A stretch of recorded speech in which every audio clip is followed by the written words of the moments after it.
Feliz viernes a todos ustedes, espero estén teniendo una excelente mañana, que se le estén pasando muy bien, es temprano para muchos, los que vivimos de este lado del mundo. Si vives en Nueva York no es temprano, esto no es un éxito para ti, ya deberías de estar trabajando, haciendo otras cosas, así que no estés de huevo. Muy buenos días a todos ustedes. Oigan, tengo que decir esto. Ayer mi mujer se quería comprar un helado de mochi y me comí 3 pedacitos, me estoy muriendo, como si fuera una cruda pero brutal. Eliminas azúcar de tu dieta y luego la vuelves a meter y ¡pum! Te da un putazo. ¿Y por qué lo hice? Porque he estado engordando como marrano, señores, damas y caballeros. Lo he estado haciendo y muchos me preguntaron, ¿qué? ¿Dejaste de hacer la dieta? No, lo que pasa es que agregué mucha cerveza. Es verano, ha estado rico, sales a la playa, sales a todos lados, una chela, 2 chelas, y antes de que sepas, estás mamando no sé cuántas calorías y me ha destruido absolutamente en nada, pero la gordez. Entonces, vamos a regresar simplemente a la dieta sin tener que tomarnos todas esas cervezas y todas esas calorías. Y ahora otra vez estoy pagando las consecuencias de simplemente romper el no azúcar en la dieta. Uf, vean las bolsas en los ojos. Todo esto para la gente que tiene bolsas en los ojos que no saben qué es normalmente azúcar cuando comes eso. Pero bueno, da igual, totalmente bienvenidos todos ustedes esta mañana a este en vivo donde vamos a hacer el casino del tío Salo, por supuesto con Alex y con Farhan. Vamos a platicar de precios de todo, vamos a checar tablas, vamos a ver absolutamente todo, pero antes, como siempre, les quiero dar una idea, un outlook económico. ¿Por qué quiero platicar de la gran impresión? Se viene la gran impresión y esto es algo que continúo escuchando. Ayer me lo dijo Sergio. Ayer me lo dijo el dueño de un restaurante que es cuate. Cuando estaba en su restaurante, estábamos platicando él y yo porque estaba platicando con varios dueños de diferentes negocios, ¿no? Porque me di cuenta, estaba viendo lo de el consumo de alcohol. Todo el mundo nos está diciendo que el consumo de alcohol va a la baja. Y la razón por la que el consumo de alcohol va a la baja es porque la gente es más saludable. Punto. Es la única razón por la que tienes que preocuparte por qué el consumo de alcohol está a la baja. Todo el mundo ya es muy inteligente, tiene excelente disciplina y está dejando de tomar. Así es, lo escuchaste bien aquí. Y tú tienes que ser un gran perdedor por no poder hacerlo. Como tan sencillo como todo el resto del mundo que es tan disciplinado. Mientras todos están yéndose a un récord de gordura, mientras todos están tragando como marranos, mientras todos no se cuidan para nada, mientras todos están en redes sociales pasando todo el día, no hay nadie haciendo eso. Hay obviamente la cultura de la gente que quiere volverse más fit, etcétera. Yo creo que el pico de eso lo vimos en la pandemia, bajó y ahora va otra vez para arriba. Pero esa curva no tiene nada que ver con el consumo de alcohol. Lo que pasó y lo que me estuve metiendo a ver, porque me dio mucha curiosidad todo eso. Lo que me metí a ver fue por qué en verdad está bajando el consumo de alcohol. Y lo que pasa es, no baja el consumo de alcohol en sí. Lo que baja es el consumo de alcohol en lugares como restaurantes y bares. Ese es el consumo de alcohol que ha bajado. Pero no nos cuentan esa historia. Nos están diciendo, no, el consumo de alcohol está a la baja porque la gente es mucho más saludable y más inteligente que nunca. Ajá.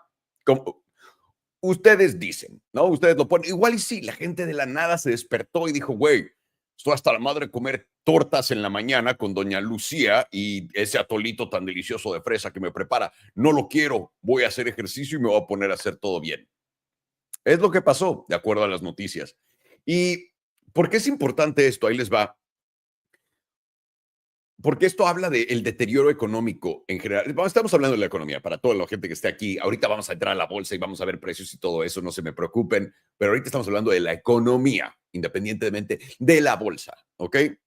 Y lo que está pasando, estamos viendo cómo literalmente la gente ya literalmente está ya no voy a gastar ahí, no lo voy a hacer. Se van y se compran su chela y se quedan en casa y lo van a hacer en otros lados, que tiene todo el sentido del mundo, güey. Vas a un bar y todo el mundo siempre me da el ejemplo de, güey, en cuanto voy a un bar me cobran 30 mil millones de dólares por un chupe. Yo no quiero, perfecto, entendido. Y es justamente eso lo que estamos viendo. De ahí, pues me quedé más curioseando y me metí, he estado investigando más cosas y me apareció y estoy seguro que esto en México también está pasando, donde nuestras empresas que crean snacks en Estados Unidos, esas botanitas en Estados Unidos, ¿no? Toda la mierda que nos comemos, básicamente si fuéramos latinos, estaríamos comiendo papas sabritas y todas esas mamadas. Esos son los snacks, ¿no? El Gansito y los chocorroles y todas estas mamadas, ese tipo de snacks. Esas empresas también están viendo y sufriendo como locas, como locas. Y la razón por qué es porque la gente no le alcanza ni para comprar la mierda más mierda de la comida. No le alcanza, una vez más, nos están intentando vender que la gente lo está haciendo porque se están volviendo saludables. Hijos de puta, ¿no? Pero en realidad lo que está pasando es la gente no tiene ni para comprar snacks. Y todo esto empezó, lo habíamos visto, ¿no? Con todo lo que se refería a comida rápida. ¿Por qué a McDonald's le está yendo el culo? ¿Por qué a todos estos lugares le está yendo el culo? Y de nuevo, si vas a la playa, la gente no está más flaca. Ayer vi una mujer que parecía la luna sentada en la tierra, de ese tamaño. Estaba en público, entonces puedo hacer ese chiste. Y todas sus amigas eran de igual tamaño, mínimo parecían asteroides como el que va a venir a la Tierra en 2 años, que dicen que es una nave espacial. Entonces, no, la gente no está enflacando, la gente simplemente no está consumiendo porque ya no tiene dinero. Estamos a ese grado. Y luego fui y estoy platicando con mi cuate, el dueño del restaurante al que voy a comer, y estamos platicando, le estoy contando de esto y me dice, güey, deberías de ver lo que nos está pasando a nosotros. Y le digo, ¿cómo? Y me dice, lo que estamos viendo es una baja en consumo cabrón. Y le digo, pero cabrón, entonces la gente no está viniendo al restaurante. Y ese es un restaurante donde la gente tiene que ir porque es de juca. No de juca, es juca para fumar, shisha.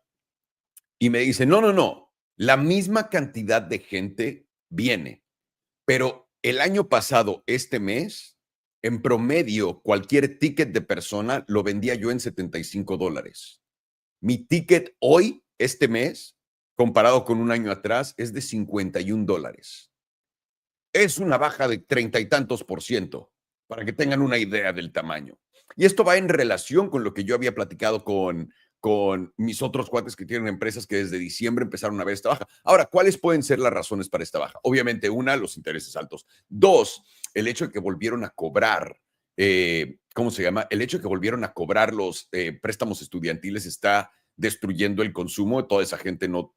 Porque recuerda, no es que quieras pagar tu préstamo estudiantil, es que te lo quitan de la cuenta de banco. Así es como funciona en Estados Unidos. Tienes un préstamo estudiantil, tengo acceso a tu cuenta de banco, me lo vas a dar. Y no importa lo que pase, si tu cuenta de banco no tiene dinero y luego vas y abres otra para meter tantito dinero y existir ahí, el gobierno entra en esa cuenta también y ¡clac! Te sacan tu dinero. Es lo primero y lo único que van a hacer. Es lo único que les importa. Entonces ya estamos empezando a ver el ajuste de todas esas personas también no gastando. Y de ahí hay una cosa muy grande a considerar y es los términos de deuda. ¿Cuánto tiempo duran los términos de deuda? Y ahorita vamos a llegar al gran, te los juro por mi vida, a la gran impresión. Los términos de deuda en promedio en Estados Unidos son utilizados por empresas e individuos en un promedio de 3 años. ¿No? Y ahora, para todos ustedes que están entrados en esto y que les gusta la economía y encontrar como misterios en todo este pedo, ¿qué quiere decir eso? Para nosotros económicamente hablando hoy, préstamos en promedio duran 3 años en Estados Unidos. ¿Cuándo fue hace 3 años? El 2022. Vamos un poco más para atrás, a 4 años, el 2021, donde los intereses estaban en cero y todo el mundo se endeudó. Adivinen qué tiene que hacer toda esa gente ahora. Y esos, por cierto, esos eran préstamos tremendos, buenísimos para ellos, porque lo sacaron a 0% y les fue muy bien estos años. Pero ¿qué pasa el día de hoy? Tienen que volver a hacerlo para su empresa, para esto. ¿Y dónde están los intereses? Acá. Lo que literalmente no les da sentido financieramente hablando. La mayor cantidad de gente no entiende este concepto.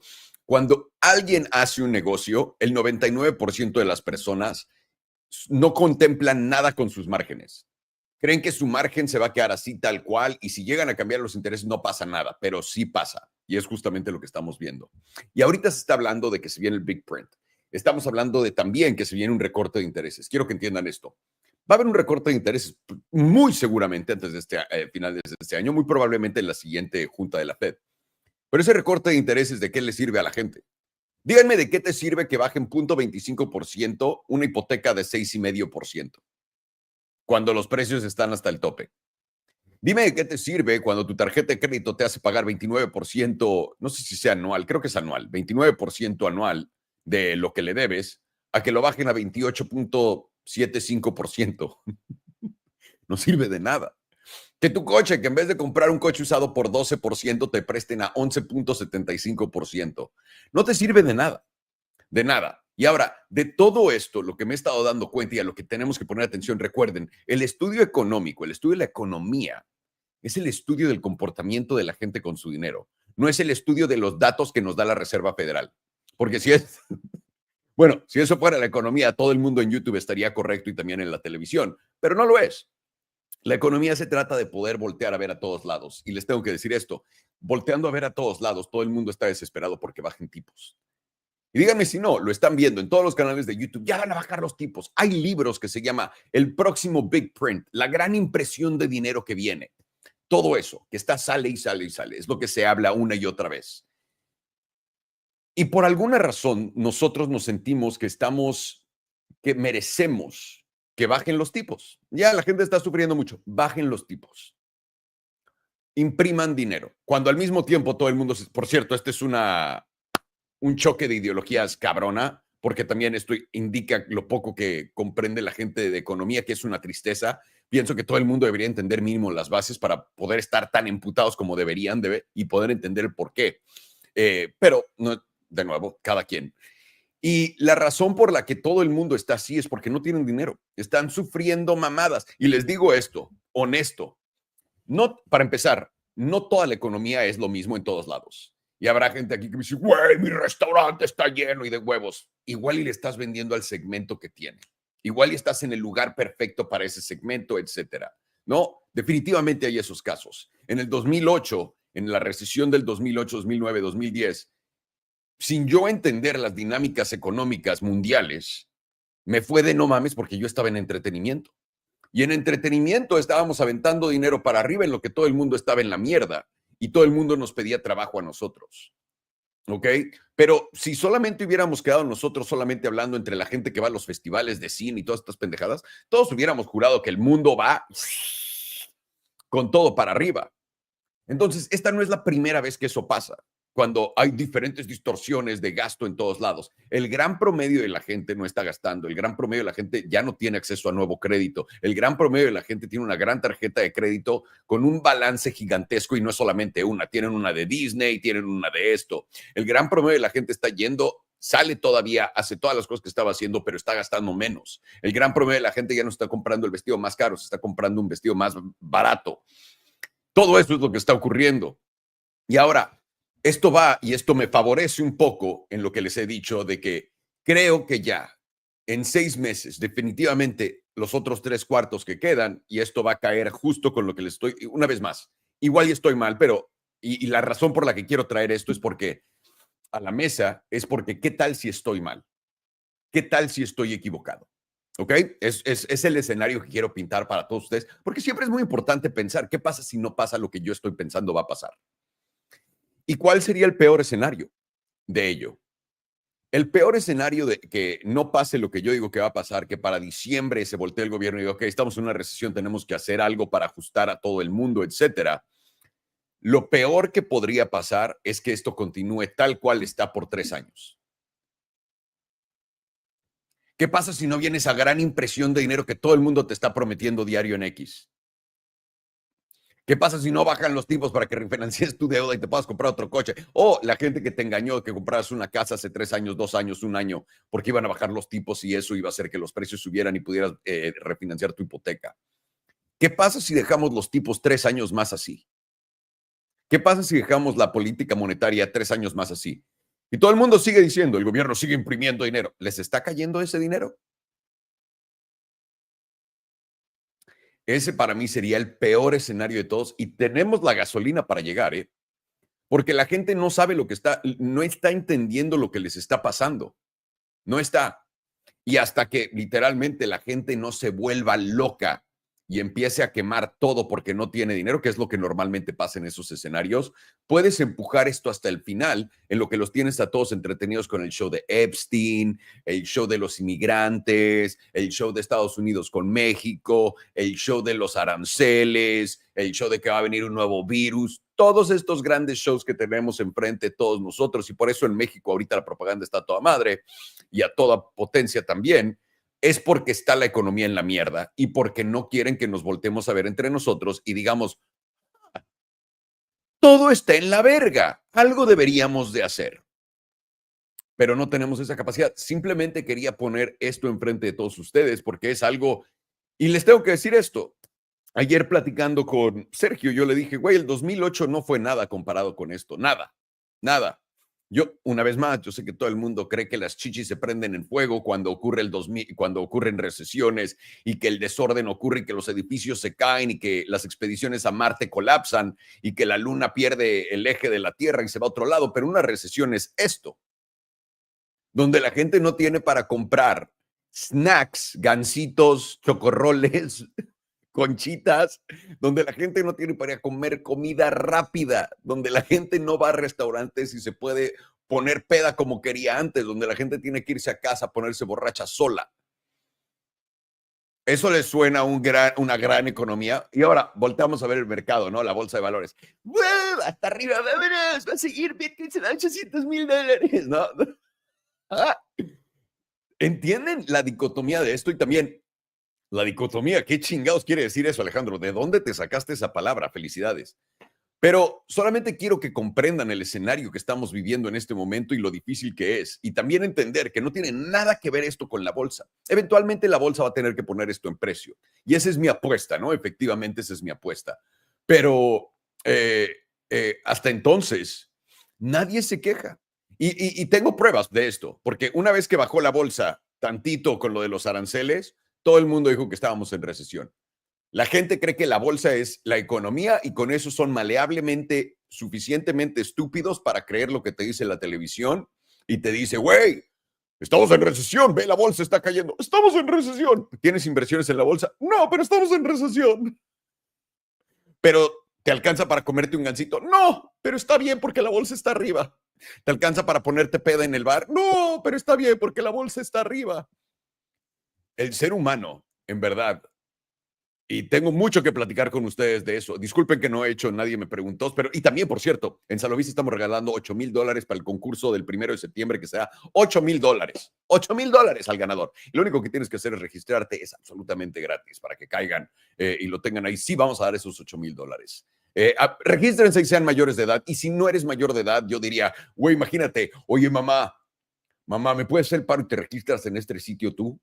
Gracias. Sería como la gran idiota si los requerimientos, no, si es que fueran los requerimientos ser mayor de edad y tener identificación para cualquier cosa.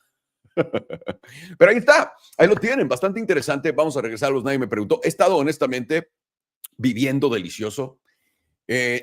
Completamente dejado de leer noticias, de buscar videos de noticias. He estado sin escuchar podcast, todo esto. Les tengo que decir algo, el mundo como lo tenemos hoy es un depresivo gigantesco, es una pastilla depresiva monstruosa. ¡Wow!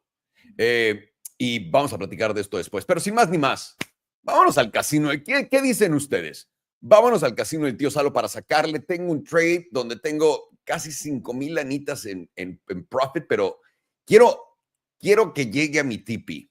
Solamente eso. Entonces vamos a ver si llegamos o si no. Vámonos a ver las tablas con Farhan y con Alex. Pero antes los quiero invitar a todos los que no sean parte de nuestro Discord. Caigan a nuestro Discord, damas y caballeros, es absolutamente gratuito y es bueno siempre poder apoyarte en la idea de otros traders que están buscando lo mismo que tú, hacer dinero, y tal vez tu idea no sea la correcta o tal vez alguien más te dé la pista que necesitas para entenderlo. Por eso tengo indigestión. No, es el azúcar, brother. Por eso tenemos aquí nuestro chat general, uno de los mejores resources que existen. Vámonos como de que no. ¿Qué está pasando aquí? Ethereum está yendo a casi los $4,000. Ahí está. Para que vean, ¿quién les dijo primero? El tío Salo, padres. Ethereum, el nuevo sistema financiero hasta ahora. También tenemos los análisis de Farhan, tenemos los análisis de Alex por acá. para que vengan y platicar. Aquí también dan señales gratis. O sea, obviamente las buenas que van a generar más lana son las del sistema de señales, pero ahí la tienen. Tienes tu chat general. Ven a compartir cuánto dinero estás haciendo o perdiendo con nosotros. En este caso, 42% menos en tu trade. Vender un 10x de Ethereum. ¿Por qué le estás haciendo shorts a Ethereum? ¿No? Pero está bien, carnal. A veces se gana y a veces se pierde. Sobre todo en trading, honestamente, simple juego de ganar más que perder y ya. 70%, nada mal, padre. 103%, qué rico. Ahí está Tomatito, por supuesto. Un long en Bitcoin, un 1000%, nada mal, tío, felicidad. Güey, abriste en 114 a 110. Un 500X, no mames. No, Nancy Pelosi, eres Nancy Pelosi, estoy completamente seguro. Ve nada más un XRP, un 200%. Yo estoy en 70% de ganancias en mi trade, ya me siento una verga. 540%. Felicidades a todos ustedes, bien hecho. Bien hecho, sigan. También tenemos aquí todos los enlaces oficiales que necesiten para lo que sea. Y este es nuestro Discord. También tenemos Criptolingo por si están viendo algo que no entienden. Aquí tienen todas las abreviaciones apropiadas. Más allá de eso, si quieren aprender a tradear futuros en un exchange de futuros, háganlo con nosotros, con nuestros exchanges. La razón por qué es porque tenemos siempre concursos, torneos de trading, etcétera, ocurriendo. Ahorita es verano, un poco más lento, pero vengan y regístrense.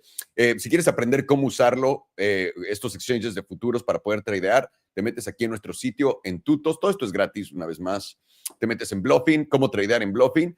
Un videito de 5 minutos te enseña cómo fondear tu cuenta, cómo encontrar tu cartera, cómo mandar dinero de un lado a otro y cómo empezar a abrir un long, un short, etcétera, para que puedas hacer una laniche. Bluffing es nuestro exchange de criptomonedas, solamente es exclusivo de criptos y puedes hacer apalancamiento hasta 150x. Con $1,000 puedes pedir que te abrir una posición de $150,000 y aquí tienes el enlace. Y también estamos con BTCC. BTCC. Vamos a ver, espero que no me traicione y saque cuánto dinero tengo en mi cuenta porque la gente se va a decepcionar. No, ni siquiera quiere ir al sitio, perfecto. Ok, los voy a dejar ahí. También tenemos BTCC para que lo sepan a todos ustedes. Funciona igualito que este. Si ves cómo funciona este exchange, funciona absolutamente idénticamente. Y pues ahí está abriendo 2-3. Entonces, en este sitio, la única diferencia es, también tienes acá para poder tradear acciones. Entonces tienes Apple, AMD, todo esto es tokenizado. Coinbase, CrowdStrike, Circle, Dell, Oro, Google, Robinhood, etcétera. Y todo esto está tokenizado. Funciona exactamente igual que el otro por si lo necesitan. Pero aquí sí te puedes apalancar hasta 500x. Es la idea de todo esto, damas y caballeros. Vean, 500x lo están viendo correctamente. Te puedes apalancar hasta 500x en Bitcoin. Eso quiere decir $1,000 te abre una posición de $500,000. Ahora, entiendan, si no son profesionales, por el amor de Dios, no usen esto. Sin más ni más, les traigo aquí a Farhan y Alex. Empecemos con el casino del tío Salo. ¡Vámonos! My boys. Oh, no. I'm not wearing my headphones. Hang on a second. What a complete retard. And I'm muted. So which one of us is the bigger retard? Come on. Give me. We'll do a retard off. Motherfucker. Plug me. Did that work? Absolutely not. One second. I think you win. There you go. I can hear you, boys. Check. All right, I've admitted defeat. I said, what? which one of us is the bigger retard? I forgot to unmute myself. And then I was like, oh, we'll have a retard off. I guess you won. It's my job. This is what I do, baby. This is what I do. Alex, what's going on? Why is your camera so steamy? Yeah, what happened in that bed? In that bedroom? That's where the magic happens. There you go. Now it doesn't look like a fishbowl. Now it looks like Jesus is illuminating you from above, which is good. Really good. There you go. I like it.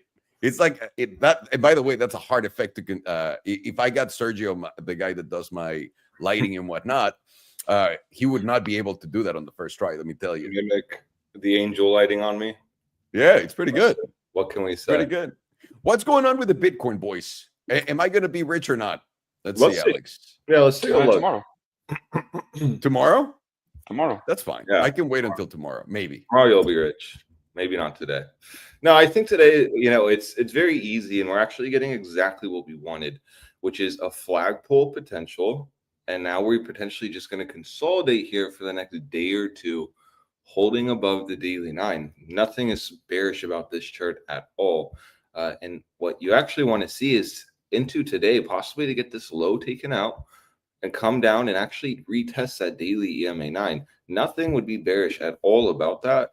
And actually, that's kind of what I'm watching for today for the trades. So that means that, the Academy long is still very valid, that filled around this region. All this would be is an ad zone, or if you're not positioned, maybe potentially a positioning zone. Why am I saying that? Well, you just saw clearly the reaction here, where once you lost the daily 9, you stayed under it, and then you rejected down. That rejection down came instantly as soon as you lost meme line support right at $118,000. So then, you come down, you've had your little breakdown. This is very telling to me because, you had resistance right around the EMA 21 and the 9, sprinkle in the meme line, and this was a big spot. So it makes, absolute sense that you had some reaction here. We understood volatility was either going to come in the form of a breakdown leading to that daily EMA 100, as long as you were staying under the EMA 34, or a breakout leading to that $118,000 region. So for me now, I mean, this just looks like we busted up and now we're going to throw it back. Very bullish. And this is the continuation setup I'd want to see. Now, we understand right here is a big zone. $118,000 remains the spot for me. And what you notice is into yesterday, you almost went to that zone before catching, consolidation and chop, just slight consolidation and chop, more on lower time frame, leading to a daily consolidation. Now, this is important because we actually do have volatility resetting. And this is interesting to see because you saw it slightly expand here to the upside. Then it became, started to reset on this red candle here. And then what you're now seeing is on this move up, you've had volatility, again, just start resetting. So it's just implying that, yes, consolidation and maybe forming that bull flag potential is the scenario that's going to give bulls BBWP on the daily reset. It's going to make this reset, giving bulls a setup. We were watching the 12-hour coming all the way down here, giving us almost a setup within that chop that we had here. This is, not firing off, but just looking, like it's expanding now. You're not under the moving average. You were as low as 20%. You're now creeping right around that 50%. And honestly, this 12-hour, again, not really looking bearish. I mean, you got the 12-hour. You then got the throwback where the Academy was able to literally long right around the zone. Got the expansion. And again, here, you're just slowly coming down. Seems to me like this 12-hour EMA 9 is going to almost act like a spring. Let's see if the HBDR can tell us anything else. Okay, cool. So we do see that median is shifted right around, where is it? 115,500. So again, kind of just seeing a cluster here, solidifying support, which is exactly what you want. You need this zone to be support. There should be no reason why Bitcoin is falling back under $116,000 on a 12-hour or above. Now let's look at the 4-hour, because the 4-hour is kind of guiding us yesterday. This was the easy trade, and we did talk about this. You have a 4-hour buy trigger anytime you're back above all major moving averages. And this is a big spot because once you're stayed under this 4-hour EMA 100, solidified it into resistance. This was a big zone. So when you had that nice girthy green dildo up, you're kind of gauging the throwback, the extremity low for yesterday to be formed right at that EMA 100. That's exactly what we had, and this did lead to a nice spring, giving us the high of the day. And so now, again, this trade was solely, the Academy trade I gave, stop loss was right in this region, solely based on 4-hour trend. That's it. Nothing more, nothing crazy. Just 4-hour trend in a very big zone. And so far, that has been working, right? You can now, if you've taken this, in my opinion, if you're playing 4-hour trend, this should be the next higher low, higher high. Is this just the next higher low, question mark, while you're just basing off that 4-hour EMA 9? Again, not really bearish, actually quite bullish.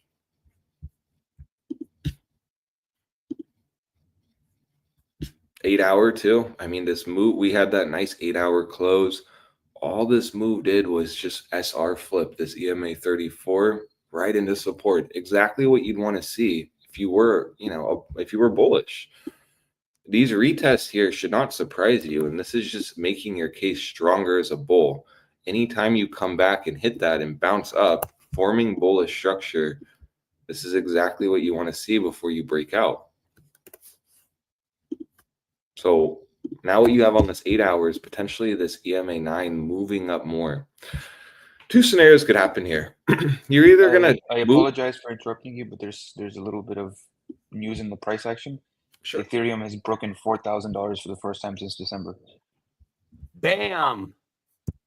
Damn, Daniel. The easy trade was ETH. Yeah, always has been ETH. It's annoying. Right here was your just sign to max long ETH once you got back above the SMA 200. Pretty insane, because literally once you got back above there is when you started to trend really hard. 57% in 12 days is absurd. I'm kind of getting the vibes of all-time highs on ETH coming. There's literally nothing stopping ETH. Little side note on ETH. There's literally nothing stopping ETH now from hitting an all-time high. I mean, literally nothing at all, in my opinion. Well, how what everyone thinks XRP is, ETH really is. They haven't really announced the XRP thing and how we're going to use it, but ETH has, which I still don't understand how people are not freaking out over it. This is just brewing a massive gap up, in my opinion, to around 5,000. Now, right, I mean, I'm still gauging positioning here, though. And I'd want to see this 5-day close, and I want to get a bullish retest on this 5-day, giving us more bullish price divergence, just more structure. That would make me be pretty bricked up for ETH. Yeah, we could just go straight up. We've been going straight up, so there's nothing telling me that that won't occur. Am I longing ETH here? Absolutely not. I won't long ETH here. It makes no sense. And all we're doing is approaching 366, massive zone for ETH. So it's like, if we can actually hold above, get that 5-day higher low, break 366 on ETH. Yeah, I mean, you can be an uber bull on ETH. All we're getting is just this massive inefficiency filled out and potentially retesting this zone. But this is telling you this is definitely not the spot you position for ETH anymore. Right here is the spot you look for rejection and maybe a higher low. I'll be watching this setup though. I mean, I just, again, side note, I do think this will give us an entry. It's Ethereum. I mean, of course it'll give us an entry. Of course it has to go to 4,000, maybe 4,100, swipe down really aggressively, and then move up. I mean, it is an altcoin at the end of the day, but that's the only actionable setup I can see on this chart.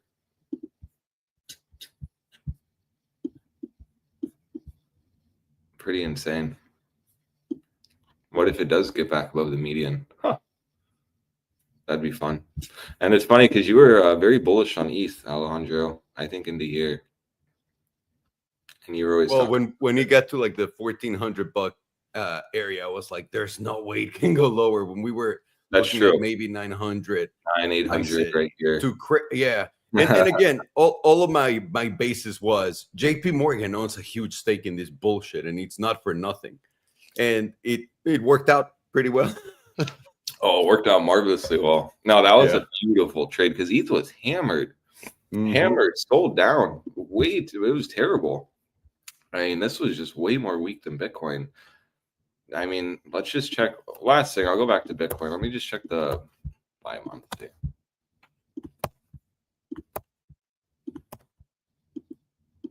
Okay, let's go here. Let me just check this real fast. Oh, wow. So really, I mean, all eyes on this high. That's what, as a bull, you need to break. That'd be great. You get that bi-monthly lower high break, leading to maybe this closes nicely, and then you get that throwback scenario into next month. Got to break this high, though. Again, my point being, it's definitely not the spot you max long ETH. That doesn't make sense. Let's go back to Bitcoin, where things are a lot more simpler to a degree. I don't know why TradingView always does that, but it's fine.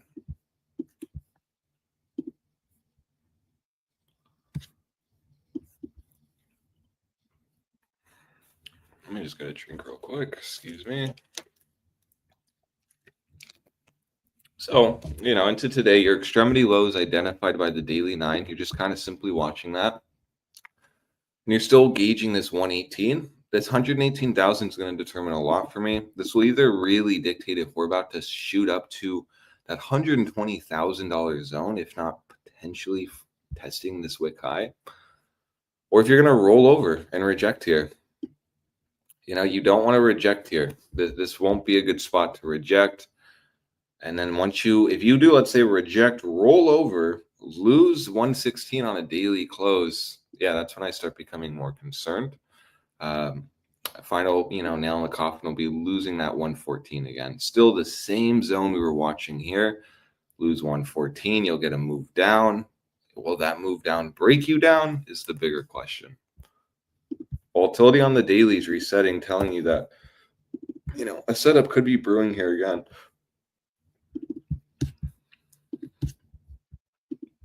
But again, there's just no reason to be bearish today. So I just hope I, brought that home. Literally no reason to be bearish. This is just straight up looking like, you're just still playing that 4-hour uptrend. And this next 4-hour candle, maybe the next one, is brewing. It really does seem like it wants to take this high out. So all eyes on this high, yesterday's high. You're just kind of gauging that to see if that gets taken out. And then maybe you're going to make a move up into this zone because you still haven't officially hit this zone. This is a big zone. So how I'm looking at it as, here's your free trade. You should get your easy move up to here. And then up right around here is where you need to start paying attention. This is when the easy trade stops and you're either going to bigly reject, roll over, crash down, or you're going to actually get the reclaim and shoot up and maybe make a new high even. So, just watch carefully. Again, where not to long. There's no reason why the Academy would be scaling longs here. Rather so, if you're not positioned, we have longs stacked from all the way to 116,000 to 115,800. And we're just going to be gauging this zone as kind of a spring and then up. So hopefully we'll get that retest so we can add more to our longs here. Because this is still very bullish. Not bearish at all. I just don't want to see this low get taken out, simply. So this should just hold. We should consolidate and then move up. If you really do start seeing 116,000 taken out, well, then that's when I become more concerned.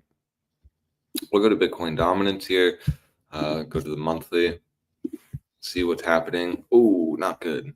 So, we were talking about us being in a moving average range, losing that EMA 100, but holding the monthly 9.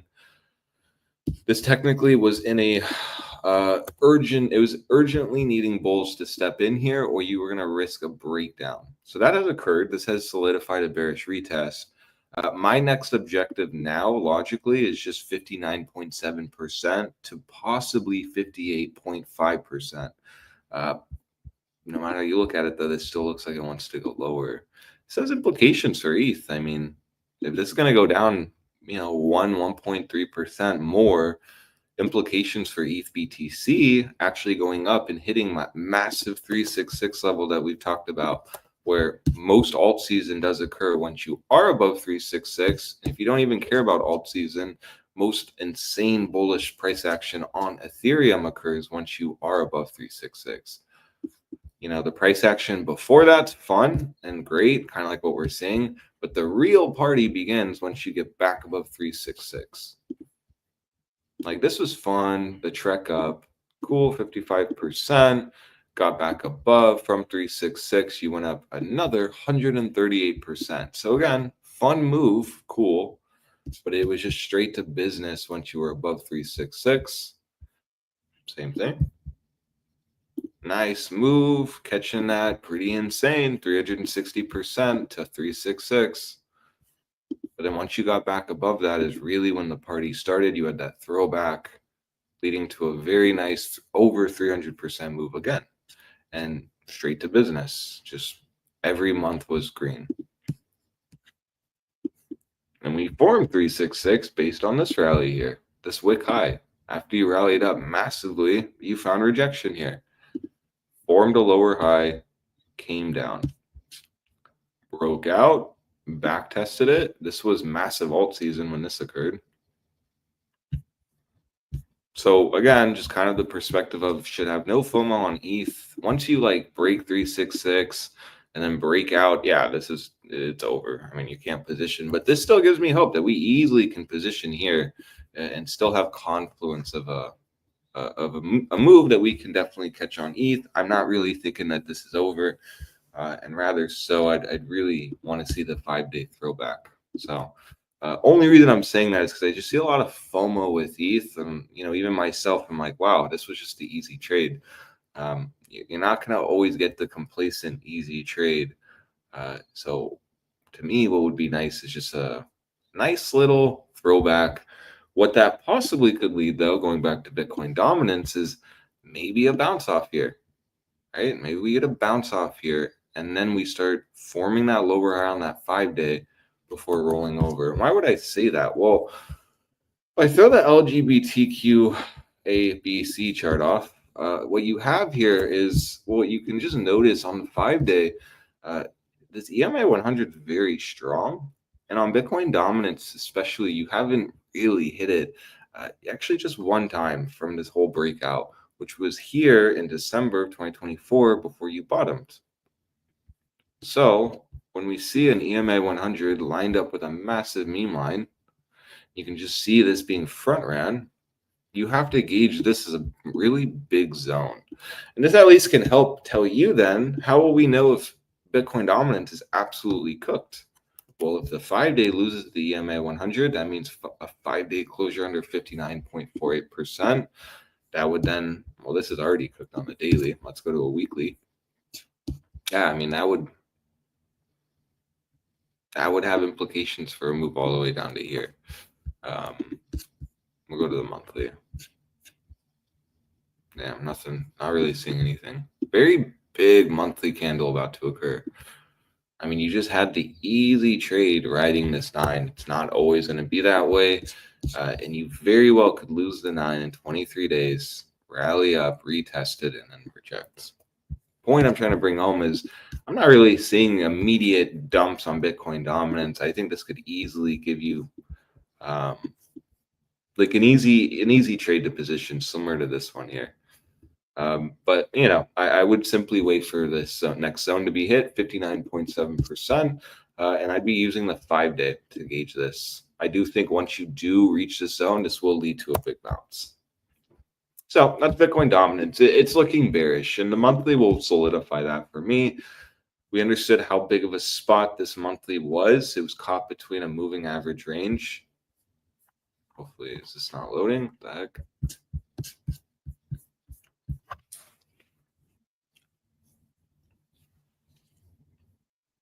You guys still hear me? Yeah. Yes, sir. So maybe it's trading view. The heck? You know what the problem with trading view is? Is that women can't fucking drive.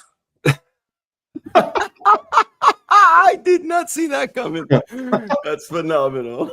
Imagine just being like imagine just never watching us, not knowing what we're referring to, hearing Farn say that. Yeah. Everyone's just jumping in here. It's like and by the way, our live on X gets to, like, I'm sure to a lot of people that have no fucking clue who we are and what we're doing. So imagine just like the first shock of hearing that shit. You know what you're trading view? I apologize for my autism. Nah, it's amazing. We're very versatile here at ETA. And the jokes, the charts, it's all just part of the game. We do it all. So we do it all. But, that's it. You're just like in no man's land in Bitcoin dominance. So that tells you that ETH BTC will probably most likely go to 366 from here. Bitcoin dominance will most likely try to solidify a bottom here. And if it doesn't, you should still, very minimally, look for a bounce and play within this range. Nothing's wrong with that. It's just until you start closing 5 days under here where this will absolutely start looking cooked. It already is starting to look cooked, but the hopium is that this will solidify a bottom. If it doesn't, then 57.4% line in the sand, you lose that. Well, you're going to go a lot lower. significantly lower. You're going to probably test all the way closer to, I mean, it's hard to say. My next objective in reality would be this right here, down to here, like into this region, 48.8% to like 45%. Not really looking at these lines as we're just for lower time frame. This is massive. You see massive drops every time from this point. Go to the weekly, just see. Like once you lose this on a weekly, it's just death for Bitcoin dominance. Well, what about here? Yeah, no, I mean, true, chop, but still, it's going down 14%. So chop, chop, chop, chop, chop.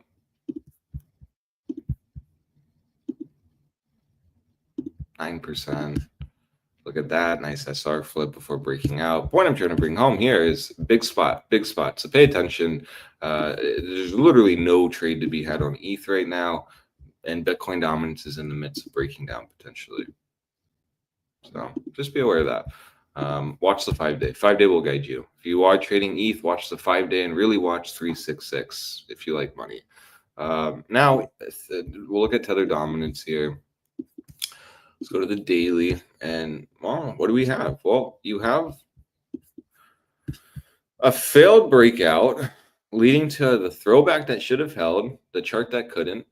This popped right back into that 34. That was a really big thing that we needed to hold to then give us confluence of a move up to that EMA 100, taking out this wick high, forming this into a daily uptrend, confirming it into a daily uptrend, did not occur. And that is literally why 2-3 days ago, essentially on, oh gosh, I opened the dictionary. On August 6th, this is why I was talking about we're going to get the move. We're going to see some kind of move. And that was just based on the positioning here. You had a nice breakout, reclaim the 34.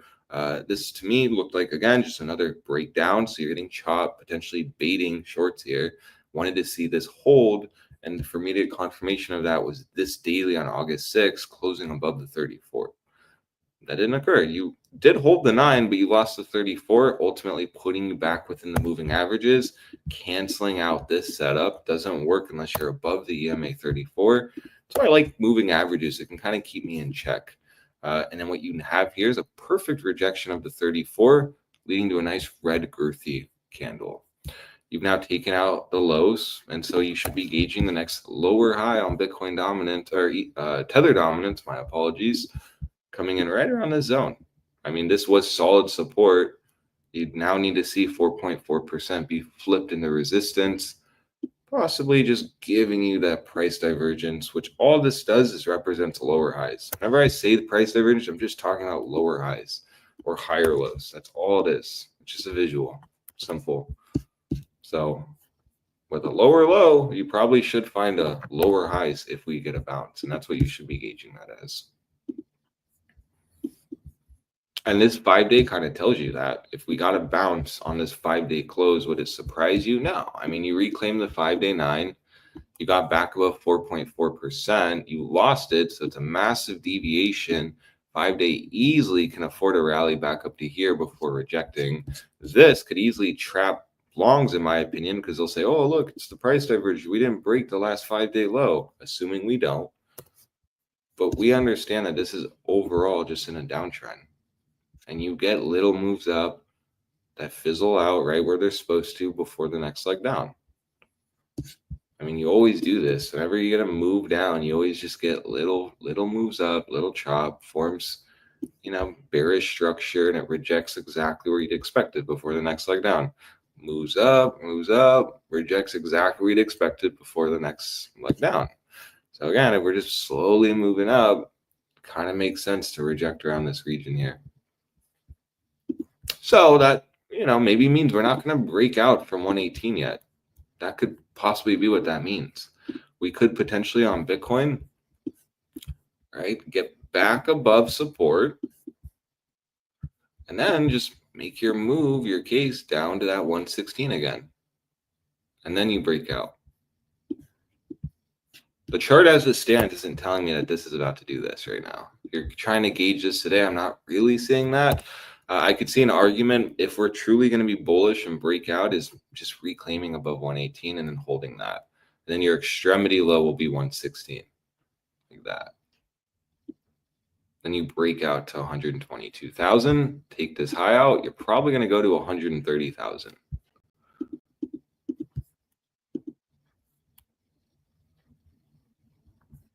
But until then, let's just see what the market offers us. You're getting pretty big candle closings today. Got that 5-day. Very important to see where this 5-day goes. And all eyes to see if that pivot, the momentum pivot, shifts back in bull's favor. You very well could do that. This very easily could then move down the pivot, because I believe, fine, you can correct me if I'm wrong, I think it's around 116,000. On 5-day? Yeah, I think so. Let me check. That's going to be very important to see, because you do still have this volatility. It's 121,000. Oh, very wrong on that. Very, very wrong. Well, still, let's just see if that shifts. Last 5 days, it shifted massively up. I remember this now. Yeah, 100. That was very bad. So let's see if it shifts more up or if it stays the same. Because again, then if the 5-day still is bearish and you're just back between here, and you're not reclaiming 118,000, and let's just say the dailies just keep rejecting off, but the 5-day, the weekly, the 2-week all pointed down. Okay, cool. This could be potentially a place where we want to start looking for shorts. But I'm not on that camp yet at all. And I want to play this bullish range, and I'm still looking at this as bullish. But we want to be very understanding that the 5-day on Bitcoin is a massive setup, and it, well, very well could fire off to the downside. So let's watch carefully. So in summary, you're watching a move down to the daily 9 on Bitcoin. This should be your spot that you're gauging. And this is going to be like, if you're trying to get into a trade, this is the spot, simply.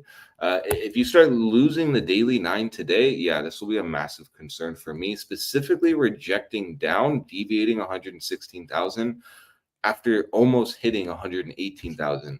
Because that is still a big concern. If you roll over, you do not want to see this roll over right here and not take out this high. Just simply that. This will then just look like if this wicks back under 116,000, this was your massive deviation. This was the bearish retest that got everyone bullish before we're about to bigly break down to that 2-week 9 right here, which is now at $108,000. Interesting to see that. So it's going to be, if you are bullish, absolutely unequivocally important to just hold above the daily 9. And so that can tell you, if you are a bull, that any swipe down is going to get bought up. And this is just a bait for shorts, potentially solidifying a bull flag. Now we could probably look at the 12-hour. 12-hour probably shows us better. Get the flag pull, and then this chop is just going to form the flag. I just simply do want to see this get hit one time and then spring up. Not really taking out this low would be nice. So my idea is 116,000 gets tapped today, and that springs us up. So if you do see a move down, that should not surprise you at all. And rather so, you should be looking at that as a very big opportunity if it holds. So that's kind of what I'm gauging. This is an actionable setup. This was resistance, broke out. Everyone's longing up here. Makes sense. You trap, flush out late, horny longs, and then you bounce at a very logical spot. Very similar to what we had on the 8-hour. Very, very similar. Everyone's long here. Everyone wants to break out. It came down, swiped down really fast, quickly got bought up. Shorts fueled this move to a new high of the day. So that's all I have on Bitcoin. Just gauge this range, because that's where we're back in. This range is strong. It really did hold a lot.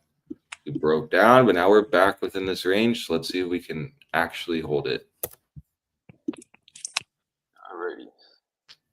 Have we stopped to just consider for a second that maybe the real range was the friends we developed along the way? I knew that this one. I knew it was going to be that one. I don't know why. This one I did know. Now I'm ready. He's learning my autism. So on the daily, On the previous daily close, we did get our first daily close over the median for the first time since about basically July 27th. And that close over the median ended up being a deviation, and we went straight down to the 61.8% to the downside. Right now, as long as we are holding, all the way, also the difference between this point here and what we have now is over here, we were below, we were above our 21 EMA, we were above the 5, and we were above the 9. Over here, the difference is now we're getting a bullish cross with all of our low time frame EMAs going above the higher ones. You have the 5 going above the 21, you have the 9 going above the 21, you have the 5 going above the 9. That makes this a very significant area. What my idea is right now is, since we got this close of the median, we get a nice little swipe down, take out all of these late longs that longed on this big girthy green dildo, come down to somewhere around this $115,800-ish area, and this is where I do have a resting 100x long on Bitcoin on Blofin. And from here, I'm looking for a spring into somewhere around this 38.2% at a minimum, which right now is sitting at about $119,400. If we look at momentum right now, we are flipped to the upside, getting above the neutral zone. Volatility is now just about to start expanding from extreme lows, and the daily jewel is now giving us a confirmed buy signal after closing on the light blue. Last time we had a confirmed buy signal within this area, we went up pretty nicely. Let's just take a percentage-wise from here. Move up about 4.9%, and then about 16%. Not bad for a daily setup. 16. Where is the next one? Right there. Fired off from there. Went up about 6%. That's kind of a pump for ants. Let's get one more. And this one's a lot bigger. This one was immediately 13%, about 15 actually, very close to that 16 number. And then 30. Let's just take it for funsies, about 15% from this setup. This is 2% so far. 5% brings us to about $121,000, which is our 5-day momentum pivot. 15% brings us to around $131,000 to $132,000. That prophesized $130,000 zone. It was written in the stars that we would hit 130,000 one day.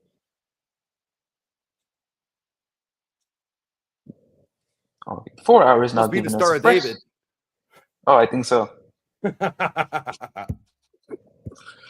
On the 4 hour, we have a fresh silver cross to the upside, and now we are getting a nice little retest of our 9 EMA. And as long as we're holding over that 9 EMA and the median's up just below where we are right now, probabilities are that we are going to bounce from this zone at the very least.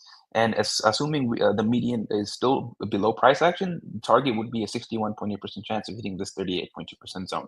That's sitting somewhere around $118,000. If you look at our momentum and volatility right now, momentum is sitting right at the reset zone, now putting in hidden bullish divergence by taking out all of these previous lows and price action putting in a higher low. The confirmation of that divergence will be getting a close above about $116,987, so about $117,000. If you can close over there, that will give you 1, 2, 3 drives of hidden bullish divergence, targeting somewhere around this mid $118,000 zone, somewhere around 118.8 for that 50% on the HPDR. Right now, the 4 hour jewel is starting to lose the buy signal. It's going into a neutral, but that's not necessarily a dead signal as long as it's on, not even be a dead signal if it's on sell, but especially if it's on neutral. And likely it's not going to switch to sell as long as you're holding over that median. It's a slightly different time frame.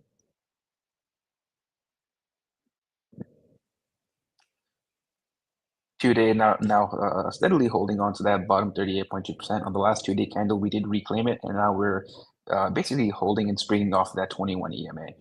And momentum is now freshly flipping to the upside on the 2-day, with volatility still approaching extreme lows.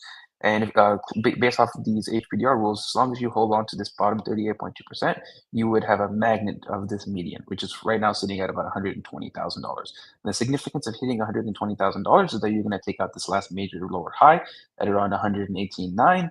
Very likely there's going to be a lot of stop losses in this zone, which should give you a nice little spike up further from there.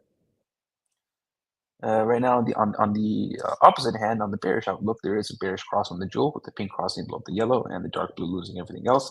This is happening in the bullish control zone, which is should produce some pretty respectable results, but it's arguable that it's already played out, and we'll see how much we've moved down now versus how much we moved in the future. Or I mean in the past, not the future. I apologize, I am poquito retarded.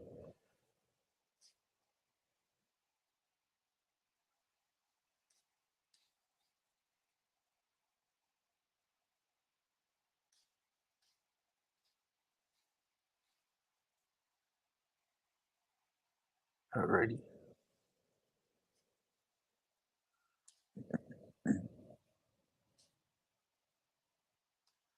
This was moved out initially about 3%, about 5%, then went down 16%. This one, about 6%. I'm not going to count this move because we went up.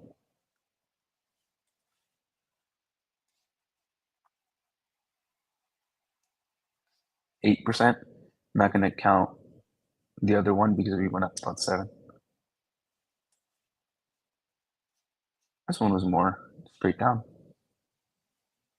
14%, 21%.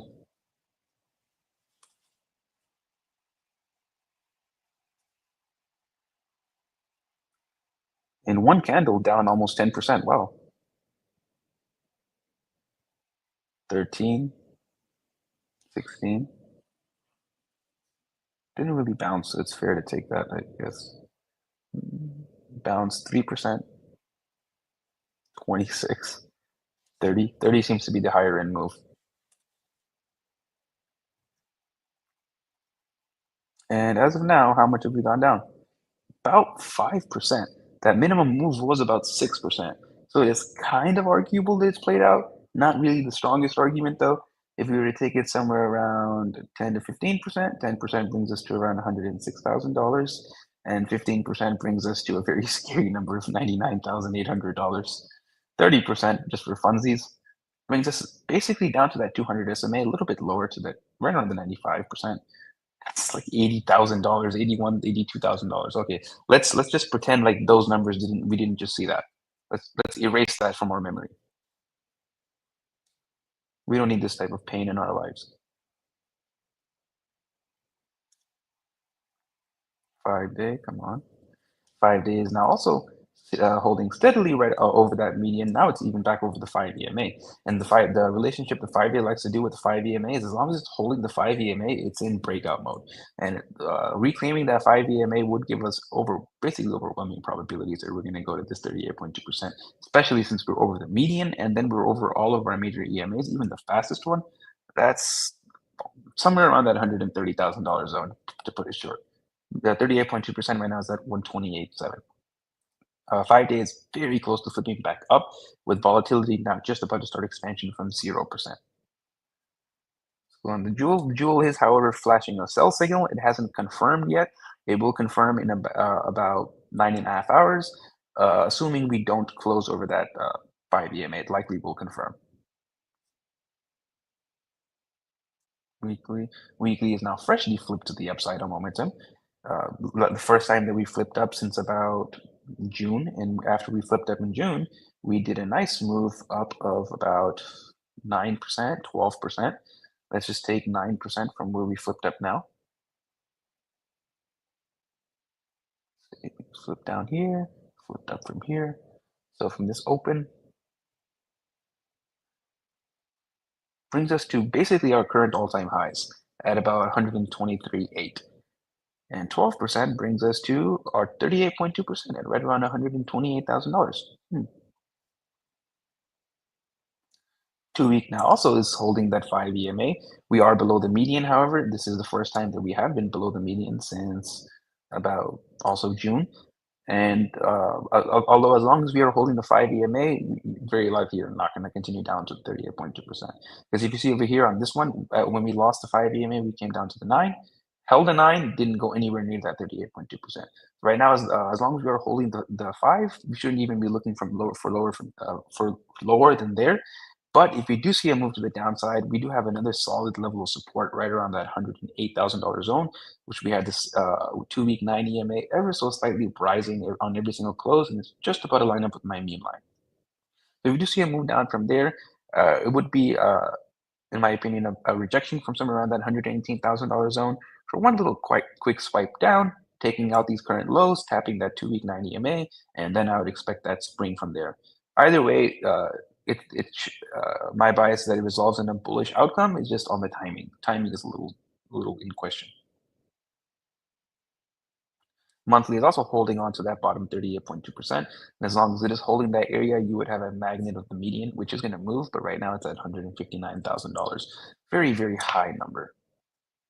And the monthly jewel is not starting to curve back around and give us a buy signal and put in hidden bullish divergence by taking out these previous lows. Last time we had a fresh buy signal on the jewel after a sell signal was right over at this zone here. And we went up, let's zoom in a little bit, right over there. Yeah, let's see how much we went up. About 13%. Let me make sure I'm getting the right one. Yeah, 13%. Let's take 13% just from here. Just for funsies. Brings us to right around $131,000. That's also a very nice number. Quarterly gave us a close on the last close ever so slightly over that median, which by the HBDR rules would give you on this next close at the very least a tap of that median, a 61.8% chance of it, and that would give you a number of around. I'm gonna put an asterisk before I say it. This is what the HPDR says. This is not what I'm saying. That would give you a number of around $165,000.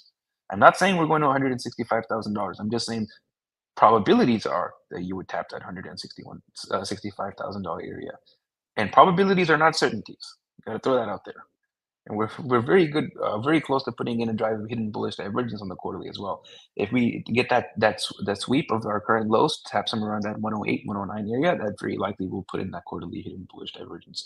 And volatility is now still in the expansion phase. So to get a quarterly hidden bullish divergence with volatility expansion wouldn't be that crazy to target 165, to be honest.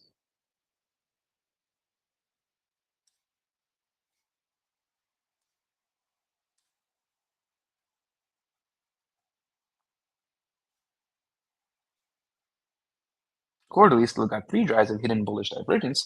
It's going to be active as long as you're closing over $74,441. And your next target is going to be that critical zone. Critical zone seems to be the target off of basically every single one of these hidden bullish divergences. But if you notice, you are making steady lower highs on every single high.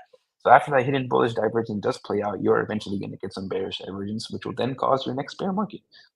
And right now, the target of that divergence for the critical zone is at about $201,000. It was previously at 204, moved down to about 201. Maybe on the next go around, it'll move down to 199. Who knows? It's not really much of a difference. Monthly has invalidated the bearish divergence, putting in hidden bullish divergence, taking out these previous lows. And we've already hit the simple moving average. So the next target is going to be that critical zone. And critical zone right now sits at about $148,000. 2-week also still has that hidden bullish divergence with another drive now possible, and that will be confirmed with a close over 122.71. That'll give you an easy target of hitting that critical zone, which right now is at about 176. This number likely does update.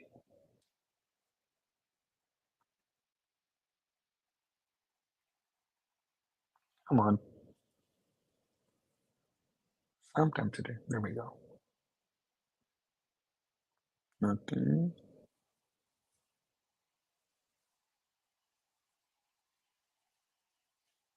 Nope. Nope. Wow.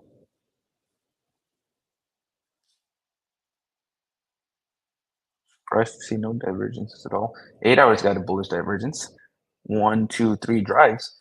That's going to be active as long as you're closing over about $115,704.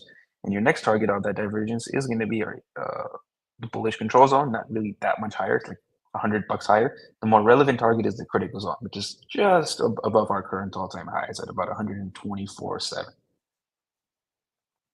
And right now on the 8-hour, we're getting a very bullish jewel cross. I didn't notice this before. Pink crossing above the yellow, just above the bearish control zone.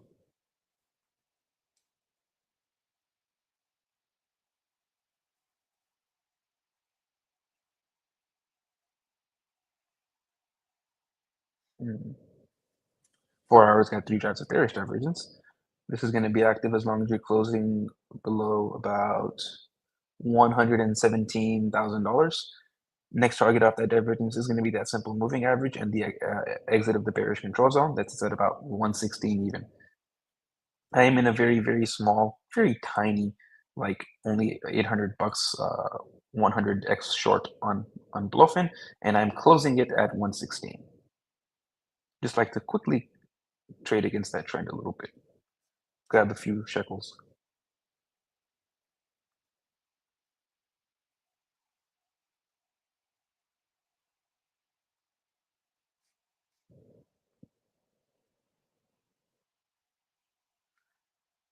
Hourly's also got bearish divergence as well. He's bearish all the way down to hourly. 3 drives of bearish divergence. Going to be active as long as you're closing below about 117. And you've got 2 periods of 0% volatility. Looks like that short might play out.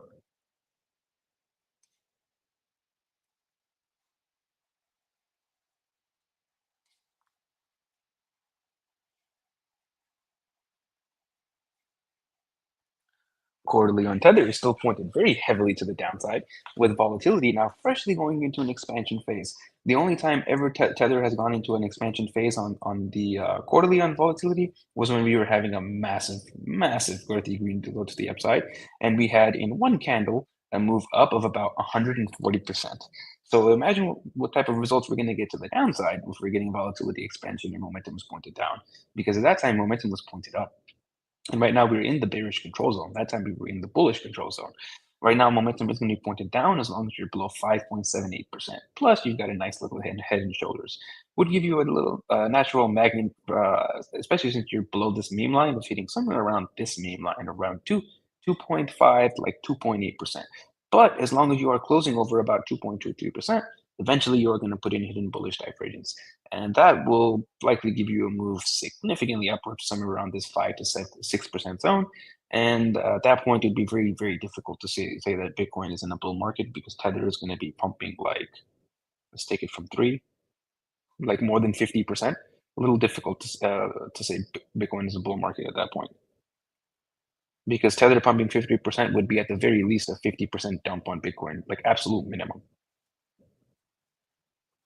Monthly is currently freshly flipped to the downside. This is one of the few things that I really love to see on this current monthly open, because it fits my bias a lot. And now we're getting volatility expansion on the monthly for the first time since about November of 2023. I think you guys remember what happened in September, November of 2023. Some violent busting action to the upside. And we have momentum currently flipped down, just like it was back then, and we're going to be pointed down as long as we're closing below 5.37%. Plus, if you notice, this momentum high took out this high here, price made a lower high, giving you monthly hidden bearish divergence, and that target would give you an easy target of somewhere around this monthly 100 EMA at right around 3.5%. How much of a dump ski is that from here? And it even looks like basically textbook. We lost this meme line, back tested the meme line, and we're getting a rejection from it. That is currently like a 17 to 15% dump on Tether. Correlates to somewhere around a 20 to maybe 30% move up on Bitcoin. Monthly, maybe 2 more closes, and this will give you a monthly silver cross as well. 2-week also positioned to the downside as long as you're closing below 4.92%. 2-week is now just about to get into a volatility expansion state below that 15%. Last time we had this set up was in October of 2024. You guys remember what happened then? Shot up from somewhere around $60,000 to over 100. And then the previous time was October of 2023. And you all guys also remember what happened then. We don't even need to look at the chart. We can just look at the dates. Weekly also now positioned to the downside. Volatility just about to go into expansion from below that 15%. And we are pointed down as long as we're closing below 4.35. 5-day also pointed to the downside.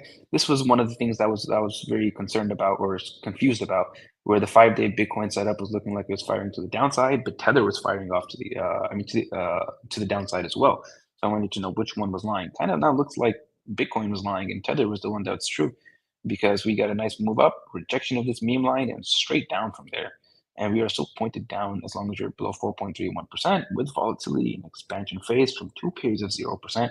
And we're sitting at 33%. So this setup is all but confirmed. It will officially confirm in 9 hours.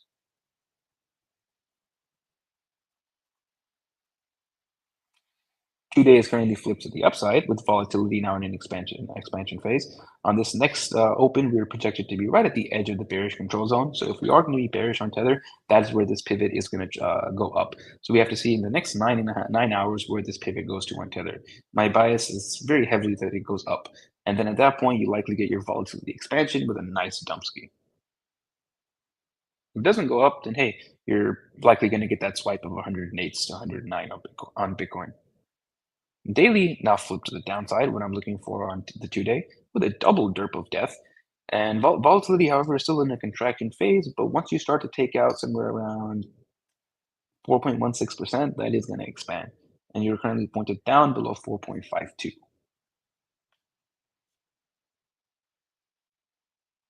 4 hours currently positioned to the upside with volatility contraction, telling you it's likely going to be a lower high, and you have a 4-hour slither cross at the downside. So if you do see a little bit of a move up from here, I would expect somewhere around this 9 EMA to get tapped around 4.32%. Should just be another lower high in a series of lower highs.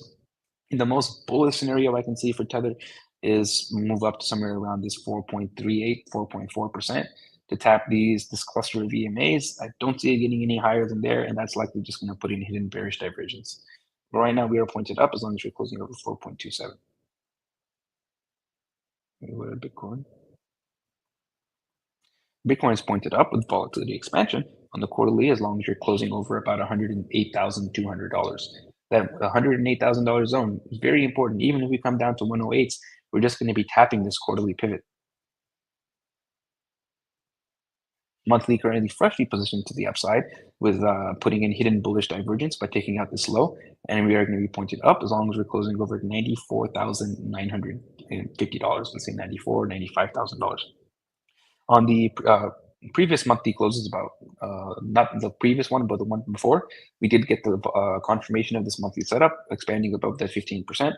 On this monthly, we did tick down below the 15%, but we haven't closed the monthly yet, so we haven't confirmed the setup to be invalidated. Kind of looks like it's going to play out within this next 23 days. And probabilities are 100% of this setup playing out. So if this were to invalidate, this would be the first one ever that's been invalidated. I'm more on the side that it's probably not going to be invalidated.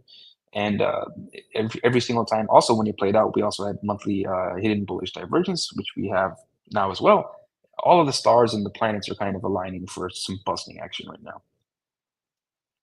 2 week is also now giving us that volatility setup for a little bit there. It was kind of scary that it was going to fire off to the downside because we were a good amount below the pivot. Now the pivot is sitting somewhere around 116,500. We're ever so slightly above that pivot. When this closes in 9 days and 10 hours, if volatility is still expanding and momentum does flip to the upside, that's going to be the confirmation that we need, that we're in the next 2 to 6 week period, we're going to get some violent busting action. Something similar to this type of move here and this type of move here. It's all going to come down to this close in the next 9 days and 10 hours, because if this does confirm expansion and this remains the downside, we are going to get a very girthy red dildo. It's going to be a big red dildo party. Probably a lot lower than $100,000. And that will also be the first time the monthly setup has been invalidated, so a little unlikely. Weekly is now positioned to the downside with volatility at extreme lows, almost at 0%. It's at 5.56%. Last time weekly setup fired off was to the downside. The time before there was massively to the upside. Let's see what the similarities are between the previous one and this one. Previous one, when it fired off to the downside, we had lost the critical zone, rejection of the critical zone, and then we went down. Right now, we're still in the critical zone. If we look at the time where it went out to the upside, we were in the critical zone. Much similarities as we are now. And right now we are pivoted to the downside, but as long as we're still within the bullish control zone, doesn't really mean that much. And right now it's very close to putting in hidden bullish divergence now as well. So if we do get another swipe to the downside, that would just be more fuel for bulls to take us to new all-time highs. Every single other drive of hidden bullish divergence you get is just more fuel for the rocket. 5-day also positioned to the downside as long as you're closing below 121,000 in a volatility contraction state. So that is some hopium for bulls with momentum pointed down. 5-day is now putting in possible hidden bullish divergence. Same idea as we have for the weekly. 5-day's already done it. And 5-day will confirm that hidden bullish divergence with a close over about 118,960. 2-day is currently pointed to the downside with 3 periods of 0% volatility, projected on this next open to be at the edge of the bearish control zone. And at that period, this pivot very likely does drop. And that goes along with the price action reclaiming every one of our major EMAs. Daily is going to give more bias to that by already being flipped up, putting in a derp of life. And we're going to be flipped up as long as we're closing over 113,650. We did get on this previous close a reclaim of all of our major EMAs. So right now I'm just looking for a slight little move down to reconnect with these EMAs. That's where I'll TP on my short, go max long, and then be looking for somewhere around this 118, 119,000 area to be tested. I'm gonna de-risk from my longs in this area, but once we get above about 120,000, like 800, 121,000, I'm gonna be going max long once again. But keep an eye on or keep watching the Academy alerts because we do have longs posted. 4 hours now freshly flipping to the downside with volatility contraction, and we're going to be pointed down as long as we're below 117,700. And we do have a fresh silver cross to the to the upside. So if we do lose our current low right now, where we are holding right at this 9 EMA, it's going to be down to retesting this silver cross and somewhere around this 100 at around 116 to 115,800 dollars zone. You can come all the way down to 115.6 and still be a retest of that silver cross. You just don't want to see it go below 114,327. So what my idea is right in this zone here, I'm going to be going max long. Stop loss is going to be this wick low, and then I'm going to be targeting somewhere around 118. That's just for funsies. Take that risk. 1.2% versus 2%, 2.2%, roughly 2 to 1. We'll go up. On the high time frames, Bitcoin is still looking extremely bullish. With volatility expansion, momentum pointed up as long as we're over $108,000. The significance of that $108,000 number is that's also the area we're looking for to be tested if we do break our current lows. It would be a retest of the 2-week 9 EMA and just a retest of this quarterly pivot. And it would also put in hidden bullish divergence on the weekly if we do get that move to the downside to tap this area. On the monthly, we're getting momentum freshly flipped up. The pivot is about $95,000, extremely lower from where we are right now. We're about like $22,000 away from that pivot, I believe, if my math is correct. And we have fired off the monthly volatility setup, confirming over the 15%. Now we're just waiting to see if it invalidates or not on this monthly close. It needs to expand on this close or on this monthly candle, or it's going to invalidate. And this would be the first one ever that's been invalidated because it does have a 100% hit rate of playing out in terms of direction. Right now it is pointed up, so we would need to see some busting action in this monthly candle. On the 2-week, we're also about to confirm a volatility setup getting above that 15%. And now we're back over the 2-week pivot. So it looks like if we do close this period over that pivot with volatility expanding, in the next 2 to 4 weeks, we're going to see some girthy green dildos. And my first targets are somewhere around that $130,000 area. And the next one is in the upper 140s. On the low time frames, however, momentum is starting to freshly flip to the downside. We do have a fresh silver cross on the 4 hours. So I would be looking for somewhere around that silver cross to be tested if we do break our current 4-hour 9 EMA, somewhere around that 116,000 to 115,600 area. And I do think that's going to be the next opportunity zone to tap somewhere around 119s or 118s at a minimum. And then if you can get above that zone, I do think we're going to zoom to current all-time highs. And the invalidation right now is getting either a tick below 98,330 or a weekly close below 105. Either one of those two things, and I'll go back to the drawing board. Right now, I am biased for a short-term move down and then a move up from there. And then we have to reevaluate if we, depending on the strength or weakness around 118s. All right. I was muted for a second there, but now I'm back. Fucking did this. All You're right. so bad. Yeah. We got Palantir. We've never been this back. We've never been this so back. I don't even know how to say that. We got Palantir next, and then afterwards Celsius, which apparently fucking blew the fuck up. I'll do Palantir. Yeah, I'll do Celsius. Sounds good. A little piss The chart that goes up. That's basically the chart that only goes up. Yeah. Son.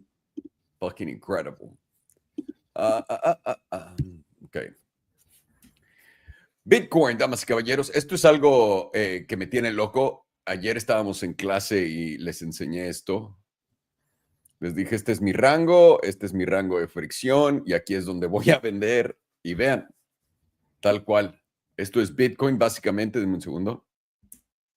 Esto es Bitcoin en precio diario. Obviamente tenemos nuestra mega vela a los 123. De los 123 rangueamos literalmente todo este camino. Una vez que rompimos este rango en los 116,200, nos fuimos para abajo. Y ahora venimos a retestear el rango. Ahora, esto para mí es un retesteo alcista. Sea la línea meme, sea mi promedio del 21 o 9.34. Déjame lo veo con el HPDR a ver si tiene algo de confluencia, porque solamente hago las ideas y luego... Exactamente. Continuaríamos por encima de la media siempre y cuando no perdamos 114 puntos. Y eso nos debería de poder llevar tranquilamente a esos 118,200, la tierra prometida, ¿no? Para los demás. Ya de ahí podríamos ver qué pedo. Pero interesante cómo literalmente esta jugada... A veces Bitcoin es más sencillo de lo que creemos. Cuando juega difícil, definitivamente. Pero hoy Bitcoin ha estado dando muy buenos trades simplemente con esto. Y una vez más acá, los niveles que les tenía desde antes en el índice de Bitcoin, aquí los tienen y podemos ver esta bandera. Un segundito, déjenme ver si la puedo ajustar. Ahí está. Para darle continuación sería así, exactamente. Si esto nos lleva para acá abajo, esto sería un SFP y podríamos, una vez más, seguiría siendo alcista siempre y cuando estemos acá. Y la pregunta es, ¿para arriba o para abajo? Vamos a analizar rápido todo lo que tenga que ver con los Bitcoin y ahorita nos vamos a Palantir. Un saludo a toda la gente del chat, por supuesto, de ETA, mi queridísimo Ramón, Eder, Ángel, Lalo, Ismael, muchísimo amor a todos ustedes. Espero que estén muy bien, cabrones. Vamos con Toño de Valdés. Estamos en nuestro índice. Una vez más, usamos los índices, el índice de Bitcoin sobre todo para analizar el precio porque tiene la mayor cantidad de datos posibles. Esto nos da datos desde octubre del 2009, cuando Bitcoin fue creado por un ángel llamado Satoshi que iba a combatir a la Reserva Federal, pero eventualmente por alguna razón o tragedia de Dios acabó ayudándolos creando stablecoins y ahora ellos pueden continuar creando más deuda, etcétera. Pero muy importante, qué coincidencia tan grande fue todo esto. Pero aquí estamos, yendo para arriba, damas y caballeros, y a fin de cuentas, lo único que importa en Bitcoin es ese. Es el único fundamental que de verdad, si tienes alma dentro de ti, puedes entender que es lo único que importa, que el precio continúe subiendo. Nada más importa. Da igual todo lo demás, porque no eres un criminal, no te van a ir a quitar tu dinero, porque no estás haciendo nada, etcétera. Entonces, disfruta las subidas de precio del gran Bitcoin. Está cotizando en 116,500 ahorita. No les voy a mentir, tengo una entrada y se las voy a dar gratis en los 116,200. 116,200 es donde estoy metiendo ya mi última posición en el long para promediar. Estoy en 113,000. Entonces, estoy bastante arriba y con un 20X para que hagan los números ustedes. Está yendo bastante bien siempre y cuando aguante. Ya moví mi stop loss muy arriba de mi liquidación, etcétera. Entonces... Vamos, Bitcoin. No me arruines la vida, por el amor de Dios. Trimestral, por supuesto que estamos viendo un gráfico súper alcista. con estos máximos del 2017 por ahí de los $20,000, con estos máximos del 2021 en los $69,000, aunque yo pude comprar en 83,000, si le preguntan al internet, impresionante. Y ahora con máximos históricos en los $123,000 en julio, esta vela trimestral del 2025, damas y caballeros. Nada mal, nada mal. Excelente precio y movidas de Bitcoin, lo que lo continúan llevando a la alza. Esto se ve muy alcista. Véatlo como lo veas. Además de que tienes esta cero de volatilidad expandiendo. Y recuerda, esta sesión que está volteándose para abajo todavía no acaba, todavía no se cierra. Por ende, esto que esté apuntando para abajo o para arriba, no lo sabremos hasta que cierre. Y todavía faltan 1 mes y 23 días para cerrar esta vela. Por ahora, esto nos pone en una postura bastante alcista. Si les pongo el HPDR solamente para que lo vean en putiza, es la piña en los huevos de mi existencia, por supuesto. Un segundo, un segundo.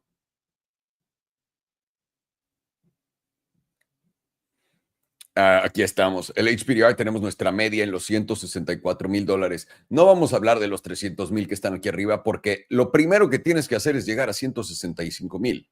Primero, y después cerrar por encima de 165,000 para irnos hasta los 300. Entonces, primero vamos tranquilos.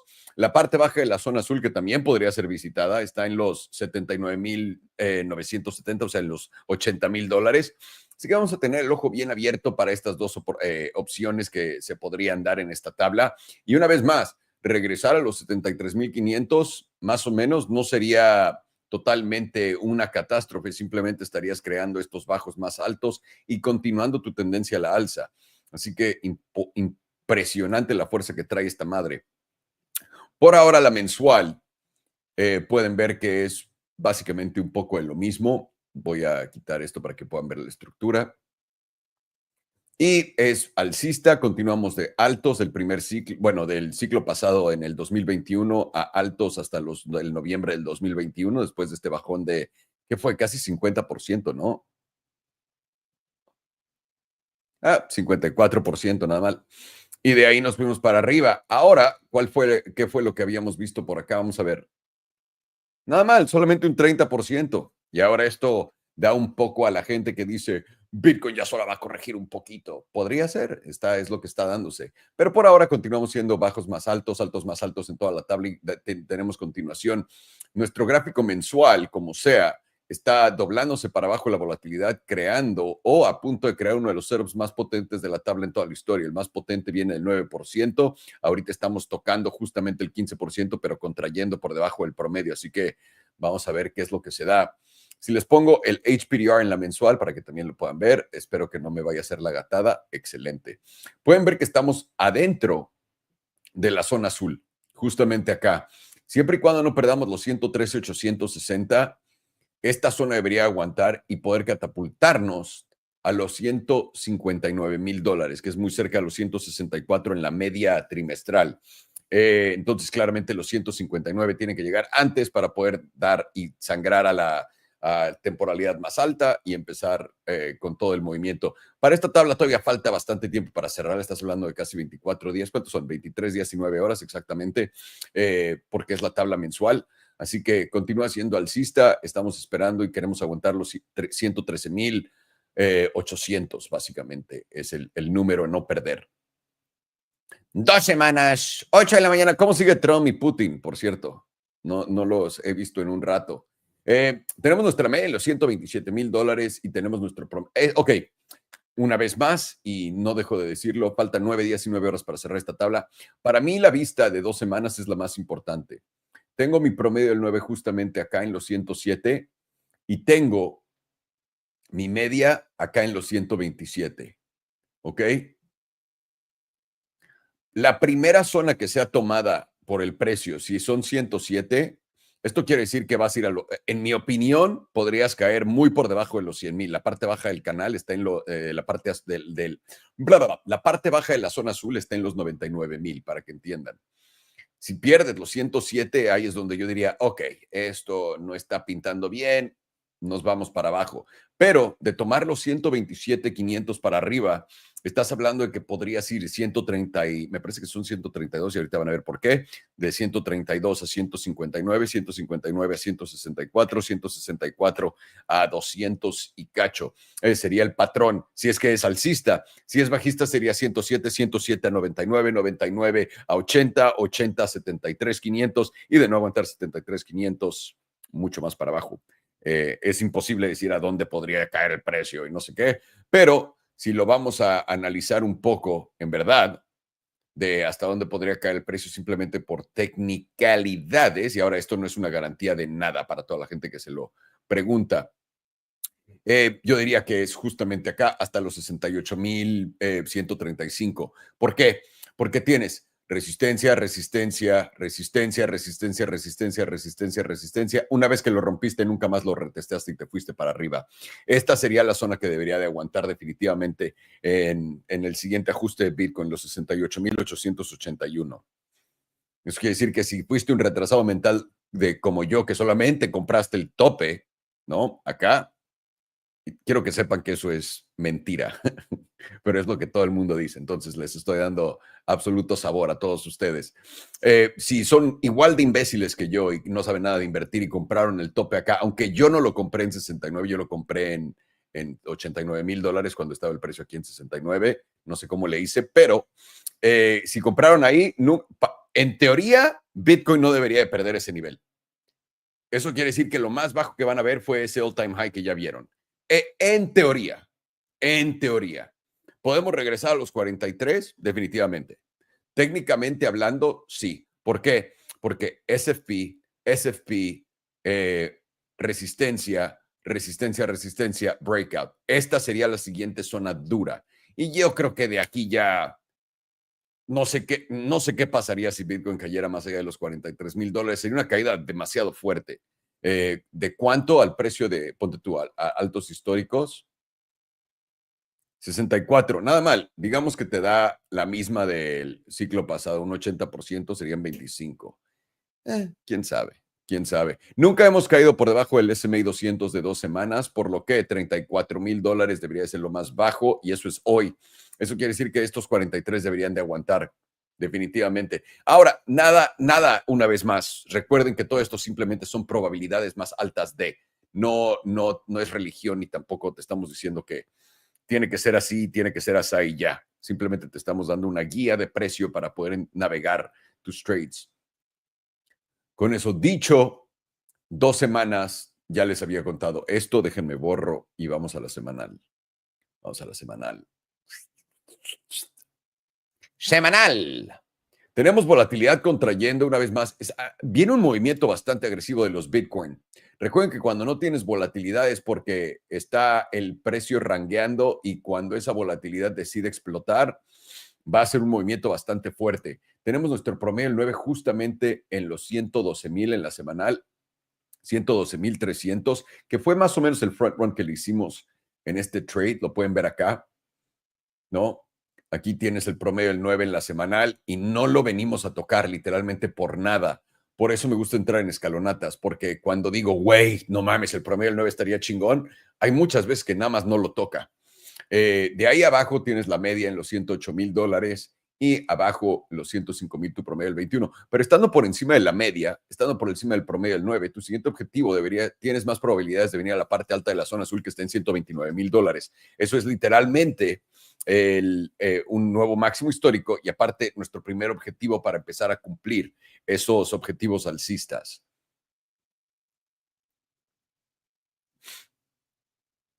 Cinco días tenemos volatilidad contrayendo, pero todavía no es confirmada. Tenemos que cerrar esta vela. ¿Y cuánto falta para cerrarla? 8 horas y 50 minutos. Hoy viene un cierre importante.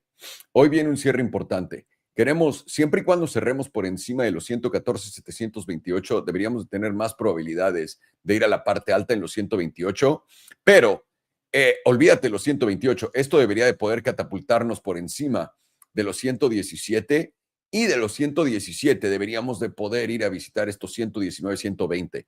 Ya de ahí tienes que romper los 120 para poder dar continuación a esos 123. 123 te llevan a 129, 129 te llevan a 132, 132 te llevan a 159, 159 te llevan a $164,000. Solamente me estoy aprendiendo todos los números de putazo. No sé qué está pasando con mi cerebro, pero los está absorbiendo todos. Pues es dejar el azúcar. Pero anoche comiste azúcar, idiota. Exactamente. Felicidades. 2 días. 2 días tenemos periodos de nula volatilidad. Recuerden, esta es nuestra volatilidad. La volatilidad es la línea de colores y la línea blanca es el promedio. Esto son periodos de nula volatilidad. Eso quiere decir que han habido 2, 4, 6 días sin volatilidad. La volatilidad está en 0.40% por debajo del 1% y el promedio está en 3.5%. Básicamente, queremos ver esto. Cuando esta tabla nos dé este movimiento y crucemos esto y nos dé confirmación, ahí es donde vamos a saber para dónde va el movimiento. Por ahora, la probabilidad favorece a la alza simplemente porque Momentum está apuntando para arriba, los precios, el pivote de Momentum está muy abajo, etcétera. Por ahora lo que queremos romper en esta de 2 días es nuestro promedio del 9 que está aquí abajo, en los 116,573. Si podemos romper por encima de los 116,537, esta vela va a cerrar el día de hoy, deberíamos de tener un objetivo natural, no solamente a los 117, pero ya retomados los 117 una vez más, te debería de dar tranquilamente estos 120 casi. Ya de ahí podemos analizar más. Diaria, estamos en este canal, lo habíamos visto antes, continuamos, estamos por encima del promedio del 9, el 34, que se encuentran en los 115, básicamente 115, vamos a ponerle 114,900. Y todo esto estando en los 114,900, pone y pinta una excelente idea de que podríamos venir a retestear acá, crear un bajo más alto y estaríamos equivocados si nos llevamos los 114,354. Pero siempre y cuando podamos aguantar y no llevarnos esta vela, deberíamos de tener continuación y poder ir a los 119,425. Volatilidad está contrayendo y todavía no tenemos nada por acá. Después de estos periodos de nula volatilidad, tuvimos tantita expansión y luego una vez más contracción. Y eso, solamente esto nos dio este movimiento de los 112 hasta los 117, ¿ok? Esto quiere decir que podríamos ver mucho, mucho más de esto. 4 horas, tenemos nuestro SMA 200 justamente acá en los 116,200, que es parte de mi tesis para mi trade y mi entrada. Estamos $400 lejos de ello, pero ya estamos cerca. Nuestra media se encuentra en los 116,744, que coincide con, ¿cuál era? Con el promedio del 9 en la diaria, me parece, o en la de 2 días. Un segundo. 116, no, 600. Denle 30 minutos a TradingView ahora para que se pueda colocar. Era la de 2 días. Sí, con nuestro 9 en la de 2 días. Es justamente esta zona, 116,500, la que queremos romper a la alza, 116,700, y eso nos debería catapultar agresivamente a la alza. 4 horas, déjeme regreso ahí. Denle otra vez 50 minutos a mi computadora, por favor. Bueno, no es mi computadora, es TradingView. Listo. Y acá teniendo este SMA 200 justamente en esos 116,200, teniendo nuestro promedio 9 en los 116,690, que también coincide con la parte de este canal. Lo único que pediríamos ahorita es que este no sea el S&P si somos alcistas, sino que esto sea el S&P. Para todos los que entienden lo que eso significa, sino que voy a tener que explicarlo. Es básicamente un breakout a falso. Y normalmente el movimiento contrario es lo que se da. Por ahora, estamos bastante bien posicionados en esto y es bastante fácil la cosa. Voy a quitar esto, voy a quitar mi... No, solamente quería quitar mi... Bueno, en realidad también. Y lo voy a dejar en la de harina. El índice, para que lo tengan acá. Ok. Primera cosa que tenemos que romper, vamos a ponerle 116,900. Poder romper y cerrar por encima de 116,900 nos debe catapultar a los 119, casi 120. De ahí romper 120 y cerrar por encima de 120, que nunca, esta fue la única vez que lo hicimos tantito. de ahí, eso nos llevaría ya a objetivo 127, bueno, 123, 127, 127 a 132, 132 a 159, 159 a 164 y de ahí a 300, pero paso a paso. Primero estamos en este rango de mierda, que de nuevo, esto son normalmente consolidaciones alcistas, cuando Bitcoin te da bajos, bajos más bajos, bajos más bajos. Lo he enseñado 1,000,000 de veces. Entonces, si eres alcista, lo único que quieres ver es que Bitcoin pueda aguantar por encima de los 100, digamos 114,000.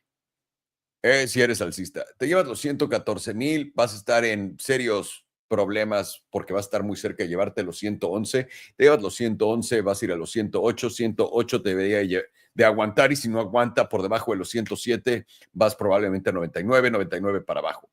Pero si eres alcista, lo único que quieres es este cierre por encima de los 117. 117 para arriba es todo lo que estás buscando. Por ahora, en movimientos más cortos, a corto plazo, no quieres perder los 114,800. Sería el 900, básicamente. Sería donde quieras aguantar. Pero por ahora esto continúa siendo alcista. Después de crear este mínimo, creamos este máximo y tal vez vayamos a crear un nuevo mínimo que podría aguantar acá. Yo lo pondría en los 115 y de ahí dar continuación a la alza. Es lo que favorecen las probabilidades. De nuevo, estamos mal siendo alcistas si nos llevamos esta línea meme para abajo en los 114. Te vas los 114 para abajo. Esa sería tu primera llamada. La confirmación sería llevarte los 112,600, el mínimo de esta vela. Y ya de ahí, bueno, sería otra cosa. Y si eres bajista, quieres saber dónde te estás equivocando, siempre y cuando te lleves estos máximos, en los 117,700. Si te llevas los 117,700 a la alza, eso quiere decir que estabas equivocado siendo bajista y va a continuar a la alza. Vamos rápido a la dominancia de Bitcoin, que por cierto, Ethereum toca los $4,000 el día de hoy, nada mal, ¿no? Para una moneda. Todo el mundo va a desaparecer Ethereum. Es loquísimo lo fácil, de verdad, que es tradear el mercado simplemente con narrativas. Es una locura. Para los que llevan un rato acá lo han visto. Por cierto, este movimiento, tíos, en Ethereum,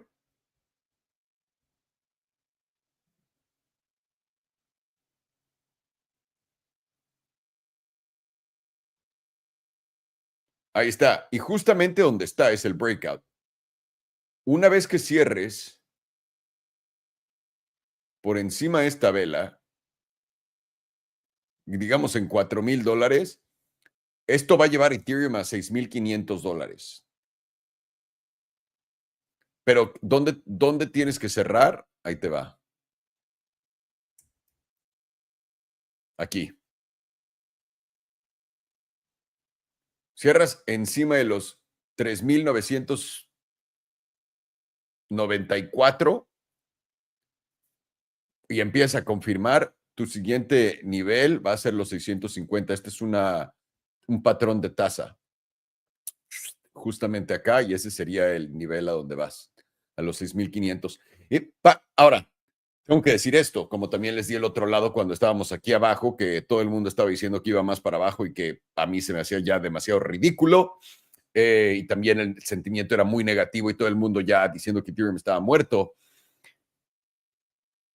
Cuando ya todo el mundo entiende algo y creen, güey, qué fácil es el trade. Ethereum es ahora el nuevo sistema financiero, porque hasta ahora, honestamente, yo sé que todos ustedes dicen que son otras monedas, pero el único que ha sido confirmado es Ethereum, con cosas prácticas, utilizables, con grandes instituciones.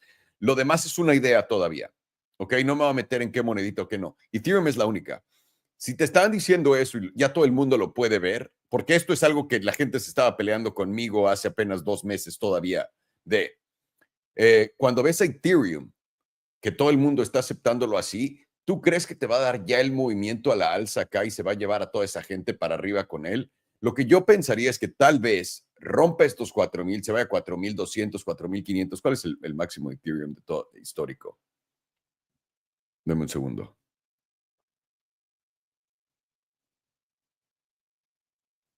Es más, no me den un segundo, denme 39 minutos.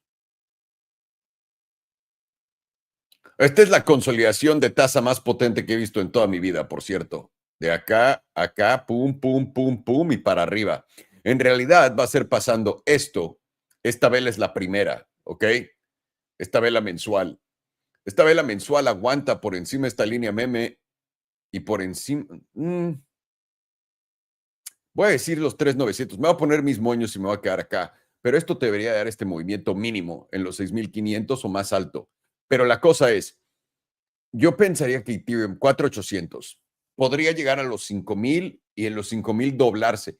Yo no pienso que nos van a dar esto tan fácil. Yo sé que todo el mundo está esperando que esto cambie. Me cuesta mucho trabajo pensar que les van a regalar tanto, que va a ser tan sencillo. Ya es el nuevo sistema. Ok, lo aceptamos todo. Vale, pues compremos Ethereum y nos vamos todos juntos para arriba. No sé, no sé. Lo que también quiero poner enfrente de todos ustedes es la dominancia de Bitcoin. Justamente aguantando donde debe, dentro del rango, y siempre y cuando aguante dentro del rango, continúa siendo alcista. Una vez que rompas esto a la baja, ahí es donde nos empezamos a preocupar. Por ahora continúa dentro del rango, parte baja, parte alta. Parte baja, parte alta debería ser lo siguiente. Y si no, y esto se acabó, también entiendan que alt season es muy diferente a lo que estaban esperando todos ustedes y que pues Ethereum popeando casi a sus máximos históricos, Solana teniendo, bueno, habiendo haber llegado a 200, casi $300 y que varias otras monedas ya tuvieron su momento como XRP también, etcétera. Eso es lo que fue. No tiene por qué todo repetirse idéntico todo el tiempo, ¿ok? Entonces, mínimo por ahora, la dominancia de Bitcoin está en tendencia bajista a corto plazo, pero a largo plazo continúa la alza. Y es importante mantener nota en esto y también mantener nota en nuestras emociones en eso de alt season. Me encantaría que hubiera una, me encantaría poder vender mis NFTs que compré por $200 por 10,000. No se preocupen, no estoy hablando de los míos. Y, y ya, o sea, me mamaría. ¿Lo creo posible? Personalmente no estoy en ese campo, mínimo no por ahorita. Tengo que ver un cambio en dinámicas, pero no lo estoy viendo todavía. Ahora, y les dije, va a ser muy diferente ahora cómo analizar el precio con Ethereum y también la dominancia de Bitcoin, porque Ethereum es el nuevo sistema financiero hasta ahorita.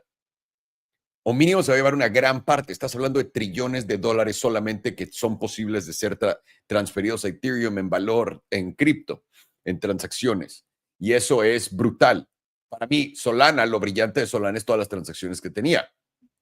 Ethereum va a ser una red súper transaccionada, aunque sea en los L2. Volumen es de lo que se trata el juego en cripto y es lo que estoy apostando a. Entonces, para mí, no voy a comprar Ethereum en la parte alta.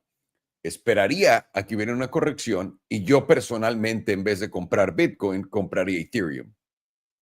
Ahora, esa es mi jugada, esa es mi estupidez. Yo sé que Bitcoin es la moneda de la libertad, no te la puede quitar ningún gobierno que hayan confiscado varios Bitcoins. Yo sé que también la libertad de que te rastreen todos los movimientos de Bitcoin es buenísima y todo eso, pero además el precio sigue subiendo, que es excelente. Es la moneda de todos. Yo en este momento cambio de opinión, yo me voy con los viejitos. Yo, yo no me voy con la idea que nos están vendiendo, me voy con la avaricia de los viejitos y me voy con Ethereum. Se me hace la mejor oportunidad para el siguiente ciclo y ya, es todo lo que les quiero decir. La dominancia de Tether continúa cayendo, venimos al retesteo bajista y está cayendo. Y esto nos debería de dar follow through mínimo al siguiente nivel en los 377. Y si esto llega a ocurrir, nos deberíamos de ver un Bitcoin mucho más caro. Y ahí lo tienen, damas y caballeros, su análisis de Bitcoin. Vamos a los Palantir. Palantir. The chart that just goes up. Literally, though. Isn't it incredible? It's the new NVIDIA, baby. Yeah, I mean, it's definitely as bullish as it possibly could be. And that's just really represented by this weekly here.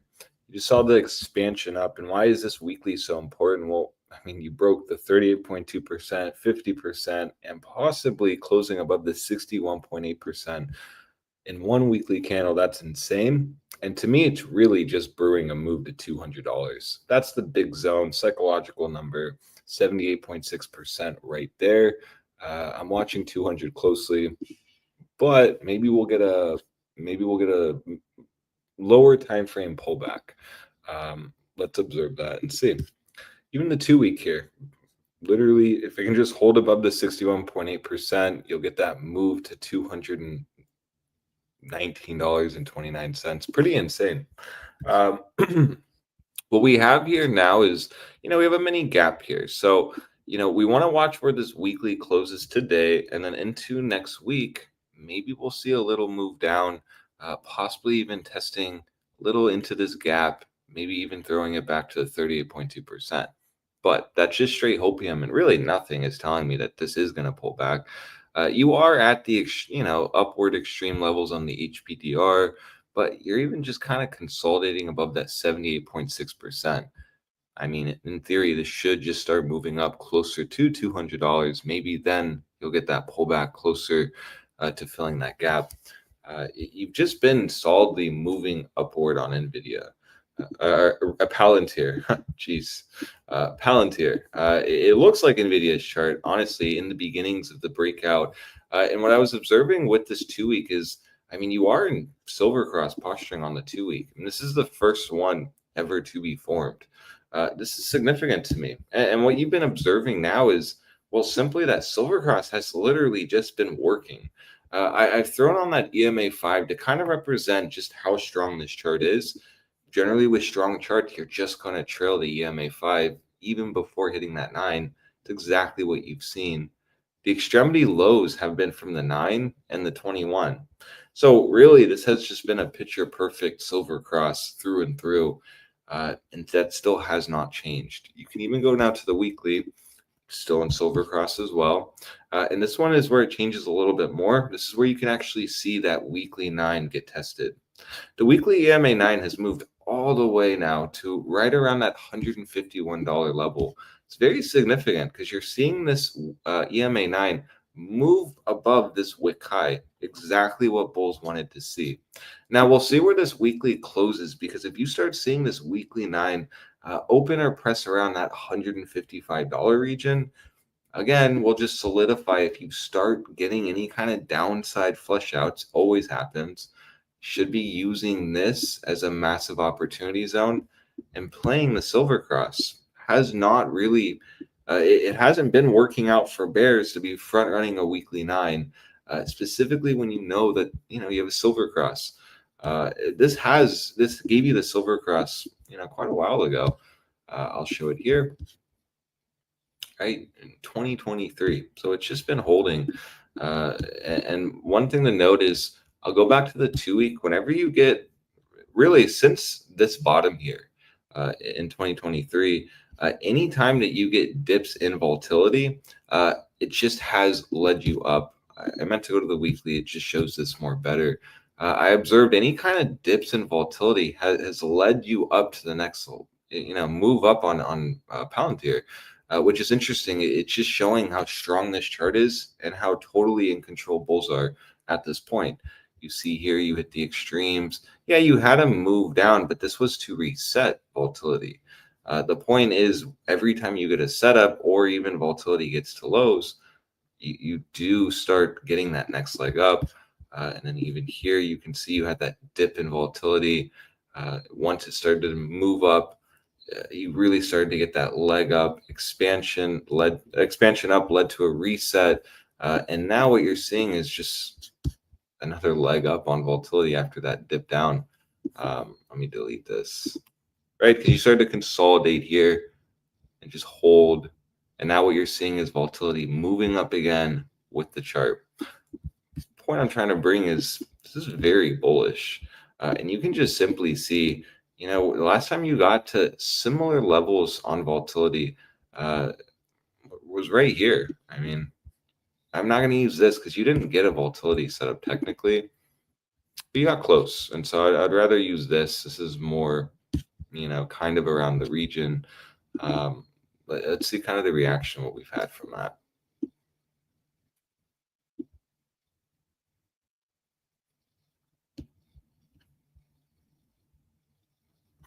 Let's see here. So even just measuring out this one, that was a 63% basically. You can even look at this move up too. So 51%. So, let's see so far how much we've moved up. Just to kind of get a perspective here. 30%. You know, if you, let's say nothing's telling me this is going to move up, you know, 50%, but to kind of give you a perspective, it's sitting, you know, around that $230 to $232. At this point, though, I mean, is that really going to be a surprise if you do start testing around 200? No, and that's why I want to be gauging this weekly. The fact that you're now breaking 3 levels on the HBDR and possibly just holding this into the close, which we'll know in 4 hours, is very, very bullish. So no, I'm not really going to be surprised if this does into next week or the following week go up to that $200 region. This is nothing more than just an absolute opportunity, and I would be gauging that as so. You can even see if, okay, maybe the weekly closes above all these levels. Maybe you do get that retest of the 38.2% leading to a spring. Very well could happen. Very volatile chart. And you know, even when we've been just moving upwards, you still get pullbacks. You know, this one here, 15%, 13% pullback. Most recent pullback, let's measure that out. From here, about an 8%. So, you know, point is, it's definitely not out of characteristic to get pullbacks for sure, and that very well could happen. I just personally wouldn't want to see July 28th's low get taken. Personally, I'm just gauging that as kind of, you know, the last higher low here before breaking out. Anywhere around here just should be looked at as an opportunity. So I'm using $156 as support. I want to see the weekly 9 move more into that, giving me confluence of that weekly silver cross retest simply. And again, you should be gauging that because that's just been holding for multiple weeks. Now I'll go lower time frame. We can check the 5-day, 5 days closing as well. Even just telling you, yeah, move possibly down to here in that 170 region. Extremity low, possibly where that median is, very well could shift closer to that $156. You're even seeing that EMA 9 on the 5-day move closer to there. You know, have a higher high break, higher low is kind of how I gauge, but it's kind of how I gauge when you get these breakouts. Kind of keeps me in check. Doesn't mean though you can't hit 200 first, then come in for a higher low. Very well could. Very well could. That's why I'm gauging the weekly. It's going to kind of guide me into next week.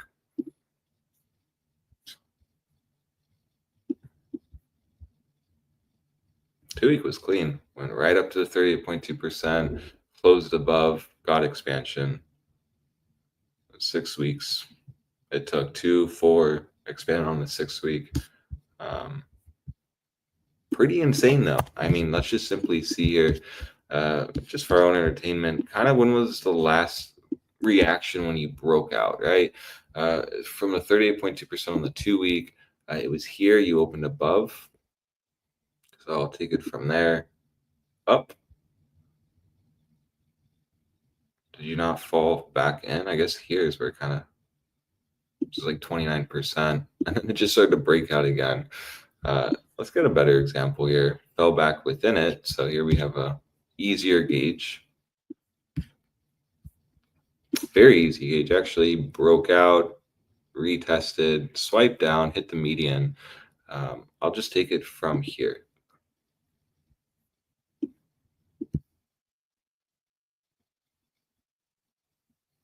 $65% before some kind of, you know, resistance. But I mean, until you actually broke back within that blue zone, you went up 211%. From this high, it was 350%. Wow. The point is that this is a pretty big setup, even as high as you are sitting on Palantir. I mean, this is just freshly breaking out again. You know, so it just kind of does really look like how NVIDIA's chart looked before the rally. The big rally started, and this is just in the midst of it. And what you're noticing is simply this. Bears are trying to short this, but again, nothing is showing them weakness, similar to like NVIDIA's chart. I remember last year when it was literally just going up, and shorts were trying very hard to short it, but there was really no reason to do that. You just were literally trailing the 5, just like you're doing on Palantir, never losing the monthly 9. and any move down would just be another retest and possibly monthly higher low. So, I mean, literally bears got one red month in March, and then that's just been it. Pretty insane. This chart's literally been green the entire year up just until March. That was it. So bi-monthly has literally just been green. This chart has literally been green only from May of 2024 on the bi-monthly. It's absolutely absurd. Insane. Like literally. This 2 month is interesting because I mean visually, just if you're looking at meme lines, you just simply want to see this kind of close anywhere around here. Most likely we'll see 21 days. And then, you know, if you get that back test of this wick high, that would be the opportunity zone for me. That would make a lot of sense. See how the monthly is looking. Resistance. You have that 5 moving in right around there. It didn't fully hit the 5 into this month. So yeah, I'd be gauging like 148, 149 as an extremity low if you get that bi-monthly close above $155. So far, it seems like that's going to be likely. Now go to the daily. We can just see what's happening here.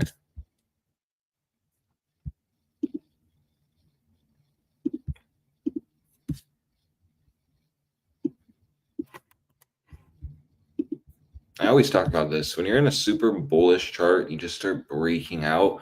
You know, all you really can do if you trade off meme lines is just simply see SR flips. You just want to see wick highs, right? It's like, look at this, rallied up, up only, resistance, broke down.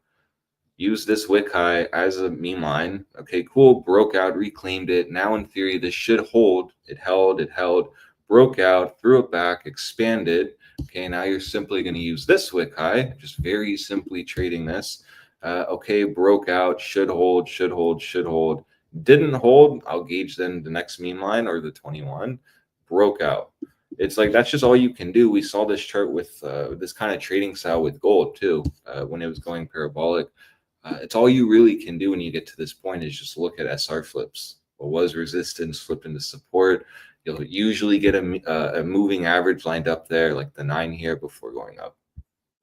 So that's how I'm like charting this right now. I was going to say, like, literally, I was thinking about the same thing when I was looking at this chart. I was like, I mean, it's kind of pointless to talk about it, except like, where could we find support in finding those areas? Literally the only thing you can do. So now it's like you're just simply doing this. I mean, okay, broke out. Let's use this high gap fill. 21. We've seen the daily 21 hold pretty nicely. And so, you know, it kind of tells you if you do get a pullback, perfectly fine. It should be just a higher low in the midst of higher lows. And that's it. Gap fill. You get your little flush out. Could come on a new weekly candle. And all this will give you is just another retest of the 5 on the weekly and possibly just a throwback of the 38.2%. So you're getting, you know, little nuggets of confluence on. You could make an argument to, you know, look for more downside. You should. It's just when you're closing even the 12-hour above the 78.6%, I mean, it's just looking quite bullish.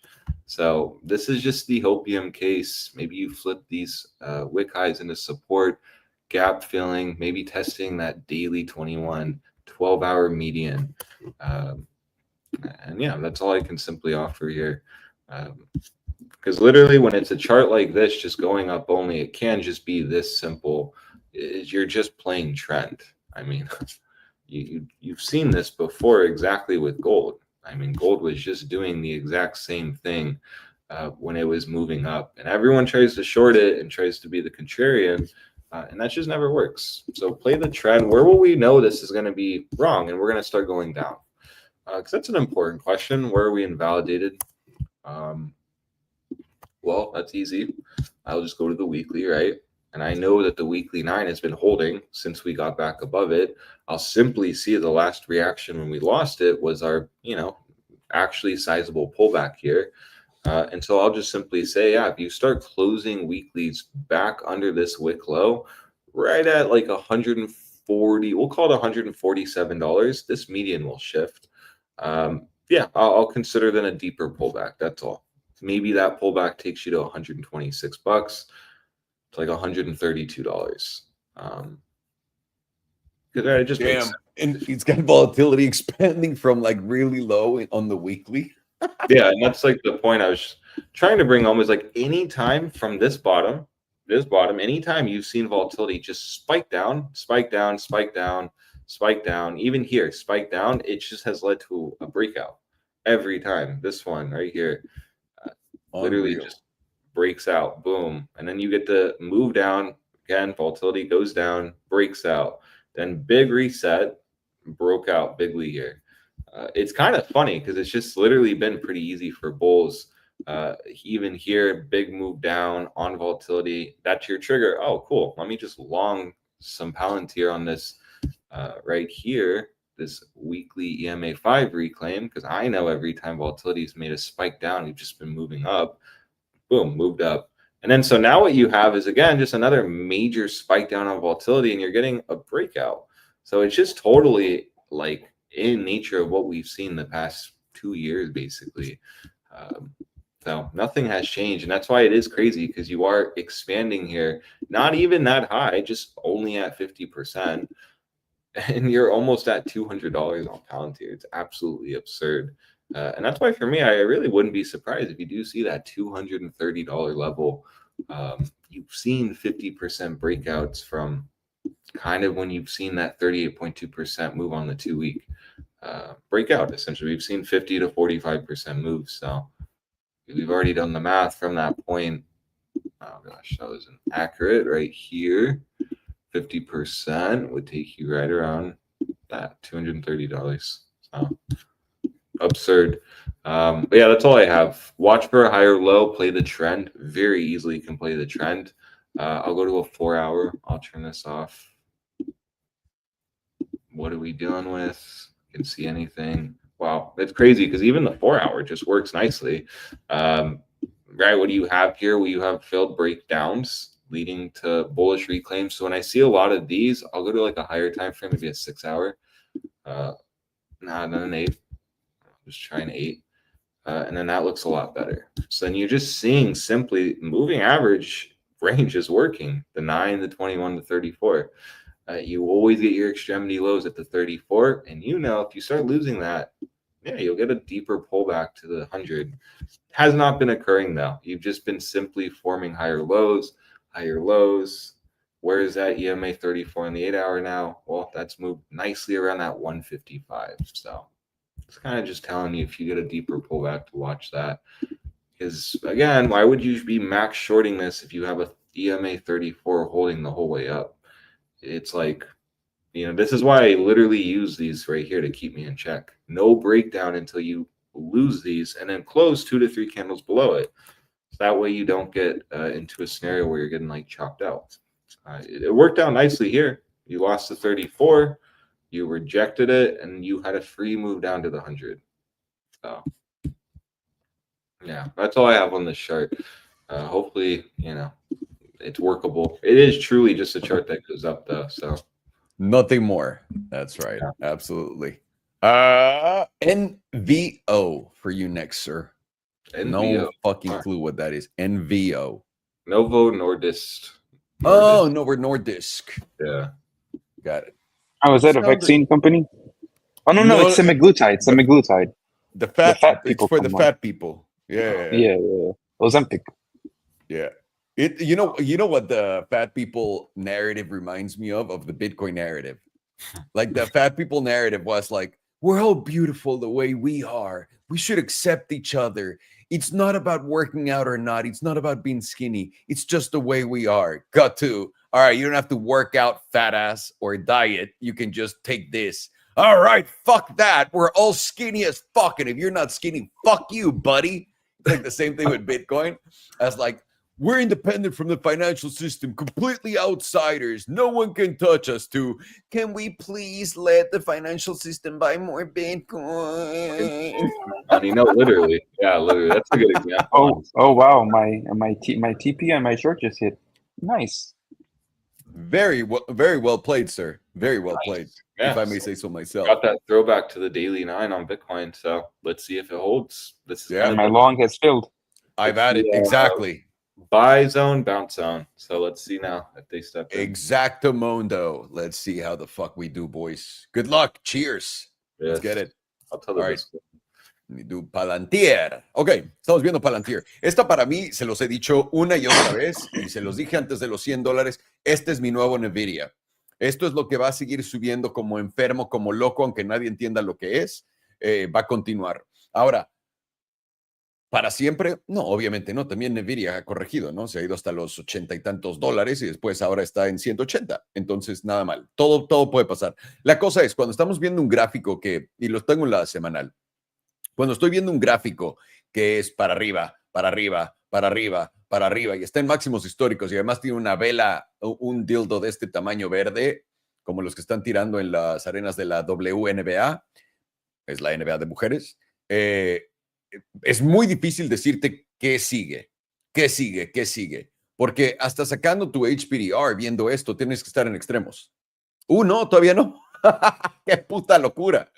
Eso $200 es tu siguiente objetivo. $200, que también es un número, recuerden, cada que tenemos la posibilidad de llegar a un número redondo grande, es mentalmente algo que el precio tiene que tocar, que le da más preferencia que lo vaya a tocar o que no lo toque pero por centavos, no por dólares, por centavos. Entonces, si yo fuera un bag holder de Palantir y dijera, güey, ya tengo un chingo de ganancias, quiero vender, ¿cuándo vendo? Yo pondría mi orden de venta en los 199 para que entiendan ese concepto. No estoy diciendo que lo hagan, estoy diciendo así es como operaría en esa situación. Me caga decir operar. Me siento como que estoy intentando pretender ser parte del sistema financiero. No mames, 221. La mensual se está encontrando con esta resistencia justo en los 186, 89. Interesante. Me pongo la trimestral. Ya estás en la trimestral en extremos. Me pongo la de 2 meses. 2 meses también estás en extremo. Interesante que en la mensual no, pero estás en el 61.8%. De poder romper eso, $250 va a ser tu siguiente objetivo. Y pregúntame si creo que es posible. Efectivamente. Pero efectivamente. No te estoy diciendo que te los va a dar instantáneamente y que deberías de meter todo tu dinero en esto. No. Pero Palantir, tíos, ven la fuerza que lleva. Ya tenemos nuestros objetivos con nuestros targets de ¿cómo se llama? Del HPDR. Esta fue la primera tabla donde les platiqué de una vez que tengamos el cruce para arriba de esto, tenemos este objetivo, etcétera. Tenemos que entender que, una vez más, viendo este tipo de acción que simplemente ha tenido solamente un mes rojo en el 2025 y desde entonces muy poco, o sea, literalmente nada, o sea, desde el 2024, junio, hace un año, solamente tenemos una vela roja en todas estas velas mensuales. ¿Qué es lo que puedes hacer? Quiero entrar en Palantir, tío, me siento que me quedé fuera del juego. ¿Qué es lo que voy a hacer? Ok. Volteo a ver 2 semanas. Lo importante aquí va a ser poder encontrar una zona donde el precio, si cae, debe de funcionar como soporte. Ahora, entiendan esto.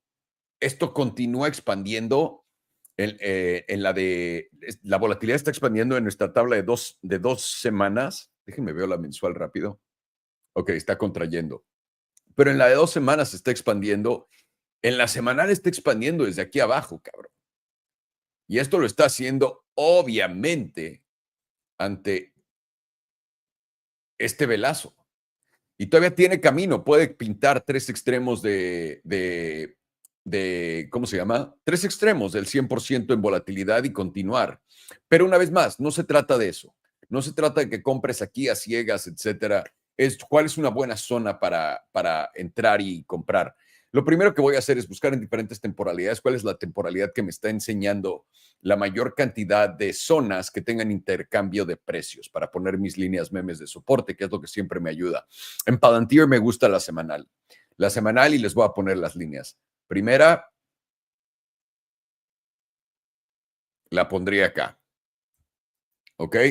Ahora, recuerden que poner tus líneas es subjetivo, cada quien hace esto es un arte personal, ¿no? Hay gente que te dirá, güey, siempre junta los picos y nada más los picos y es lo que deberías de hacer. etcétera. Pero a mí me gustan zonas donde te engaña, donde pierdes esa zona y la vuelves a recuperar. Esa es mi preferencia. Entonces pongo uno acá. Después voy a ir subiendo esto y me voy a dar cuenta que aquí hay otra de esas zonas. ¿Ok? Y aquí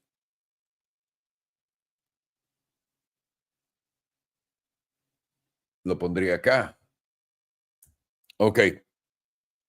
Puesto con esto, déjame pongo mi HPDR a ver si me da otras pistas.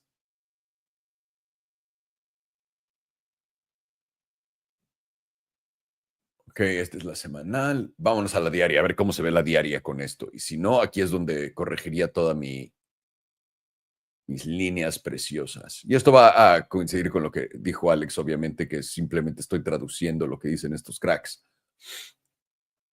Pueden verlo acá. Resistencia, chocas, intentas, una vez que lo tomas y confirmas, vas para arriba. Ok, bien.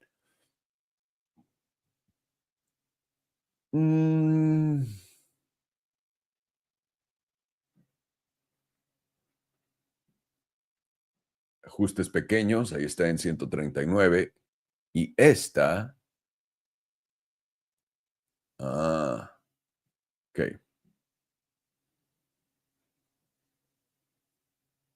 Ahí está. Ahí están mis niveles finales. Y ahora, ¿confluencias con el HPDR existen o no? El HPDR en la diaria estamos entrando en la zona del 88.3% que se encuentra en 195. De nuevo, $200 son inminentes en esta cosa. La primera zona de oportunidad gigante para agregar va a ser justamente acá en tu 168, 169. Esa sería la primera zona donde si llega a caer aquí, compras, ¿no? Si estás interesado en agregar a tu posición, compras. La segunda van a ser los 153 y eso coincide con la parte baja de la zona azul, porque si pierdes los 169 tienes una gran probabilidad de ir ahí en los 154 y de perder los 154, el 78.6% es más o menos donde vienen en estas correcciones a la baja, efectivamente. Y ahora hay veces que sí caen extremos, como en abril, pero esos son ocasiones especiales. Por acá tiene cara que los $100 nunca más los vamos a volver a perder en Palantir. Nunca. Por dónde estamos en extremos acá. Y por ahora es simplemente entender que... Ahí les va. Estamos en un patrón súper alcista. Solamente queremos saber dónde agregar. Y ahora, esta línea meme es perfecta en el sentido de que aquí hay un gap, lo puedes ver, ¿no? Que es un gap donde el precio abre muy por encima o por abajo de. Y normalmente a los traders tontos como yo nos dice, vemos el precio bajar, está por aquí, decimos, güey, va a tapar todo el gap, va a llegar a los 161. Esta es la zona de engaño. Esta sería la zona, porque esto es muy... Esto lo que te está dando, cada que ves un gap, piénsalo, están tentando al tío Salo. Están tentando al imbécil de Salo. Es como lo tienes que ver. Le van a dar a Salo su entrada o lo están viendo cara de pendejo para que se quede fuera de la jugada. Es más o menos la manera de ver esto. Esta es la zona de yo no creo que vayas a bajar de acá en los 169 en este rally. En el rally, una vez que rompamos este rally, por supuesto. La siguiente van a ser los 154 y de ahí los 139. Quiero ver qué tanto existe de pullback en esto. 1, 9% a la baja. 2, 17% a la baja. Y 3, 25% a la baja. Para que tengan una idea. Mi cuarto, que es el sueño mojado, 35%. Ahora, ¿qué tanto corrige Palantir cuando corrige? Ha habido muy pocas correcciones y en realidad la única fuerte es la de abril del 2025. Este fue casi un 50%, lo que me dice que 120 va a ser la zona a aguantar cuando el precio llegue a caer agresivamente, estando más o menos por estos niveles. Más arriba obviamente se va a ajustar, pero no tienes tantos datos, no existe tanta confluencia. Ahora, nos equivocamos y el pedo es, para poder romper toda esta tendencia alcista, tendrías que caer por debajo de los 120. porque este es nuestro patrón de tasa, pum, pum, pum, pum, y esto es lo que te dio este movimiento para acá. Es más, si lo fuéramos a medir.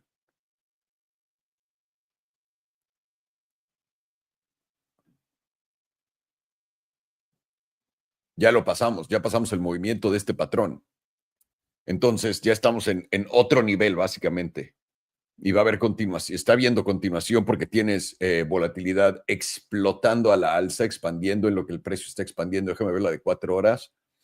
Uf, y continúa. La de 4 horas también lo puede pintar. Vienes de muchísimos periodos de cero volatilidad. Aquí es donde viste el trade, en la de 4 horas en Palantir. Y efectivamente, ahí te va, diaria, muy fácil, semanal, perdón. Oportunidad grande de agregar, 168.93. Cágate si te da los 154. O sea, cágate, ¿no? Ah, una vez más, sin romper estructura. ¿Dónde rompes estructura alcista? Aquí. Te llevas los 120 para abajo, olvídalo. Ya topaste, ya viste el tope y ahora vamos a ajustar rico. Pero, qué fuerte. Para mí, de nuevo, una vez más, esto es el nuevo Nvidia. Mr. Farhano, we're ready for, what the fuck? Celsius. The shittiest energy drink on the planet. I always got to remind you. People have to know. Well, they have to. Can't be drinking that garbage. Don't worry. People are very smart. They're not drinking. Hang on. You know, there's a narrative that people are getting smarter. I'm sorry, healthier, and they're not drinking alcohol. And that's why alcohol consumption is down. Really? Have you heard that or not? I've heard that young people are drinking less alcohol. Okay, so that's what they're saying, that alcohol consumption is down because younger people are like whatever. So here's the really funny thing. If you really look it up, people are not stopping drinking. They're just not drinking at restaurants, bars, at anywhere publicly where they upcharge the drinks. Like that consumption of alcohol has gone down tremendously, but at home consumption still the same. It's just people can't afford to do that anymore. So at the same time, and look this up, like so that you understand I'm not lying. There's another one that the story goes, well, Americans are tired of inflation and they're not willing to pay anymore for expensive snacks. So snack companies are down. Americans all of a sudden became smart. Not when G-Wagons were $400,000. Not when you could buy my Tesla Cybertruck for $300,000. Now, Americans have become smart and now they're not overspending on things that companies are overcharging them for. No, they're broken. They cannot afford like their little Choco-friendly Choco Quack or whatever the fuck they're eating. So even snack companies are suffering from that. And it's the same with fast food companies. It's crazy. It's fun narratives. Yeah. I mean, if you consider the fact that Johnny Walker Scotch you can buy it for one shot at a restaurant or the entire fucking bottle at the grocery store, it's not a hard choice. Yeah, that's what I'm saying. So people are just getting home and getting fucked up. I too am an aficionado of getting fucked up. Who isn't? So unfortunately, despite their energy drink being complete dog shit, the chart actually looks pretty good. We're putting in we're putting in hidden bullish divergence here by taking out these previous lows. Price is putting in a higher low. It is now confirmed off of this candle here after we closed over this big high. It definitely confirmed off of this one, if not this one. And we have now reclaimed this bottom 38.2%, and we're holding steadily onto it. And assuming we close over that 38.2%, which is at about $49 currently, $49.30, that is going to give you a magnet for price towards the median, which is going to change. We don't know where it's going to change to. Maybe it goes down to somewhere around here. Maybe it goes up to somewhere around here. Here, we don't know. But at that point, the median is going to be the magnet. And right now, that's at about $100.60. Lines up basically exactly with our, just a little bit over our current all-time highs. The next level above there is at 38.2%, where we on both rallies topped out significantly above the 38.2%. Here we topped out at the 100%, and then here we topped out at somewhere around the 61.8% to the 78.6%. So that would give us targets somewhere between $189 and $300. Pretty insane. Let's just ignore those for now and focus on closing over 49, so we can get over get to that median. And very likely, you will find some type of resistance around this zone here at $60. Shouldn't be enough to invalidate the HBDR setup, but you likely will get some type of consolidation and chop right here, maybe another retest of that 38.2%, and then it moves towards the median. Let's go on to Jewel. Jewel is still giving you a pretty heavy sell signal with the God mode background. This would be the area for you to flip back around right about or at the edge of the bearish control zone if you are going to be bullish, which it does kind of look like it's going to do. Monthly is now in the bullish control zone, flipped strongly to the upside with volatility expansion. We still, however, on the bear side, do have possible hidden bearish divergence because we've taken out these two highs right here, where price action is making the lower high, giving you possible 1, 2, 3 drives of hidden bearish divergence. And that will confirm with any close below $43.05. If that does confirm, you'll get an easy target of somewhere around this 100 EMA and this median sitting somewhere around 29 to 30 bucks. Although I am on the bias that it's not going to confirm, especially since we are putting in such a massive bullish engulfing on the monthly. Sure, nothing is confirmed until it closes, but I don't think that's going to confirm. 2 week is now starting to flip back up also, getting over the moving average, getting back into the bullish control zone. We've taken out these previous lows while price put in higher low, giving you 2 week hidden bullish divergence. That's also been confirmed. And we also have a bullish jewel cross with the pink crossing above the yellow in the bearish control zone. I'm just curious to see what type of results this produces.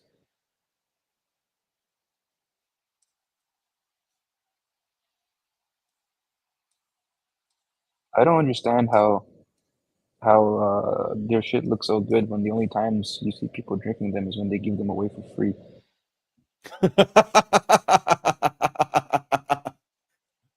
I don't know. These companies are hot right now, and remember that Poppy just got acquired for $2 billion. Anything that's active, I've always called it purpose water. Anything that has like a purpose in a can is going to do great. And the same thing with Lumen that we invested in, like that does protein with lemonade and all that shit. Like these companies are hot right now. Somehow not mine, because Coca-Cola hasn't called me to fucking buy me for billions of dollars, but soon, hopefully. Yeah, they're not able to find the contact information. That's probably what it is, right? Yeah, they're working on it. They got someone messaging me on Instagram. Hey, want to give you billions of dollars. Mind calling me? Yeah, right, buddy. Yeah, you just don't see the message. There's too many messages coming through. So initially he did a move of 31%, then about 58%, then about 171%. Wow, this thing really likes to go up.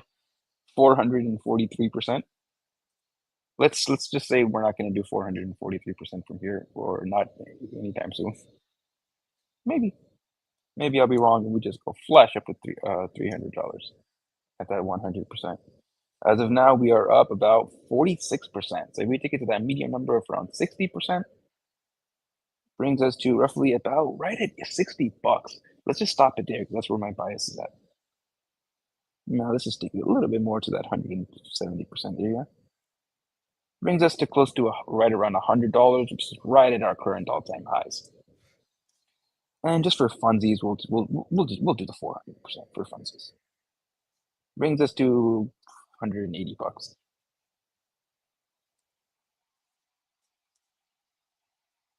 Weekly, just like the 2 week, is now starting to flip back up, just about to get back into the bullish control zone, taking out these previous lows, putting in a weekly hidden bullish divergence, and we're just about to get a close over the 38.2%. And we have a fresh weekly silver cross.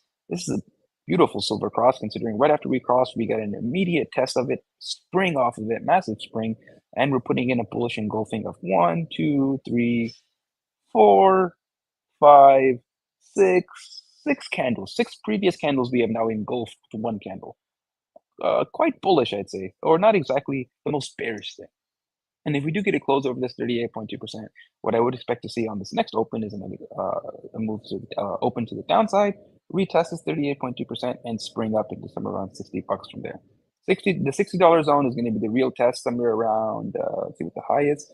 $64.20 is going to be the real test if we can get above that resistance or not. If we can get above that resistance, then we're very likely going to be testing those $100 highs. 5 days, same exact look as the weekly, fresh silver cross, retest, and now getting over the 38.2%. Momentum just about to flip back up into the bullish control zone. 2-day flipped up heavily in the bullish control zone. Volatility is expanding. However, on the opposite hand, you're getting very bearish jewel cross right here with the pink below the yellow. Let's mark this off and see what it does.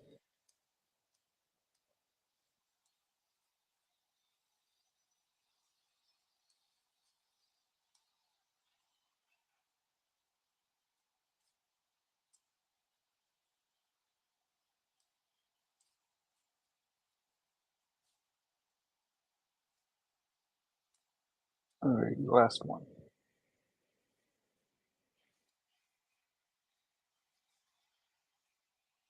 Interesting. This one got a pump first, and then it went down.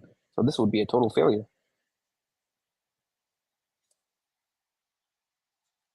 This one went down by about 8.3%.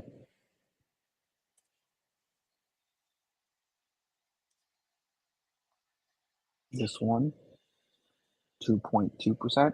Let's see how much it went up. 5.9, so that would have been invalidated. Only 2% down. About 7%, 15%, 15.8.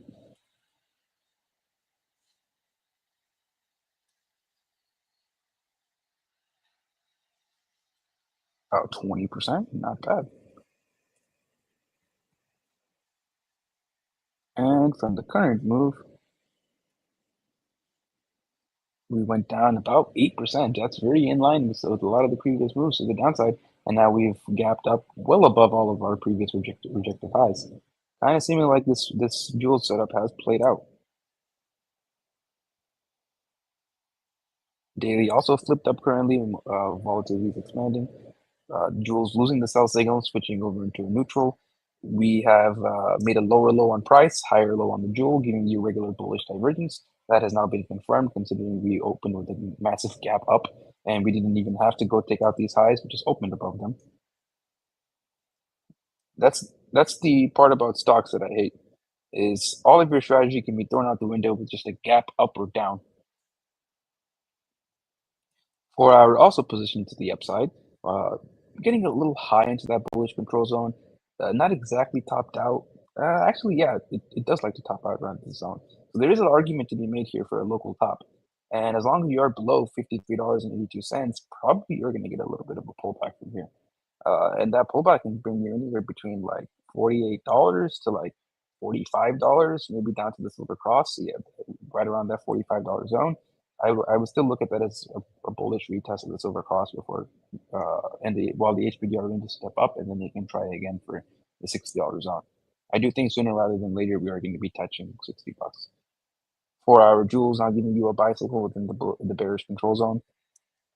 Lines up for a continuation after maybe a little bit of a pullback.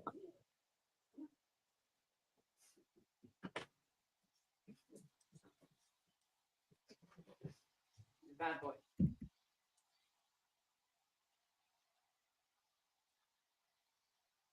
Quarterly currently has fresh 3 drives of hidden bullish divergence. Going to be active as long as you're closing over about $21.10. And your next target is the simple moving average, which right now sits at about, well, the first one is the bullish control zone, and then the simple moving average. Bullish control zone sits at $58. I like that number because it sits close to 60. And then the simple moving average is right around 93, just below 100. Okay. 2-week currently has regular bullish divergence, but you're already in the critical zone. Weekly has many drives of bullish divergence, but most of them have been validated. About to put in, zoom in a little bit. Lower low. There's some weekly hidden bullish divergence, not the strongest drive, but it's there nonetheless. It's going to be confirmed with any close over about 48, 47. That should take us up to $60.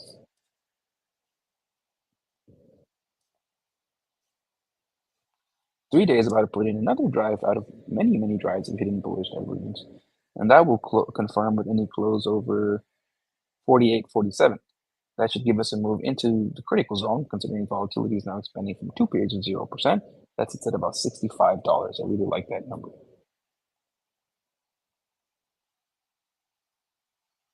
Two-day also putting in another drive of hidden bullish divergence.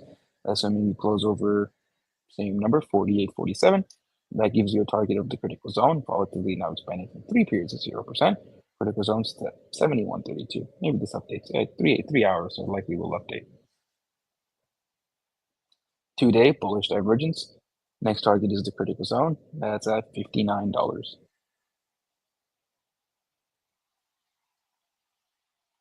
Come on. Nothing.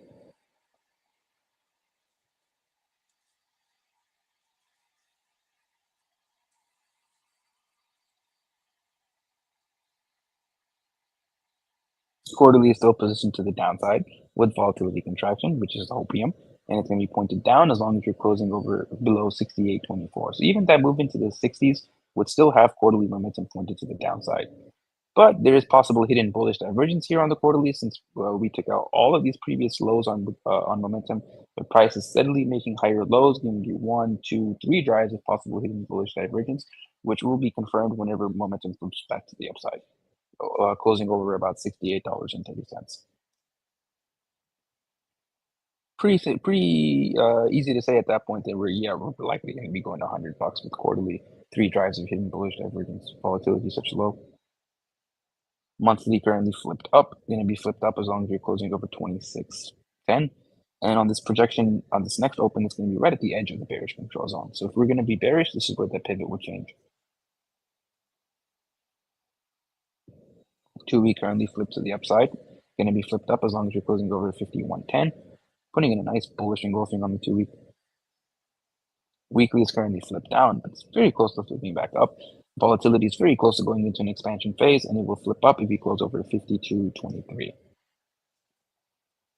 5 days currently also flipped to the downside, very close to flipping up, very close to getting volatility expansion, just over that moving average now. Just needs to close to confirm the volatility expansion, and it will flip up if you can close over 52.15. 2 days currently freshly flipped back up, with volatility now expanding from 3 periods of 0%, and it will be flipped up as long as we're closing over $50.78, and we're rejecting getting out of the bullish control zone. Daily is also freshly flipped up with volatility expansion, and it will be flipped up as long as you're closing over 45.64, and you're rejecting the bearish control zone now. 4 hours also even flipped up. That's very interesting to see. I thought it would be flipped down. And it's going to be flipped up as long as you're closing over 41.66. Volatility is getting a little high, however. Somewhere around here, you likely will get that mean reversion. Zoom in a little bit more. Even the 2 hours flipped up, but many, many periods of 100% volatility. $49.74 is the pivot. I can't find any fucking time frame flipped down. Wow, that's impressive. Very nice silver cross too. Hey, I got to salute you, Celsius. I couldn't find anything bearish. And when we're going to be pointed up as long as you're closing over $50.85. What you would need to see to be to get that more long form pullback is get a tick below about $49.81. Once you get that, then you're likely going to be going to test somewhere around $45. Not really that much of a pullback at all. So on the high time frames, I'm sad to say this thing looks quite bullish. Looks like you're putting in multiple drives of hidden bullish divergence on the quarterly. The momentum is currently flipped to the downside, but that divergence will supersede that and eventually flip it back up, especially once you get lower into the bearish control zone. Monthly is already flipped up, 2 weeks flipped up, weekly's flipped up, 5 days flipped up, all the way down to the fucking 1 hour is flipped up. I would expect even at the very least 4 hour to be flipped down, considering you're tapping such extreme areas on the HPDR and you're putting in a little bit of a topping candle. However, you're still flipped up, and as long as you're going to be flipped up, I got to be looking towards somewhere around that $60 zone to $65 zone, which is the major resistance. And sooner rather than later, whether we get a move to the downside from here or not, I do think we are going to be going to tap that $60 to $65 area. Even if we get a pull to the move to the downside, it's going to be like $45, $6, $7 down from here. I don't think that's anything to worry about. And then if you reject the $60 to $65 zone, then you're likely going to be looking for more bearish signs, and you're going to have hidden bearish divergences across the board, and that will take you to test somewhere around these $20 lows. But until that happens, you should be looking for upside to around $65. in the most bearish scenario, I mean, most bullish scenario, it still likely rejects either way on the first type around, makes a higher low, and then the next target is somewhere around that $100 region for those bullish divergences. But at least you would have a target of somewhere around 60 to 65 based on the bullish divergences that have already been confirmed. And the invalidation now on the bullish outlook, it's getting either ticked below about, this is going to be very low. Actually, well, we can use a little bit of a higher number. We can be a little, this is the super conservative area. We'll use about $32. So tick below $32, or let me zoom in. Weekly close below about the 100 EMA or $40. Either one of those two things, and I'll reevaluate for that $60 target and be looking for a deeper pullback, maybe at the very least a retest of these lows. But I don't think that's going to happen. I think somewhere towards 60 to 65, maybe a retrace towards 45 first. I'm not going to rule that out, but it doesn't seem like we're going to get that now with how strong price looks. And the $65 zone is going to be the real test if we can break into 100 or not. Yes, indeed. Yes, in motherfucking indeed. God damn. Good for Celsius. Hopefully it's the same for all of us in other companies. Come on. Inshallah. Just beverage companies, please. Get hot, really hot. It's fucking, by the way, it's impossible to sell businesses right now. It's really hard. Very few are selling because big companies don't have access to credit because interest rates are so high. So it's so gay. It's so gay. It's so slow. So I also would like lower interest rates just for that reason alone, but we'll see. We'll see. Thank you. And now we have QBTS for you, Mr. Farhano. Well, I think that's the one that was going up only when we looked at it. Wasn't it the super ranging one? Yeah, the super volatile one, I think. Oh, okay. Ok. Estamos viendo Celsius, las bebidas energéticas de no sé qué pedo. Ok. Funcionó perfectamente bien esta línea meme, aunque nos hicieron un front run, pero aquí tenías tu promedio del 100, tu 21, etcétera. Tienes un cruce plateado acá en la semanal. ¿Por qué estamos viendo esto? Claramente después de hacer este máximo en el 2024 y luego este en el 2024, después en mayo, primero en marzo y luego en mayo que tuviste otro, básicamente casi un segundo, digamos un doble techo, es lo que le voy a llamar a esto. Desde entonces caíste una bastante considerable cantidad de 78% hasta los $21. De los $21 que hemos estado viendo y por qué estamos diciendo que esto se ve bien. Porque desde entonces hemos hecho estos mínimos más altos, bajos más altos, bajos más altos y continúa junto con altos, altos más altos, altos más altos, altos más altos y ahora un nuevo alto más alto. Esto continúa siendo muy alcista. Sobre todo ahora, todos ustedes saben que me fascina cuando vemos todos nuestros promedios juntos, no revueltos en una sola zona y ahí puedes ver cuando el precio viene, toca y rebota con fuerza. Eso indica demasiado potencia en el precio. Otra cosa que me gusta es el EMA 100, lo perdimos justamente acá en julio del 2024 y eso fue lo que nos dio el Dumper Rue por acá abajo. Lo que para mí, el EMA 100 tenía que ser retesteado antes del viaje obligatorio a la luna y es justamente lo que está haciendo en este momento Celsius. Vino a retestear el promedio del 100 aquí abajo, que es la línea roja que están viendo acá. Lo tocó bolas para arriba con muchísima fuerza. Esta vela va a cerrar en 3 días, en 3 horas y 41 minutos. Es la semanal, solamente 3 horas y 41 minutos. Me equivoqué, no son días. Así que interesante. Vámonos a la trimestral para empezar esto bien como se debe. Celsius tiene bastantes datos. Esto salió a la venta en el 2007. Tuvo básicamente nada hasta el 2021, bueno, 2020, y ya de ahí tuvimos esta expansión de precio y ahora esta continuación. Lo que básicamente pondría yo, si estás viendo esto en temporalidad trimestral, es esto. Cualquier oportunidad de regreso a esta línea, meme, va a ser la oportunidad dorada para poder entrar. Si yo quisiera entrar y estoy invirtiendo a largo plazo, es lo que yo me esperaría. Te lo dé ahora o después. Y definitivamente lo va a hacer porque esto lo hizo en el 2022 y esto lo vino a tocar una vez en el 2025. Pasaron 3 años en tocar esto y fue bastante sólida el soporte que te dio junto con la línea MB por acá, y ese soporte aplicó para este empuje a la alza. Puedes ver que ahora Celsius está por encima también de nuestro promedio del 9 trimestral, que es esencial para nosotros considerar algo muy alcista, aunque Momentum está apuntando para abajo, pero está llegando a la zona bajista, donde está dándose la vuelta y va una vez más a flipar para arriba, pero en temporalidades más cortas, mensual, 2 semanas, semanal, todas las que quieras, Momentum está apuntando para arriba hasta la de 1 hora. Entonces, este gráfico está a punto de convertirse en también igualmente alcista con Momentum, aunque el precio te está diciendo que lo es. Vamos a poner el HPDR en esto a ver cómo se vería. Perfecto, colapsando mi precio. Ahí voy a tener que escribirle a Crown que tenga que ajustar este pedo. Estamos entrando en la zona azul, verga, mensual, digo trimestral, y entrando en la zona azul trimestral, siempre y cuando no perdamos los 49.30, tenemos una alta probabilidad de venir a la media que se encuentra en los $100 y sería un nuevo alto histórico para Celsius. Ese es el primer objetivo. Ya no te voy a decir el de arriba porque da completamente igual. Vamos a la mensual. Teníamos volatilidad contrayendo. Mensual, volatilidad está empezando a dar la vuelta desde el punto, no es el punto más bajo de la tabla, no. Está empezando a dar la vuelta, pero el 78.6% se encuentra en los 64, 63 dólares. Eso me dice que vamos a ir muy probablemente ahí y de ahí empezaremos tal vez a empezar a consolidar por un rato antes de dar continuación. Más allá de eso, estamos por encima de nuestro promedio del 21, del 34, nos recargamos en el 50%, le hicimos un pre-front run y de ahí nos fuimos para arriba.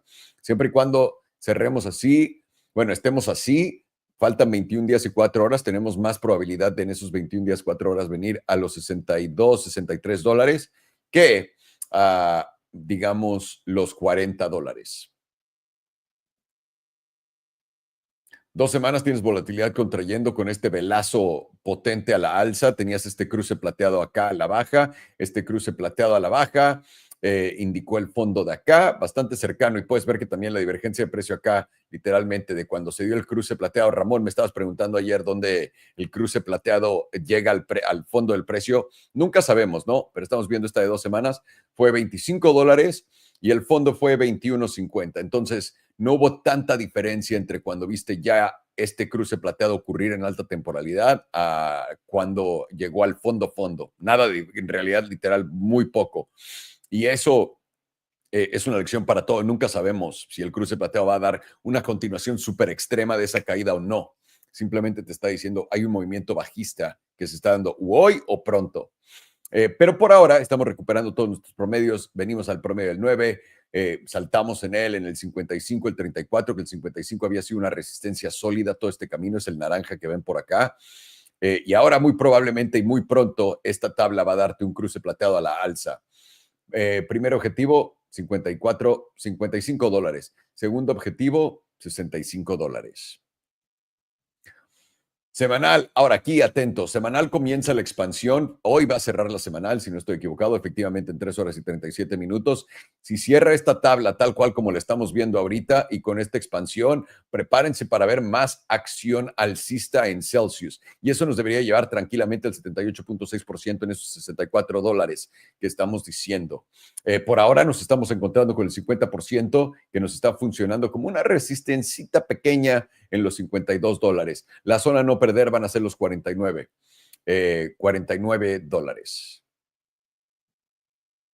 Diaria, tienes expansión de volatilidad ante este movimiento alcista y continúa y venimos del punto más bajo después de periodos de muchísima nula volatilidad. Esto quiere decir, y estoy seguro que exactamente a Celsius le gusta estar en extremos, esto podría ser ese... ¿Se acuerdan de cuando Trump ganó las elecciones y antes de que entrara a la presidencia tuvimos un mes y medio de cosas subiendo? En mi punto de vista es justamente donde estamos parados hoy. Justamente donde estamos parados hoy. Todavía no he cambiado de opinión en nada de eso, se los he dicho 1000 veces, solamente estoy presentando diferentes escenarios, pero estamos en eso, porque Celsius me está dando eso, aunque tengo una vela toperita por acá, tienes esta vela topera también, da absolutamente igual, y estás por encima del 50%, rechazando el 78% y el 61.8%. Esto quiere decir que vamos a necesitar tantita consolidación. Una vez más, 49 dólares es la parte baja de la zona azul. Vamos a hacer esto sencillo para todos ustedes. Momentum está apuntando en todas las volatilidades a la alza. menos en la trimestral, que está a punto de hacerlo, porque también tenemos divergencias alcistas a punto de confirmarse en la trimestral. Mensual, momentum está apuntando para arriba, con volatilidad contrayendo y precio explotando a la alza. En la de 2 semanas tenemos un poco de lo mismo, con volatilidad contrayendo un poco comparado con la mensual, en lo que el precio está yendo a la alza y momentum está apuntando para arriba. En la semanal ya tenemos momentum apuntando para arriba junto con volatilidad empezando apuntando para arriba y precio a la alza. Y en la diaria tienes volatilidad apuntando para arriba ante este gran subidongo junto con momentum apuntando para arriba y todo nos dice que esto va a continuar. Entonces, ¿qué es lo que pensaríamos? Yo diría que cualquier entrada en los $49 sería buena en este momento para agregar a tu posición si es que estás agregando. Más allá de ahí, es muy difícil saber hasta dónde podríamos caer. Para saber esto, porque esto va a continuar siendo alcista, yo pondría una línea meme justamente acá en los 46, que también es donde está ni siquiera en los 46, honestamente lo haría acá en los 46.87. ¡Wow! ¡Qué diferencia! Pondría una línea meme acá en los 46.87 y yo me imaginaría que el precio va a venir justamente acá a recargarse si es que te da esa oportunidad, que sería cuánto a la baja de los 51 es nada. 10%. Si ves ese ajuste, pues ahí es donde vas a agregar a tu posición. ¿Dónde estamos equivocados? Llévate los 41, sería la primera advertencia, y de ahí los $34. Cualquier dash debajo de los $34, aunque sea rápido, eso nos diría que estamos equivocados siendo alcistas, y cualquier cierre semanal por debajo de $41 nos también indicaría lo mismo. Ahí lo tienes. Por ahora Celsius se ve demasiado alcista. Sir, let's do the fat people's thing. NVO. What a very heavy chart. I mean, this is you worked on that one. You worked on that one. I don't give it. Hey, this chart's losing a lot of weight. It is, though. Really, though, just in a solid downtrend. And it's very clean to just see that. I mean, very logical lower high, lower low. Now you're at a big zone. Like, you could see a bounce here. I want to be gauging the 15-day because this is right at the midst of giving you a silver cross to the downside, which just can tell you that if you do confirm this silver cross to the downside on the 15-day, of course, you'd want to see, yes, a bounce, but understand that bounce easily could get sold off, leading to a major move down. You've never on this chart had a silver cross to the downside on the 15 days. So it's going to be really crucial. Oh, no, you actually had one here. Perfect. I didn't even see that. Scratch that. You've had silver crosses to the downside on the 15-day. Let's see what occurred. So you didn't retest the 9. You rejected the 5. They gave you a 9% bounce before it basically got invalidated. You went right up to that 55 and then moved up 76%, invalidating the silver cross. Let's see here. Before I say there wasn't one, let me double check. This one's a better example. So you actually had the cross, and then you did get rejection off the 21, leading to a 21% move down. But then, bulls got in control, got back above the EMA 100, and then invalidated the silver cross to the downside and actually flipped it to the upside, where you can easily see the reaction off the silver cross. The retest led to a nice expansion up. Anything else? Any better example? Oh, here's the first one. This is interesting. So this was the first silver cross ever on the 15-day. You got it, and then you again were just kind of riding that EMA 5 down. You deviated the 9. That led to a 22% dump, and then went to the 21. They gave you a 33% move down before moving up. So, the point I was trying to bring home with that 15-day silver cross is that it's really, if you're gauging a move up, this is the zone. Like, you've hit that 15-day SMA 200, which again has really been a big zone on this chart. I'm unsure if it's been tested. Let me see. Never. So this was the first time it's ever been tested on the 15-day. That's a big zone. So logically, it makes sense you're getting a bounce. The question is, will it hold it into today's close? And then will you be able to use this SMA 200 / the meme line as well? The wick low is being used here as kind of an area of confluence to maybe see a bigger bounce up. But then that bounce easily could just potentially get sold off by the EMA 5. But then that's why the silver cross, if it does confirm, at least can tell you where the extremity high will be, which in my opinion will be off that EMA 9. And a bounce, even on the weekly, what I saw was, you're basically pressing the 100% range now on the weekly. So, a bounce is more likely than not at this point. This easily now can consolidate a bit, causing the ranges to move and step down. Or, yeah, you actually can start moving up. But even on this weekly view, what I'd want to see is simply $60, $60 to $61 get retested. That was, to me, a big zone that tried to hold as support back in April. I want to actually see that get tested. And again, that could just be another weekly EMA 9 retest. Simply a silver cross on the weekly, getting retested again. You also have a deviation of the weekly 9, so it's kind of giving you confluence that if you did get a bounce up on this chart, you need to be watching that weekly EMA 9 really carefully, which is coming in right now closer to that $61 meme line. So into next week, you very well could see this move down, and then that'll just give you confluence of the bearish retest setup. Because that $61.22 region is a big zone for NVO. When you get back above that, that is when you can start actually moving up. Now, if you started to deviate, get back above, that's good, but you're just watching now to see if you're going to break the last lower high on the weekly. That'll be your first big sign of maybe then solidifying this as a bottom. But again, that's just very hopeful thinking, I guess one would say. And rather more, you should be looking at this is a bounce zone.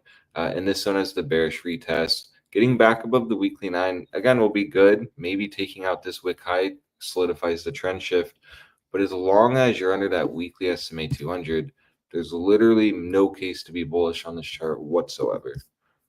So that's your line in the sand. You just want to see the weekly SMA 200 get back, the price action to get back above. And actually hold, and then you can actually see an expansion. Because what you've seen is when you lose the SMA 200, it does just lead to pretty nasty price action. This was, for about 350 days.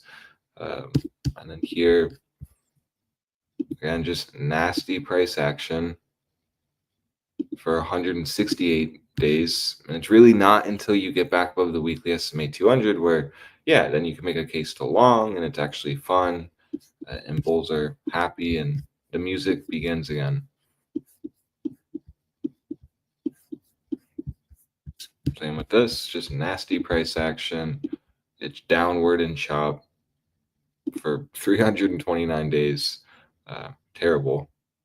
And then look at this, you reclaim, cool. You get an easy long on that retest. 19%, you come back, see if it's going to hold the retest or not. You get a little bit of chop. Again, you get the reclaim, so you get the easy long, and then that gave you a really nice move up. See, that's fun price action. This is not. So, that's why I think using the weekly SMA 200 is a very smart gauge.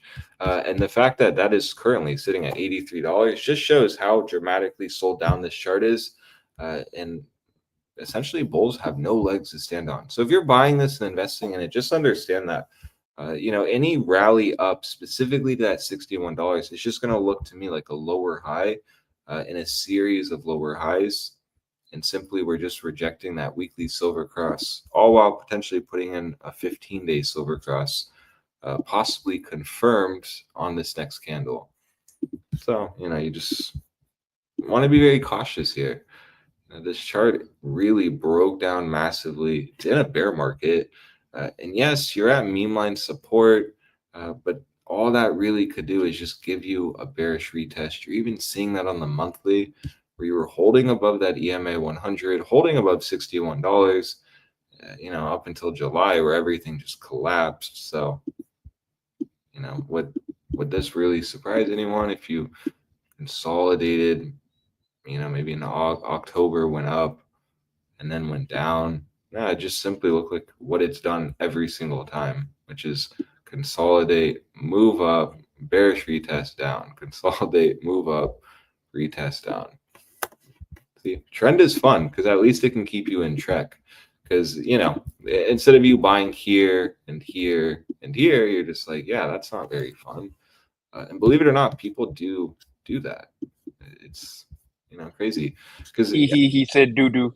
yeah, I literally thought that. I didn't even think about that. Jesus.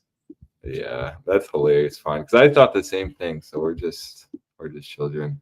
At least make an argument here at a monthly estimate 200, but you can just see how, you know, strong support $47 needs to be for bulls, because you can't really like get a bounce and get back above $62. This will inevitably be that's a hard word, inevitably be Inevitably. thank you. This will be the objective for bears. And so you could either see the chop, the range. All this will do then is move up slowly, but it will move up. But if this can't like push up and actually reclaim $61, yeah, I mean, right now it's a target around $36. It's pretty dramatic. 25%. So, you know, let's see if bulls get the bounce. Watch that to be a bearish retest. $61 is where you need to get a reclaim. There you can make an argument. You just need to see the last lower high get taken out. So it's like 70, let's see, $72 you want to see on this chart. You even see it just come up, hit 72, perfect. Then you can make an argument for a higher low and then see if you can actually reclaim back above the weekly estimate 200. But until then, yes, I think a bounce is more likely. That's just shown here. Use that bounce to maybe position short and simply just watch a bearish retest. And that'll just be shown on like the 15-day that's closing now, right, today. And then even the monthly chart, as I showed, right, you just see the support. You can see the rejections have occurred here. If I extended this line out, it's like, yeah, we have done this before. Bounced off, rejected, came down. This was in bullish posturing though. So this was uptrend for activity. Now you have to deal with downtrend activity. So it's just the counter opposite. So yeah, that's it. If you're shorting here, be cautious. Bounce zone is very likely to occur here. I do think you can squeeze up right back to around $61 and simply use the $72 as your invalidation. So in my opinion, you should try to short as close as possible to that, targeting back around $46. Once you lose, 15 days kind of a higher time frame. Let's see if we can see the 5-day. Yeah, I'd say once you get a 5-day candle closure under $46, that to me will have implications for the 15-day, losing the estimate 200. And then you really do have to just consider that monthly estimate 200 being the spot, which, you know, hopefully that'll hold. That should, in theory, hold. If it doesn't, then you should just probably delete this off your watch list and never look at this chart again. It's kind of crazy already, like the levels that it's lost. Yeah, no, it is like this has been dramatically sold down. The only thing shedding is this chart and investors' profits, because it's just that's the only thing losing weight at this point, because I just truly don't see. And the funny part is trying to force the funny part is that their product is the inferior one now. What is their product? Is it Ozempic? I'm confused. Yes. So that's what I was going to one. say. I'm not fully aware, and by fully aware, I mean I actually don't know dick shit about anything that has to do with those pills and what those injections and whatnot. Like I don't know anything about it. But what I know is there's a lot more competition in the space than before. So if you're investing in this chart, you better know what the fuck you're thinking of, like what this company is going to like. The way that I believe in Tesla, you better believe in it, because otherwise like to me from the outside, this has no way to recover, because now everyone caught up. Because just from my own family experience, my dad takes these for his diabetes, because they're originally made as diabetes. Yeah, for diabetes, that's right. Mm-hmm. So he used to take this Ozempic, and it didn't really work for his blood sugars and everything. Then the new product came out, which is made by Eli Lilly, called Mounjaro. That one works on it works on a different, like 2 different GLP agonists, or whatever the fuck they're called. Yeah, And GLPs. that one is like significantly more effective for weight loss and diabetes. Wow. Then yeah, I mean, these guys are fucked just based on that. And that Yeah. one's an American company. Well, Yeah, the chart's this showing that. I mean, exactly. definitely is showing that for sure. It's been slow. I mean, this is on a monthly, 490 days, but yeah, this is literally like, in my opinion, I agree with you, Alejandro. Like, you just have to believe in this company at this point. The chart is not your friend, and the only place you would consider even putting money in is at $30, 35, 30, yeah, like 34, 35 bucks. Right at that monthly SMA 200, which will just kind of be the last spot. If you lose this, and yeah, I mean, this really could just start going to like penny stock range over time. And why would you invest in that? At least here you can say, well, you're at the monthly SMA 200. It's a massive zone on any chart. You've been around since the 80s, so this is well populated. You've never hit this. Let me just punt some money here. I believe in this company. At any monthly close of this zone, I'll just cut. And then, that at least can give you like some framework on a trade where it's like here, it's like, yeah, I'm going to invest here. I'm going to invest at the EMA 100. Well, that didn't really work. So you just kind of ran through that. And you simply could have gauged this rejection at the 9. And that's why, I'm just, when things are in a bear market, it just is harder to invest in it for just a TA standpoint. That's why you truly do just have to believe in the company, the CEO, and all that fun stuff that we don't really have to look at in crypto. So yeah, I mean, play definitely the downtrend. Watch $61 for the bearish retest, and let's really pay attention if this 15-day will confirm that silver cross. And then for me, if you start closing 5 days under $46, that will have implications of this getting lost on the 15-day, which then really will start really screaming the monthly, testing this $35 region. Something to note as well, I didn't mention is volatility. Could be putting in another derp here of extreme read. So, it's just kind of playing into, yes, you could come up, volatility hits the extreme zones again. And all that move would do is put in that bearish retest. Once you start to really contract on volatility is when you start to get the move down. You even saw it here, contracted on volatility, move down, and all that did, that this move up, was just cause another extreme read and put in a bearish retest. So you could literally see that even with volatility. Maybe it puts in this, another extreme read, and then comes down. Just quickly want to see how this looks, just for my own curiosity. Oh, wow. Crazy. Here was just like your sign. I mean, when you have just a level, and I know I say it, but this is a good example. When you have just a level holding as strong and simply as like a bi-monthly EMA 9, and then you lose it, this is when you need to shift gears and be like, okay, yeah, something is changing. Like visually, you can just see that, like something did change. And then this candle is the most important. You usually get follow through or a reclaim. So I will say this is like a very easy chart to short for bears. Like it's very just to the book, straightforward. And that's why for me, I do think that we're going to get some kind of reaction off that weekly SMA 200, the 15-day SMA 200. But I just think that bounce is going to take you to 61, 62. And as long as you're under there, you're just going to put in a bearish retest. Now, if you get above it, then yeah, watch to see if the trend shifts around 71, 72 bucks. And then maybe you can make an argument. Makes sense. Makes total fucking sense. Can I give people a little bit of hopium on this chart? Please. This is a monthly right here, 2016, 2018, 2020, boom. This shit doesn't hold right here. 42, 43, 44, 45. And he goes down, it'll be the first time ever. And then at that point, I'd probably be extremely concerned. But if I'm like a fan of this company, I'd literally, anywhere around here, I'd buy, and losing that level would be the bye-bye to my trade.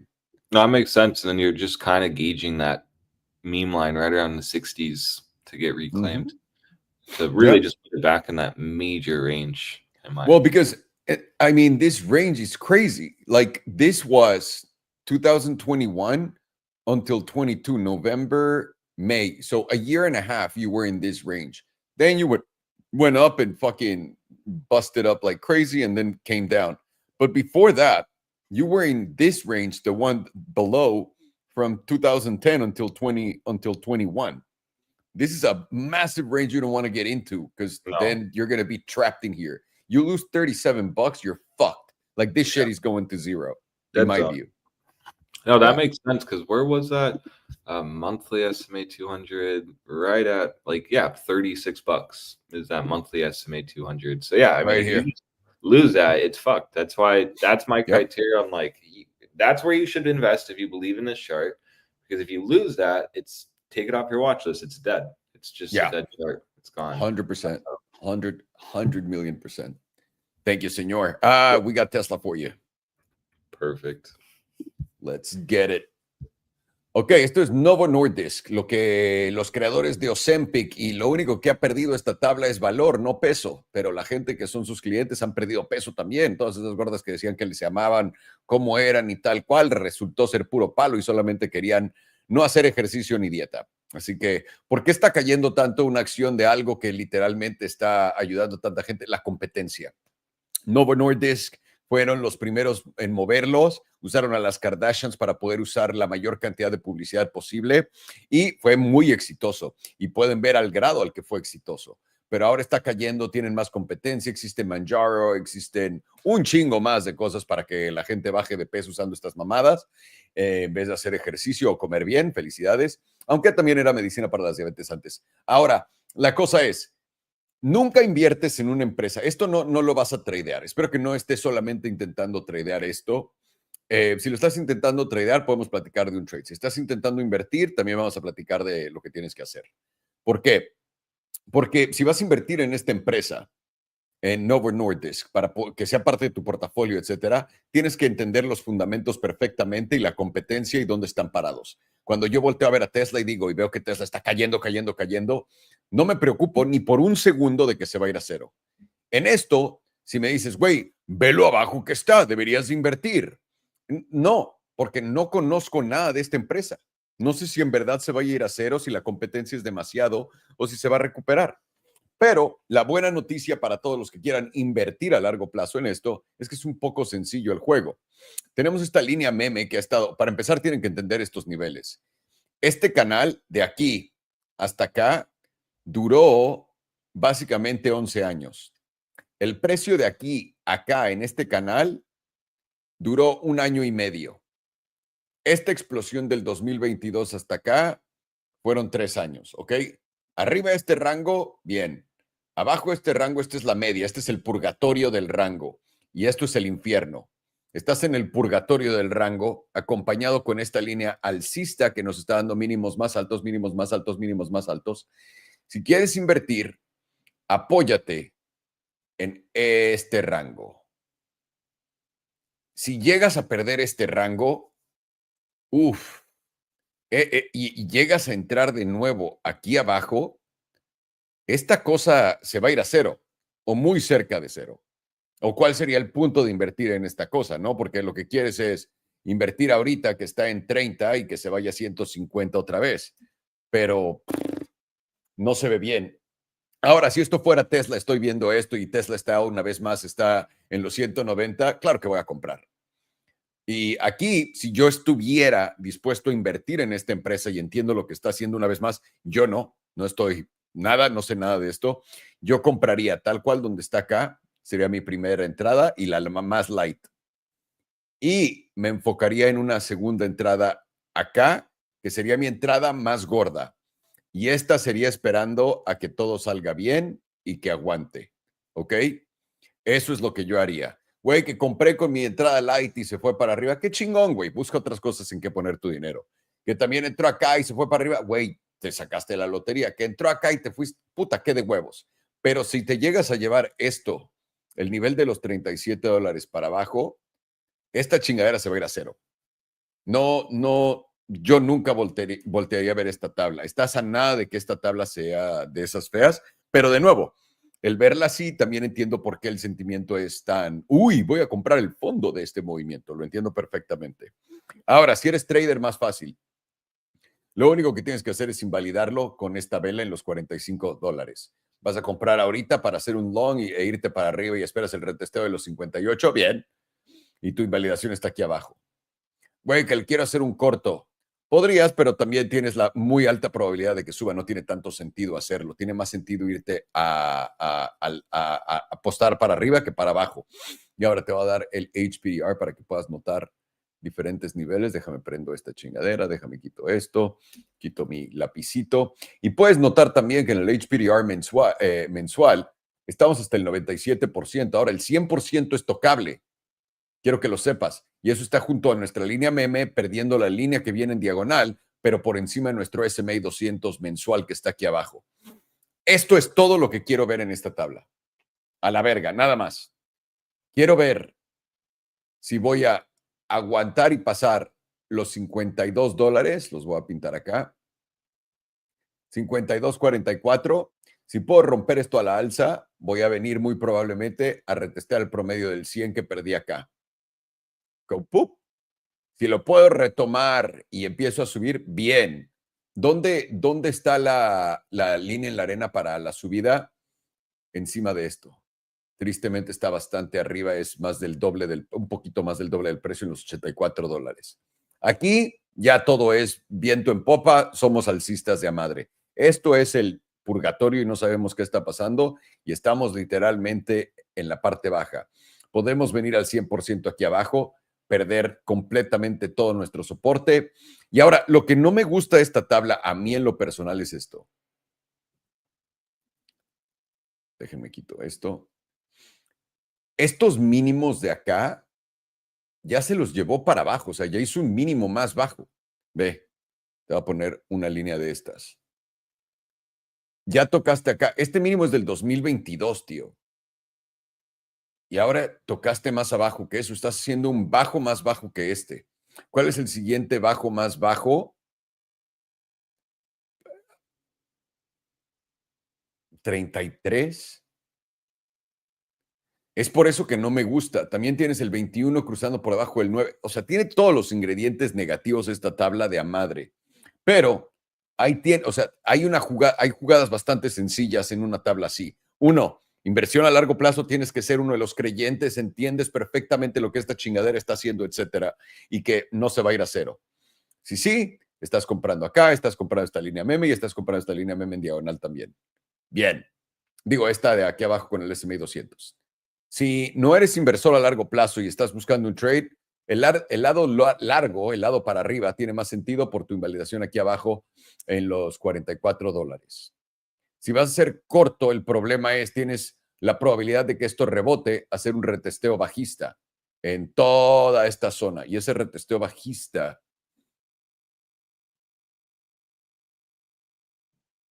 yo lo esperaría como por acá, en los 81. Por eso este nivel, una vez que estás por encima de los 85, ya chingaste.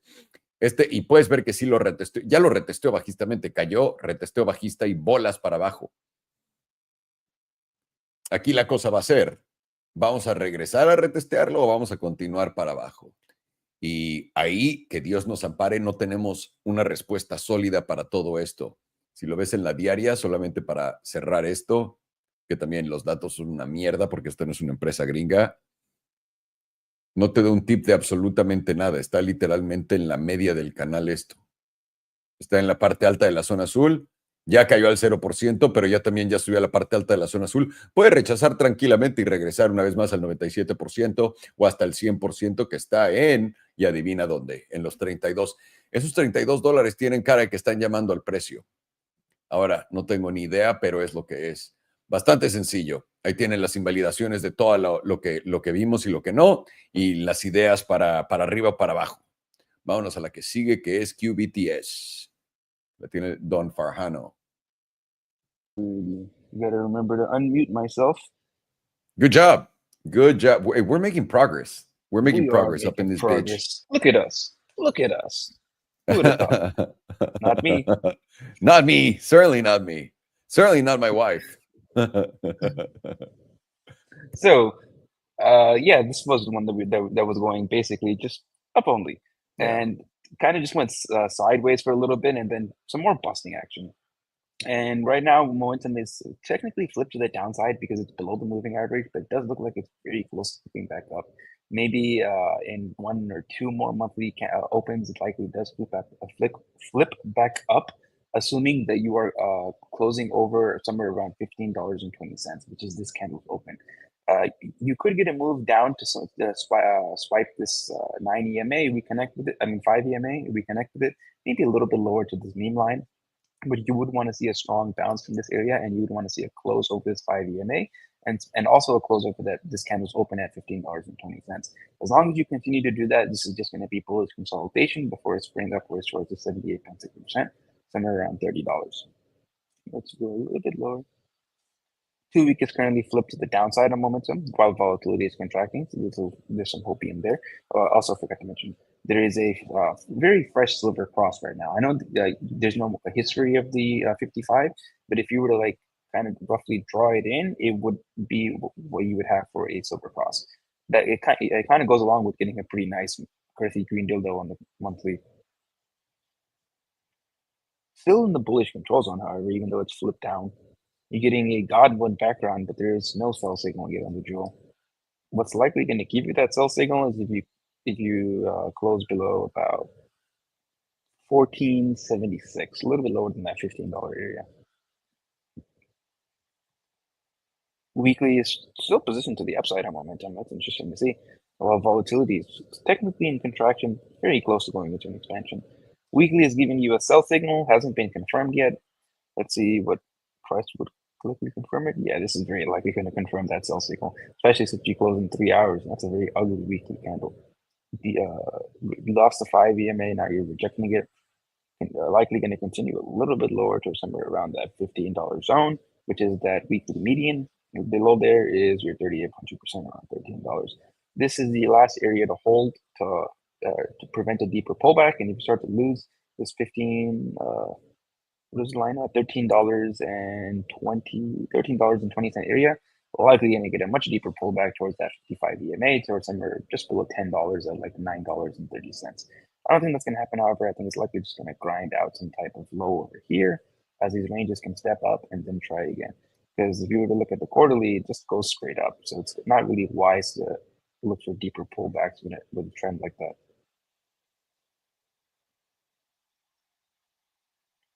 5 days now also flipping back up, getting back into the bullish control zone while volatility is expanding. However, candles are looking like shit.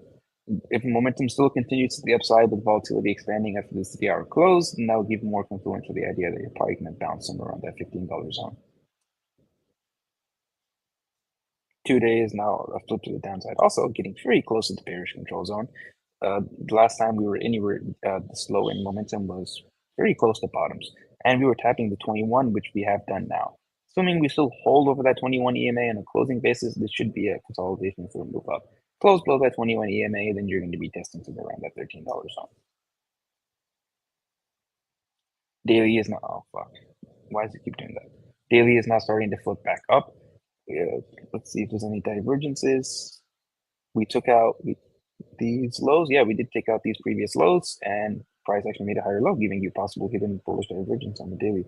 You would have to close over about $17.92 to confirm it, but that divergence would give you a test somewhere around this $20 zone, not even $3 higher.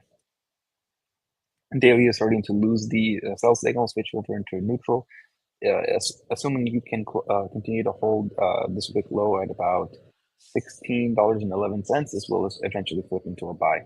Start to lose that, this is going to flip back into a sell. 4 hours now flip to the downside, very close to breaking into the bearish control zone. Volatility is contracting, however. But if you lose this 38.2% on a closing basis at $16.62, you're gonna get that move towards $15, somewhere around like 15 flat.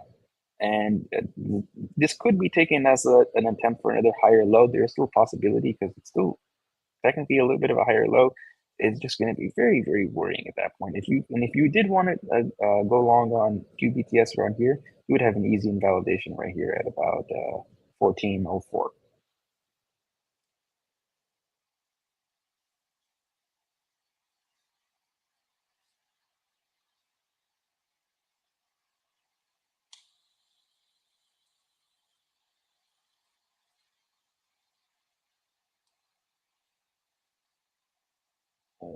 Monthly is still strongly pointed to the upside as long as you're closing over $11.77. Although you are getting your mean reversion from the double extreme now. Mean reversion while you're not even really getting a pullback in price is pretty crazy. This thing doesn't want to go down. 2-week is currently freshly flipped to the downside with volatility contraction, and it will be flipped down as long as you're closing below 1956.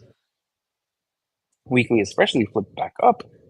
It will remain up, but it will. It's about to flip back down, and it will flip that back down if you can close below 1745 in about 3 hours. Kind of looks like this is going to flip that back down. And I will put in some bearish divergence as well because we made higher highs on price, lower highs on momentum, giving you a test somewhere around that 15-ish dollar zone with this 21 rises. 5-day also very close to flipping back down. It will flip down if you can close below 1671, just dancing around that number. 2-day is currently freshly flipped down. It will remain down as long as you're closing below 1952, and you're now breaking out of the below the the bullish control zone. Daily is also flipped down with volatility expansion now, and it will remain flipped down as long as you're closing below 1720. And 4 hours also freshly flipped to the downside with now volatility expansion, and it will remain down, rejecting getting out of the bearish control zone as long as you're closing below 1806. So the high time frames on QBTS are still looking quite bullish. I mean, this thing just goes busting action, sideways, busting action, sideways, busting action is all it really does. And momentum is pointed strongly to the upside on the monthly, breaking well into the bullish control zone. It's starting to flip down on the 2-week and below, all the way down to a 4-hour is starting to flip down. It does look like you're going to get at a minimum a test somewhere around that $15 zone. If you fail to get a strong bounce at $15, the next zone is somewhere around $13.20, $13.30. That's going to be basically the last line in the sand for bulls to get a strong bounce in that area, get a close over that 5 EMA, and then we can go back up to test $20 zone. $13 isn't failed and doesn't hold, then you're going to be going down to $9, and then eventually so on, and it's going to be a pretty heavy downtrend and a death spiral. But my bias right now is somewhere around $15. We will get a little bit of a bounce, whether we're bullish or bearish. And if we can reclaim this 5 EMA, which is right around like $16, $17, then we're all fine and good, and we'll put in some hidden bullish divergence, and we can go to $20. The invalidation right now is on the bullish outlook is either getting a tick below, let's see, what's this low? About $5.77, or a weekly close below about $13.57. That one is a lot more of a reasonable number, but that goes on off of a closing basis. Those are the two things that would make me reevaluate the more long-term bullishness. Aside from that, I do think somewhere around $15, maybe $13 if we are going to be more bearish than I thought, and then from there, I think we'll test around $20. Very, very, very nice. I don't know. You know why this thing is so bullish? Why? Because people are throwing dildos at the WNBA. Because women can't play basketball. That's why. They can't play sports. They can. They're just not the best.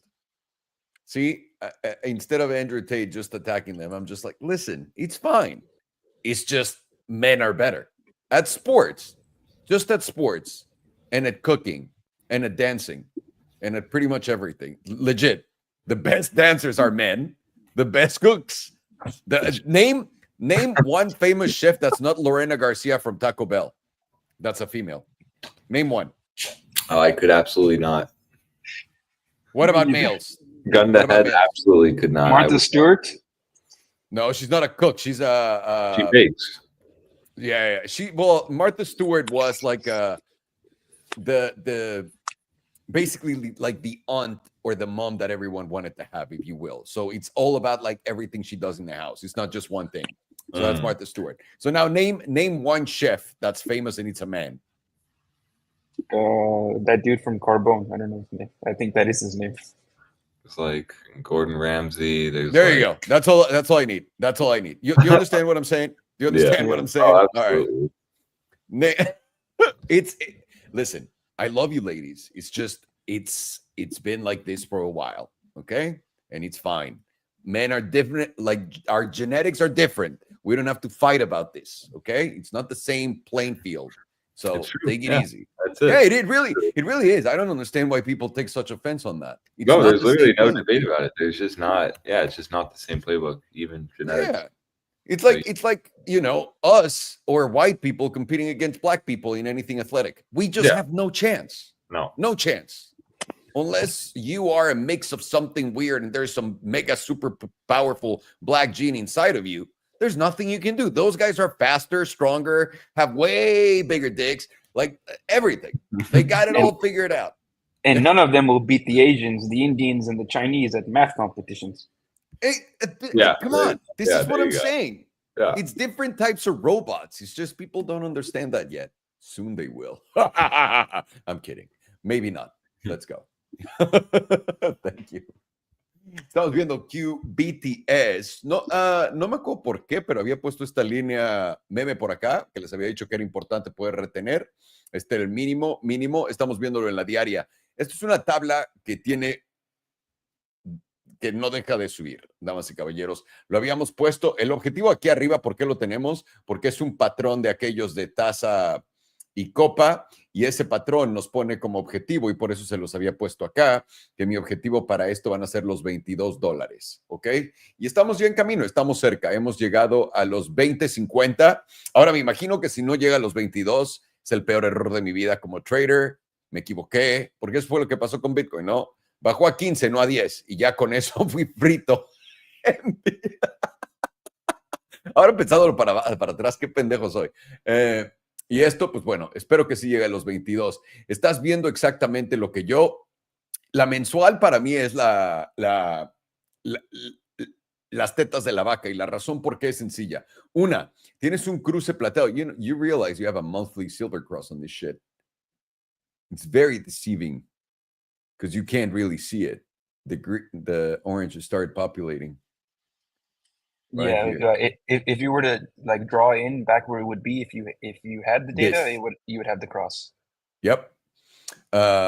Tenemos un cruce plateado a la alza. Eso quiere decir que nuestra oportunidad más grande siempre va a ser agregar cuando lleguemos a tocar el promedio del 9. En la mensual, el promedio del 9 está en $11, tristemente, que es... no está tan lejos, son 16. Pero es un recorte de 50%. Se puede dar. Yo digo que no está completamente fuera de la jugada, pero eso sería una de esas correcciones de crisis, ¿no? De aquellas que, bajó 50%. Para que entiendan eso, de donde estamos ahorita a que baje ahí, estás hablando de una pérdida de 30% de valor de donde estás.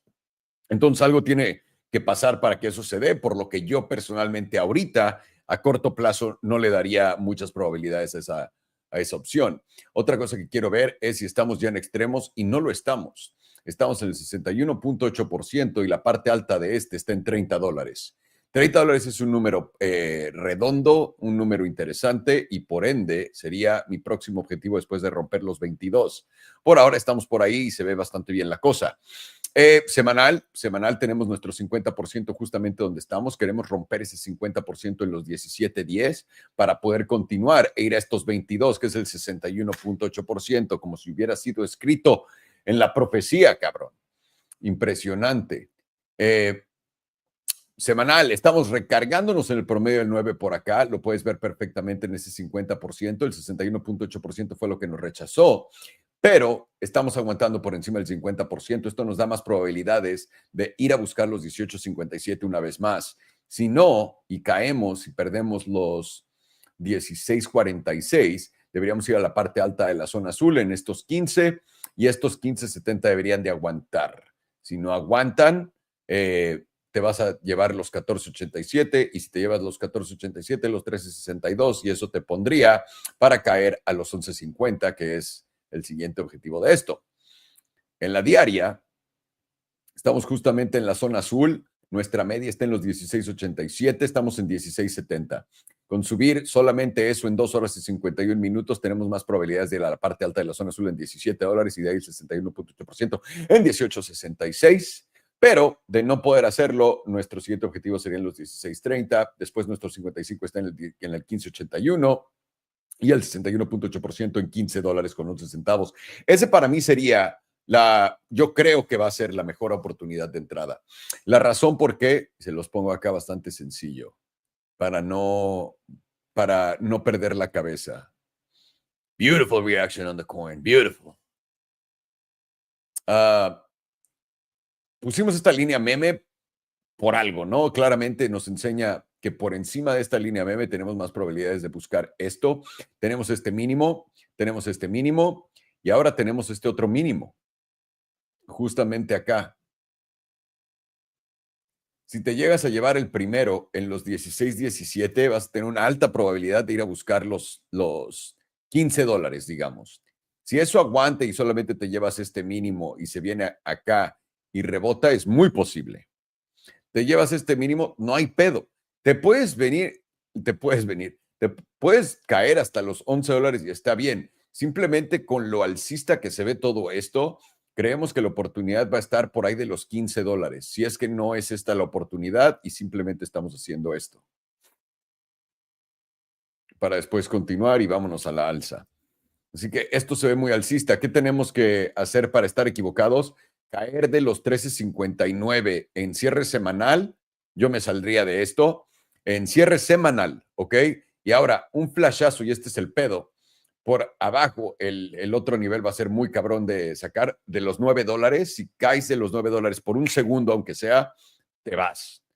Pero las invalidaciones están muy lejos porque el precio ha estado sube y sube y sube y sube y sube como loco en esta cosa. Así que para mí esto va a los 22 y después de ahí a los $30. Es lo que yo estoy viendo acá. Tienes este alto, un alto más alto, tienes bajos, bajo más alto, y estás continuando esa tendencia. Si en verdad pones una línea meme entre estos bajos, ahí estás, todavía. Y continúas agresivamente. Perdiendo esta línea meme y esta, ahí es donde empiezas a decir, ok, vamos a ver. Pero $15 debería ser tu oportunidad para agregar. No hay nada que nos diga que no. La invalidación, una vez más, sería cierres semanales por debajo de 13.59 o un flashazo por debajo de $9, que está por aquí abajo. Y para mí la zona de los 11.43 debería de aguantar perfectamente si tenemos una caída rápida, pero la última vez que tocamos el promedio del 100 fue cuando en abril. No mames. O sea, ni los $13. Es a lo que voy. Por ahí de los 15 sería tu máxima oportunidad, en mi opinión, por ahora en el rally. Y ahí tienes también las invalidaciones. Vamos a ver Tesla. Como que no, con el buen Alex. Yeah, Tesla, I mean, we've just been getting a lot to chop off the daily SMA 200. What a dick. It has been, though, and I do think we're finally about to see the end of it. And so far, it's looking very bullish. I mean, you've taken out this high. This was the high I wanted to see kind of hold for bears. If we rallied up to that SMA 200, you'd expect it to kind of reject you. When we went and entered the short here, we got nice follow through. But remember, 300 is always the spot for me with Tesla. If you're going to hold above 300, it's going to give bulls, another chance of going up. And that's exactly what we had. So now all eyes on today. You have potentially a trend shift here on the daily. You have also a daily SMA 200 reclaim. It's going to be the same thing that I've been saying every time that we've reclaimed it, which is you want to see the throwback and you want to see this hold. This very well could solidify a higher low and just give you a bullish retest of the SMA 200 before breaking out. Not really convinced you're just about to see this break out and move up to that $370, $380 region quite yet. If we are truly going to be bullish, you'd want to see into next week this actually retest the SMA 200 and then maybe break out. You can even see, this could prolong this channel a little bit more, leading towards kind of the end of it in mid-August. Why we know a move is coming, though, on Tesla is just simply based on this. I mean, it has been really just not fun watching this range in the SMA 200 chop. but it won't always be like this. And soon, as this chart and channel has shown us, you're going to get a move here. And this move is going to be big. I mean, you're already still, going back down. This potentially could print another 0% read on BBWP, just solidifying that, yes, this chop is annoying, but it is putting in a pretty big setup here on Tesla. Last time we had extreme lows on volatility, led to this nice pop right here, where you can see just really it's like once you got back above that daily EMA 9, we started to really move up from there. And this is just on a daily. This did hit the extremes, but this gave you a 52% move up. And this was still the easy zone to kind of gauge the SMA 200. Once you got back above there, and it gave you about a 24% move. So, that's why you're kind of wanting to gauge this daily close today. You've hit resistance. I'm watching for this wick to be supposed to be the last lower high in a series of lower highs. The fact that we've taken this out now just leads me to believe that, the daily SMA 200 is going to possibly mark the next higher low. So that's kind of what I'm gauging. The Academy had a short. It did work, but support, this is why just support is a thing, because it just keeps holding. And as long as you're holding above 300, bulls are going to have a chance at breaking this out and possibly flipping this in favor of just that. So it's going to start with the daily close, closing above $326. If they could solidify a close above $326 and possibly shift the SMA 200 closer to that meme line, you very well could see the higher low made around that region before breaking out. We can go to the weekly now. Just check this out. Same idea, right? Weekly reclaim. You see here that the weekly EMA 9 got lost. You put in the bearish retest and dumped. Now you're just reclaiming everything. So, even in this perspective, you'd want to see that reclaim become just that, a reclaim and a bullish retest. Because again, what you've had is you've had reclaims, you've had loss, reclaims, loss. That's just chop. So now the idea is that this will turn into an actual retest and it'll hold, and you'll get the expansion out of here. I'll be wrong on this idea though if you lose $300, and you can also front run this if you stay under the SMA 200. That's just all that is with chop. If you reclaim something and then lose it, it's going to open up another easy short trade. But until then, this has now invalidated my short idea. And as long as you're under the SMA, above the SMA 200, you should be looking for longs right at that $326 region. So, no reason to front run this right now. You still have 2 hours and 42 minutes, and you've even hit the top side of this range. So your best bet now is just consolidation above 326 bucks. Let's check the lower time frame, see what kind of is populating here. You can see the 4 hours on the verge of a silver cross. 4 hour also is about to reclaim back above $326. I guess just like the daily close. Oh no, the daily, I always forget. New York closes at 2:30 Cancun time, I believe. So actually 2 p.m. 2 p.m. Yeah. 3 p.m. 3 p.m. Oh, so I didn't even know that. Yeah, 3 p.m. So even, you're kind of gauging this right now. You want to see if this 4 hour is going to reclaim back above support. That'll be a big sign. I want to see this, if this can hold and then maybe just consolidate or even break out. It could break out potentially. That would be the easy trade for bulls. Break out, and then you just kind of, back test and then go up from there. Next objective, if we do break out, will be right around $371. That's a big zone for Tesla. If you get back above $370, I do think that'll open up right around 415 to like that 420 region, which is funny. Simulation price action. I remember it like intermediately topped at 420. Where was that? I was right here. Funny. It went like right at 420. If only if it was 420.69, that just really confirm it. The simulation, of course. If it was like that, then they would be confirmed market manipulation. Yeah, more than anything, imagine just like closing at that. But then Bitcoin did hit in some exchange 69,420 as a top. Yeah. So Yeah, but you can't hit Bitcoin with an SEC lawsuit. It's true. Yeah, Satoshi was a great guy that just left that beautiful form of money for us to be saved. Thank God. Thank God he's a great guy. Thank God. Maybe he's a woman. Who knows? You already talked about this, Alex. You don't bring fucking equality to the table. You know? All right. Name the most important people in AI today, quickly. Scam Altman. Scam Altman. Okay. What about one woman that's in AI right now that's making a difference? Go ahead. I know you have one. No? I think I hear a cricket somewhere. I think a cricket's going off. I don't know. We have to get bugs out of the house. I mean, it's just crazy because, Satoshi, we don't know who that is. I mean, if it's even a thing, a government organization, our own government, it is I still think it's absurd we've integrated Bitcoin into the financial system. It's not integrated into the financial system. It's just, in a way, if Bitcoin disappeared tomorrow, what happens? Nothing. Like, like for real, aside from people losing money, what happens if you disappear? That's Bitcoin it. tomorrow? Just people losing money. Really, that's it. I mean, it's not integrated in the sense of people are just holding this in their retirement.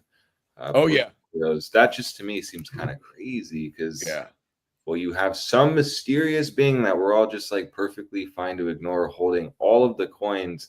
And if they just hypothetically did end up dumping them, it would intermediately crash this. I don't think it'd be the death of Bitcoin, of course. Probably would be the most healthiest outcome, actually. But it would absolutely be terrible for a long, long time. I don't know. That's always just a big concern for me. Well, and it should. You're smart. You're very smart in that sense because a lot of people think, and I used to be one of those retards that thought like, oh, he's a great guy. He's probably like an Elon Musk or someone like that. Let us be clear.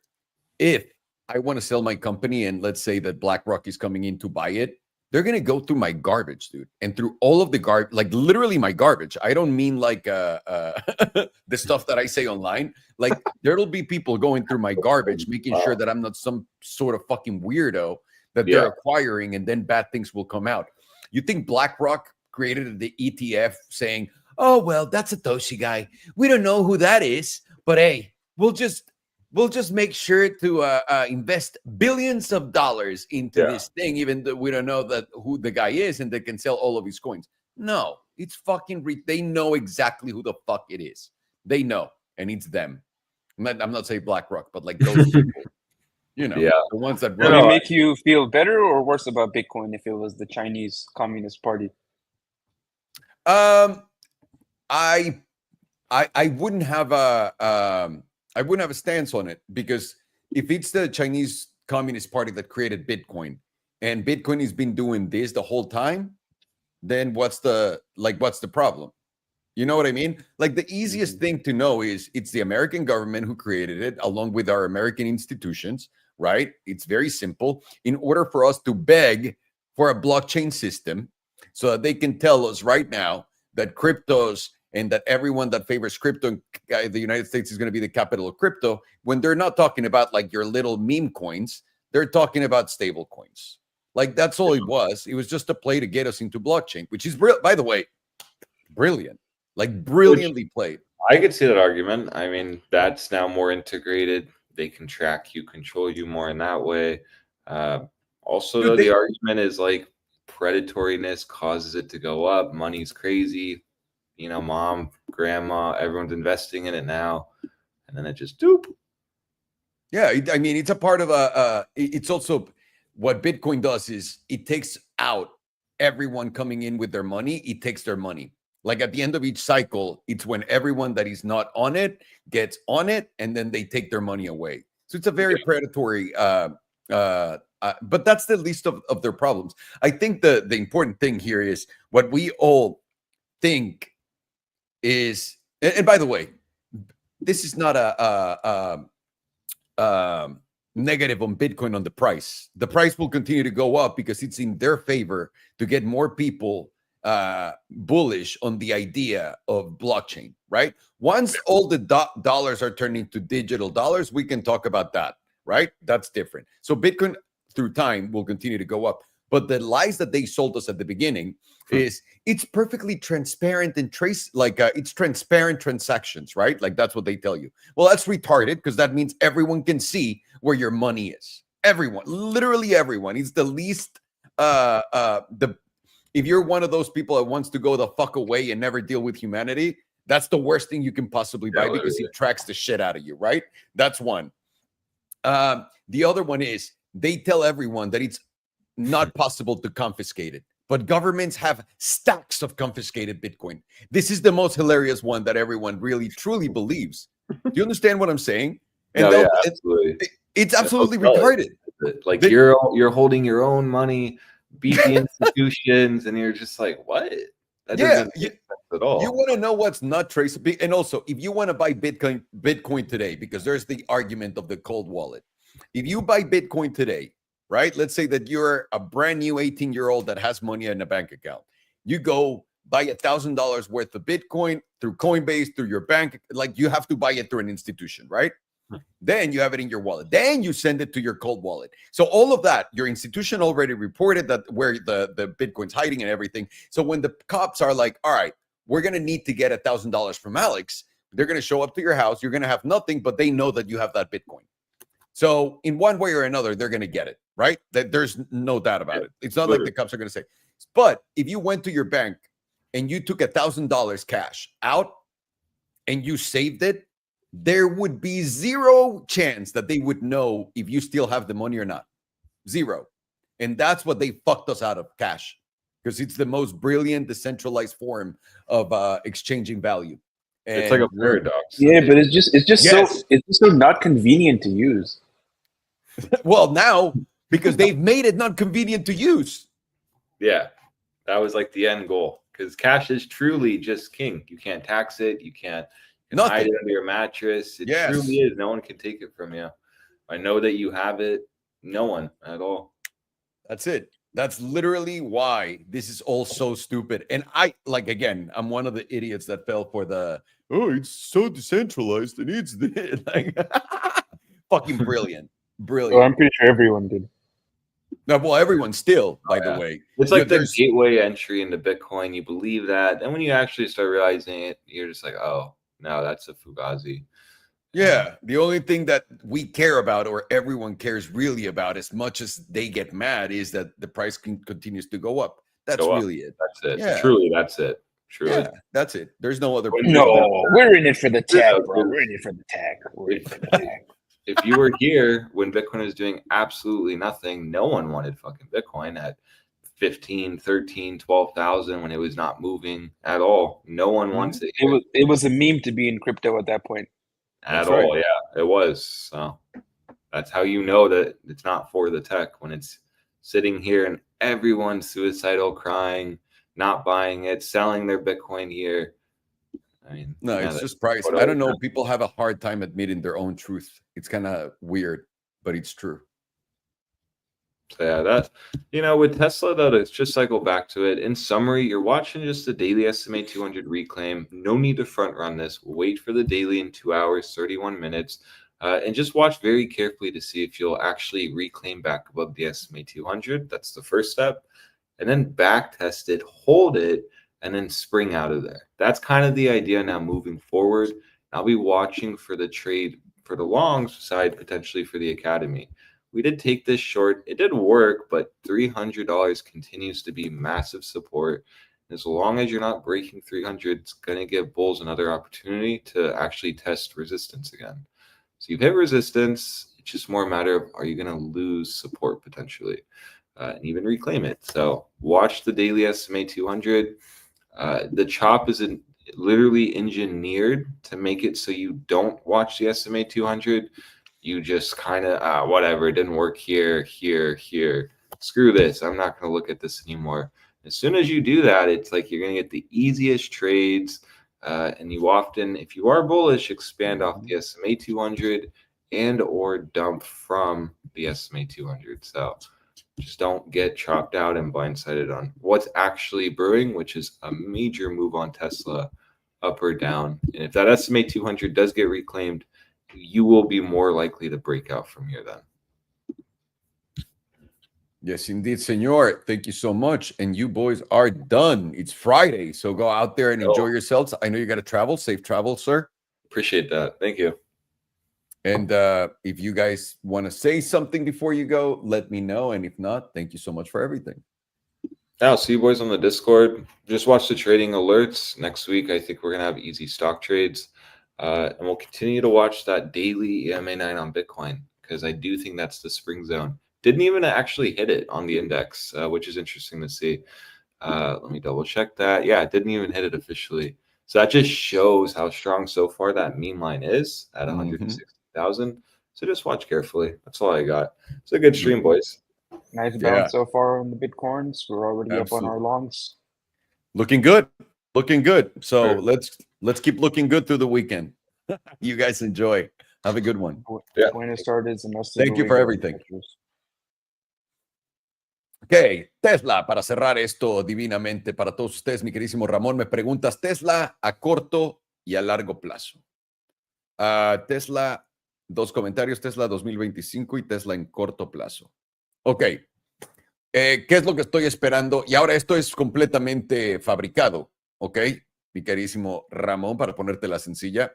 Estás viendo a Tesla en este triángulo de presión. Normalmente cuando ocurre esto, tienes un movimiento bastante potente. Además de eso, no solamente nos lo sugiere la formación, lo que también nos sugiere eso es que tenemos cero volatilidad y estamos en periodos de nula volatilidad y la volatilidad está aquí abajo. Eso quiere decir que va a venir un movimiento brusco a la alza o a la baja. Por ahora, si volteamos a ver simplemente esto en la diaria, puedes notar el juego tan pendejo. Había puesto, esta madre va a venir acá y luego va a volver a bajar como idiota. Lo único que quieres ver es poder cerrar por encima del S&P 200. Si andas en el corto de Tesla todavía esperando a que caiga, porque acabas de hacer este alto, alto más bajo, y este es un alto más bajo. Ponte a pensar tantito en esto, este es un alto más bajo. ¿Y qué sigue después de un alto más bajo? Un bajo más bajo. Y aquí tienes un bajo más bajo de un bajo más bajo acá. Entonces, estás justamente todavía en medio de la nada, pero lo que nos da a nosotros la pauta es el S&P 200. El S&P 200, y para la gente que no sepa cuál es, voy a quitar todos los demás para que lo puedan ver, porque este es el trade para nosotros. Este es nuestro slow moving average de 200 sesiones. ¿Ok? Eso es un S&P 200. Esta línea morada que viene por acá. Estás por encima de ella. Pero como puedes ver, has estado por encima y lo has perdido. Has estado por encima y lo has perdido. Para mí, en 2 horas y 28 minutos cierras por encima de 224. Fuera short. Esto va para arriba. Tiene más probabilidades de ir para arriba. Ahora, ¿se puede dar la vuelta al día siguiente y abrir acá el lunes y seguir haciendo esto? Totalmente. Definitivamente. Pero tu riesgo comienza a incrementar de forma acelerada, si lo quieres ver así, no diría exponencial, pero acelerada, si tienes este cierre por encima de acá. ¿Ok? Ahora, Tesla 2025. Esto es simplemente una versión rápida. Ahora les voy a enseñar el por qué. Tesla en el 2025, ¿qué es lo que pienso? Una vez más, ahorita simplemente los voy a llevar cuarto a cuarto. De aquí al siguiente reporte de ingresos de lo siguiente cuarto, que va a ser por ahí de septiembre, octubre, lo que sea. Tiene Tesla, están subiendo precios del modelo 3 y el modelo Y en los leases. Saben que están hasta el culo o sea, están llenos de órdenes y es porque se está acabando el incentivo para todos los que compran los créditos de EVs, ¿no? De coches eléctricos. Eso quiere decir que lo mismo que pasó antes con la gente que fue a comprar coche antes de que vinieran los aranceles, esta es la gente que va a ir a comprar un coche eléctrico antes de que vengan las subidas de precio, técnicamente. Eso quiere decir que de aquí a septiembre vamos a tener un super rally. Y ya se los dije yo, ¿qué estoy esperando y qué es lo que estaba esperando desde antes? Mismo tipo de acción que habíamos visto antes de que Trump haya sido elegido. Cuando Trump fue elegido y entre eso y su presidencia, el mercado subió y todo eran días así. Y ahí es cuando Tesla, si es que no estoy equivocado, exactamente, hizo su máximo histórico. ¿ok? Y Tesla lo hace rápido. Y llegas acá, y esto es algo que he aprendido de Tesla. Tesla nunca se queda en su máximo histórico por un rato. Normalmente ahí es donde le venden a todo el mundo y te la comes. Es muy parecido a Bitcoin en ese sentido. Entonces, una vez que Tesla hizo su máximo histórico acá en los 488, tuvo esta caída dramática hasta los 220, 214, que fue lo que compramos los que están en este canal, ¿no? Esta caída de acá. Y ahora estamos aquí arriba. ¿Qué es lo que sigue? Lo que sigue es un cuarto excelente para Tesla. Por lo que de aquí a que anuncien ese cuarto, yo creo que Tesla podría hacer esto. Ahora, no sé si vaya a ir alto histórico a testearlo o no, pero esto es lo que yo esperaría en Tesla. Y ahora, ¿por qué lo esperaría? Ahí te va. 2021, en noviembre llegó hasta acá, pero después, en abril, casi lo fue a tocar. ¿Ok? Y en abril ya todo el mercado había bajado. Yo esperaría, si no un máximo histórico, que Tesla venga por acá a los 414 mínimo otra vez. Es lo que yo esperaría. Una vez que lleguemos ahí, Tesla y todas las otras empresas que beneficiaron de este tipo de mamadas que hace el gobierno van a tener esto. Así es como lo veo yo y así es como lo estoy jugando yo. Es literalmente, para que lo vean así de más lejos, eso es lo que estoy jugando yo. Tienes tope, caída, tope, caída, tope, caída, tope, caída y ahora tope y yo esperaría una caída hasta por acá. Esta zona va a ser la zona donde voy a literalmente tirar absolutamente todo mi dinero ahí. Porque no he podido, solamente pude entrar una vez acá, de las 3 entradas divididas que tenía, en los 2.14. Y quiero más, quiero más. Y si baja de 2.14, güey, voy a absolutamente meter acá, porque de todas maneras, o sea, normalmente guardo mi cantidad fuerte para la media entrada o la última entrada, dependiendo en cómo se sienta todo, y ahí es donde tu promedio baja aún más. Es lo que yo estoy esperando. ¿Va a pasar? No sé, vamos a analizar esta tabla rapidísimo nosotros para poder ver dónde estamos parados en este momento, más allá de esto. Quiero que vean de todo. Vamos a empezar con la trimestral. Trimestral, volatilidad empieza a anunciarnos que quiere subir. Recuerden que esto va a ser confirmado una vez que cerremos en un mes y 23 días. Si se llega a dar con el precio empujando a la alza, esto va a ir más para arriba, ¿ok? Y eso es lo que nos debería de llevar literalmente otra vez o a nuestro doble techo, un nuevo máximo histórico o a los $414 una vez más, si es que se llega a dar esto. Además, vamos a ver el HPDR rápido.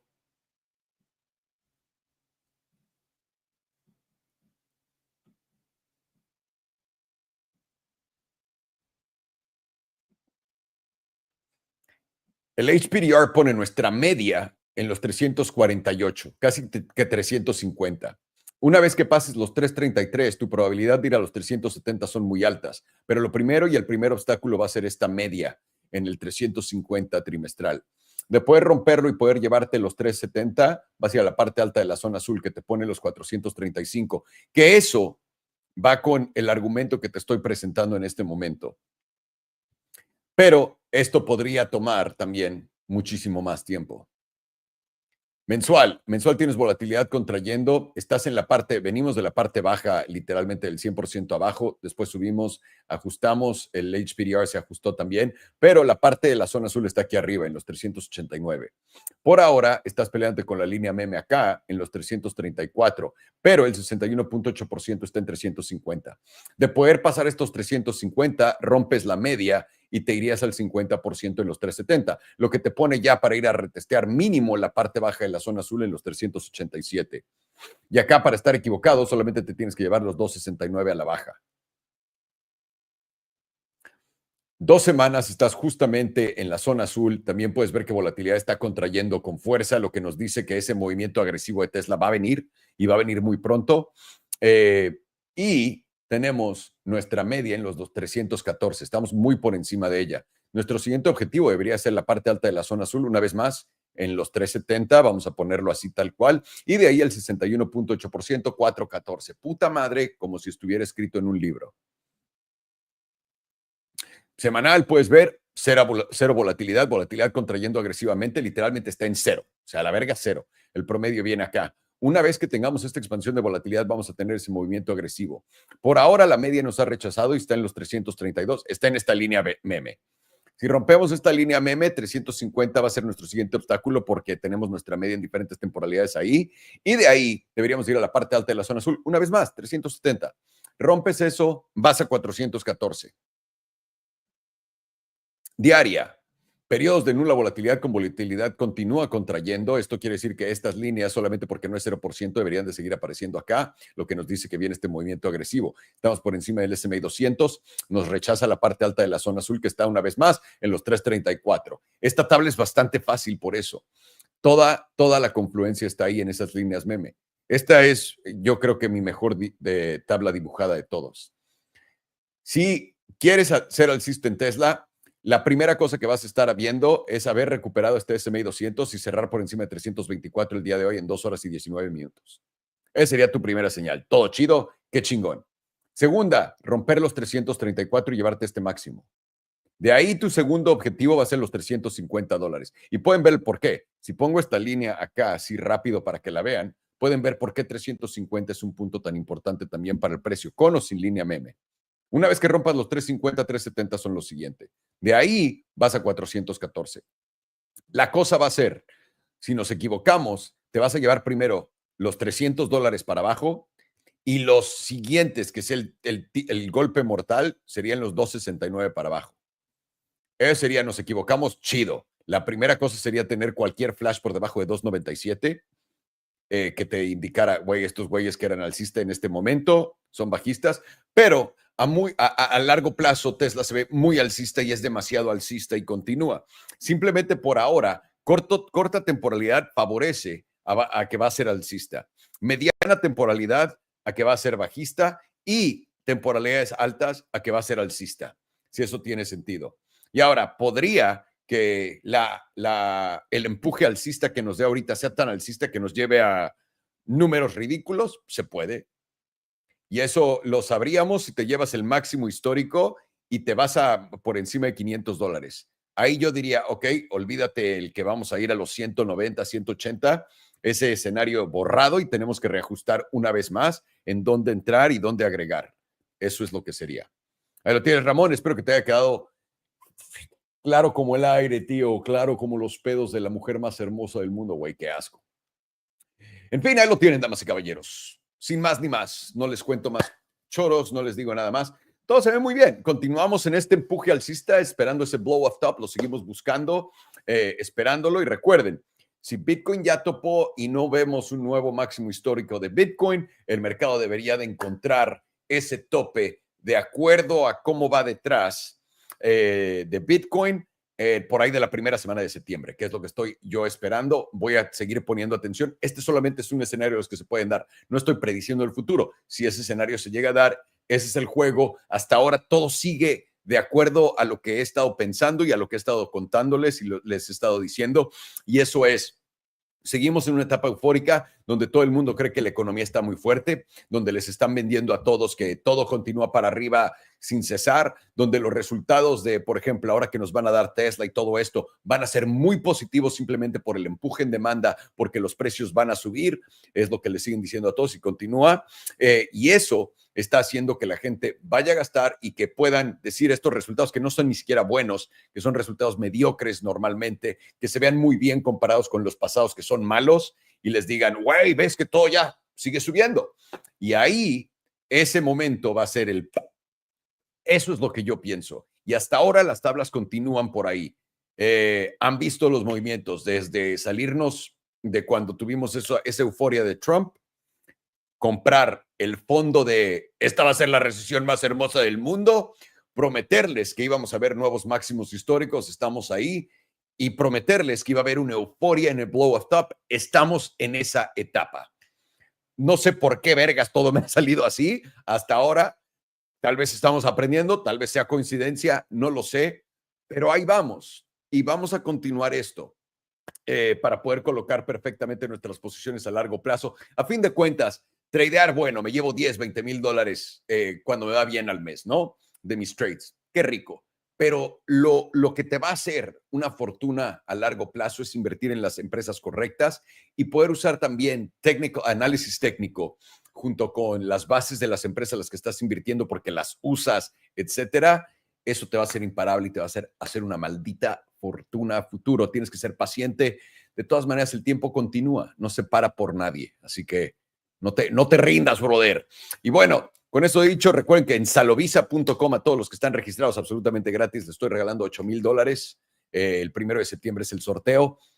Si te registras, te damos 5 entradas al sorteo de los $8,000. Y de nuevo, es gratis. No te mando correos, no te escribo, no te quiero vender nada y no vendo tu información. Solamente quiero un lugar donde la gente, una vez que me cierren todos mis canales en redes sociales, etcétera, por no ser parte del molde, poder tener un lugar para mí con todos ustedes donde me puedan encontrar. Si son 1,000, 3,000, 5,000, 7,000, 10,000, es todo lo que necesito. No importa. Solamente quiero poder desahogarme con alguien. Les mando un fuerte abrazo, cuídense mucho, muchísimas gracias por estar aquí, pórtense bien y por supuesto nos vemos pronto, es lo que voy a decir. Gracias, pórtense bien, saludos a todos aquí en ETA, mi queridísimo Ramón, Ismael, Lalo, Ángel, Eder, todos ustedes un saludote y también a Bu, que es mención honorífica, pórtense bien. Ahí está.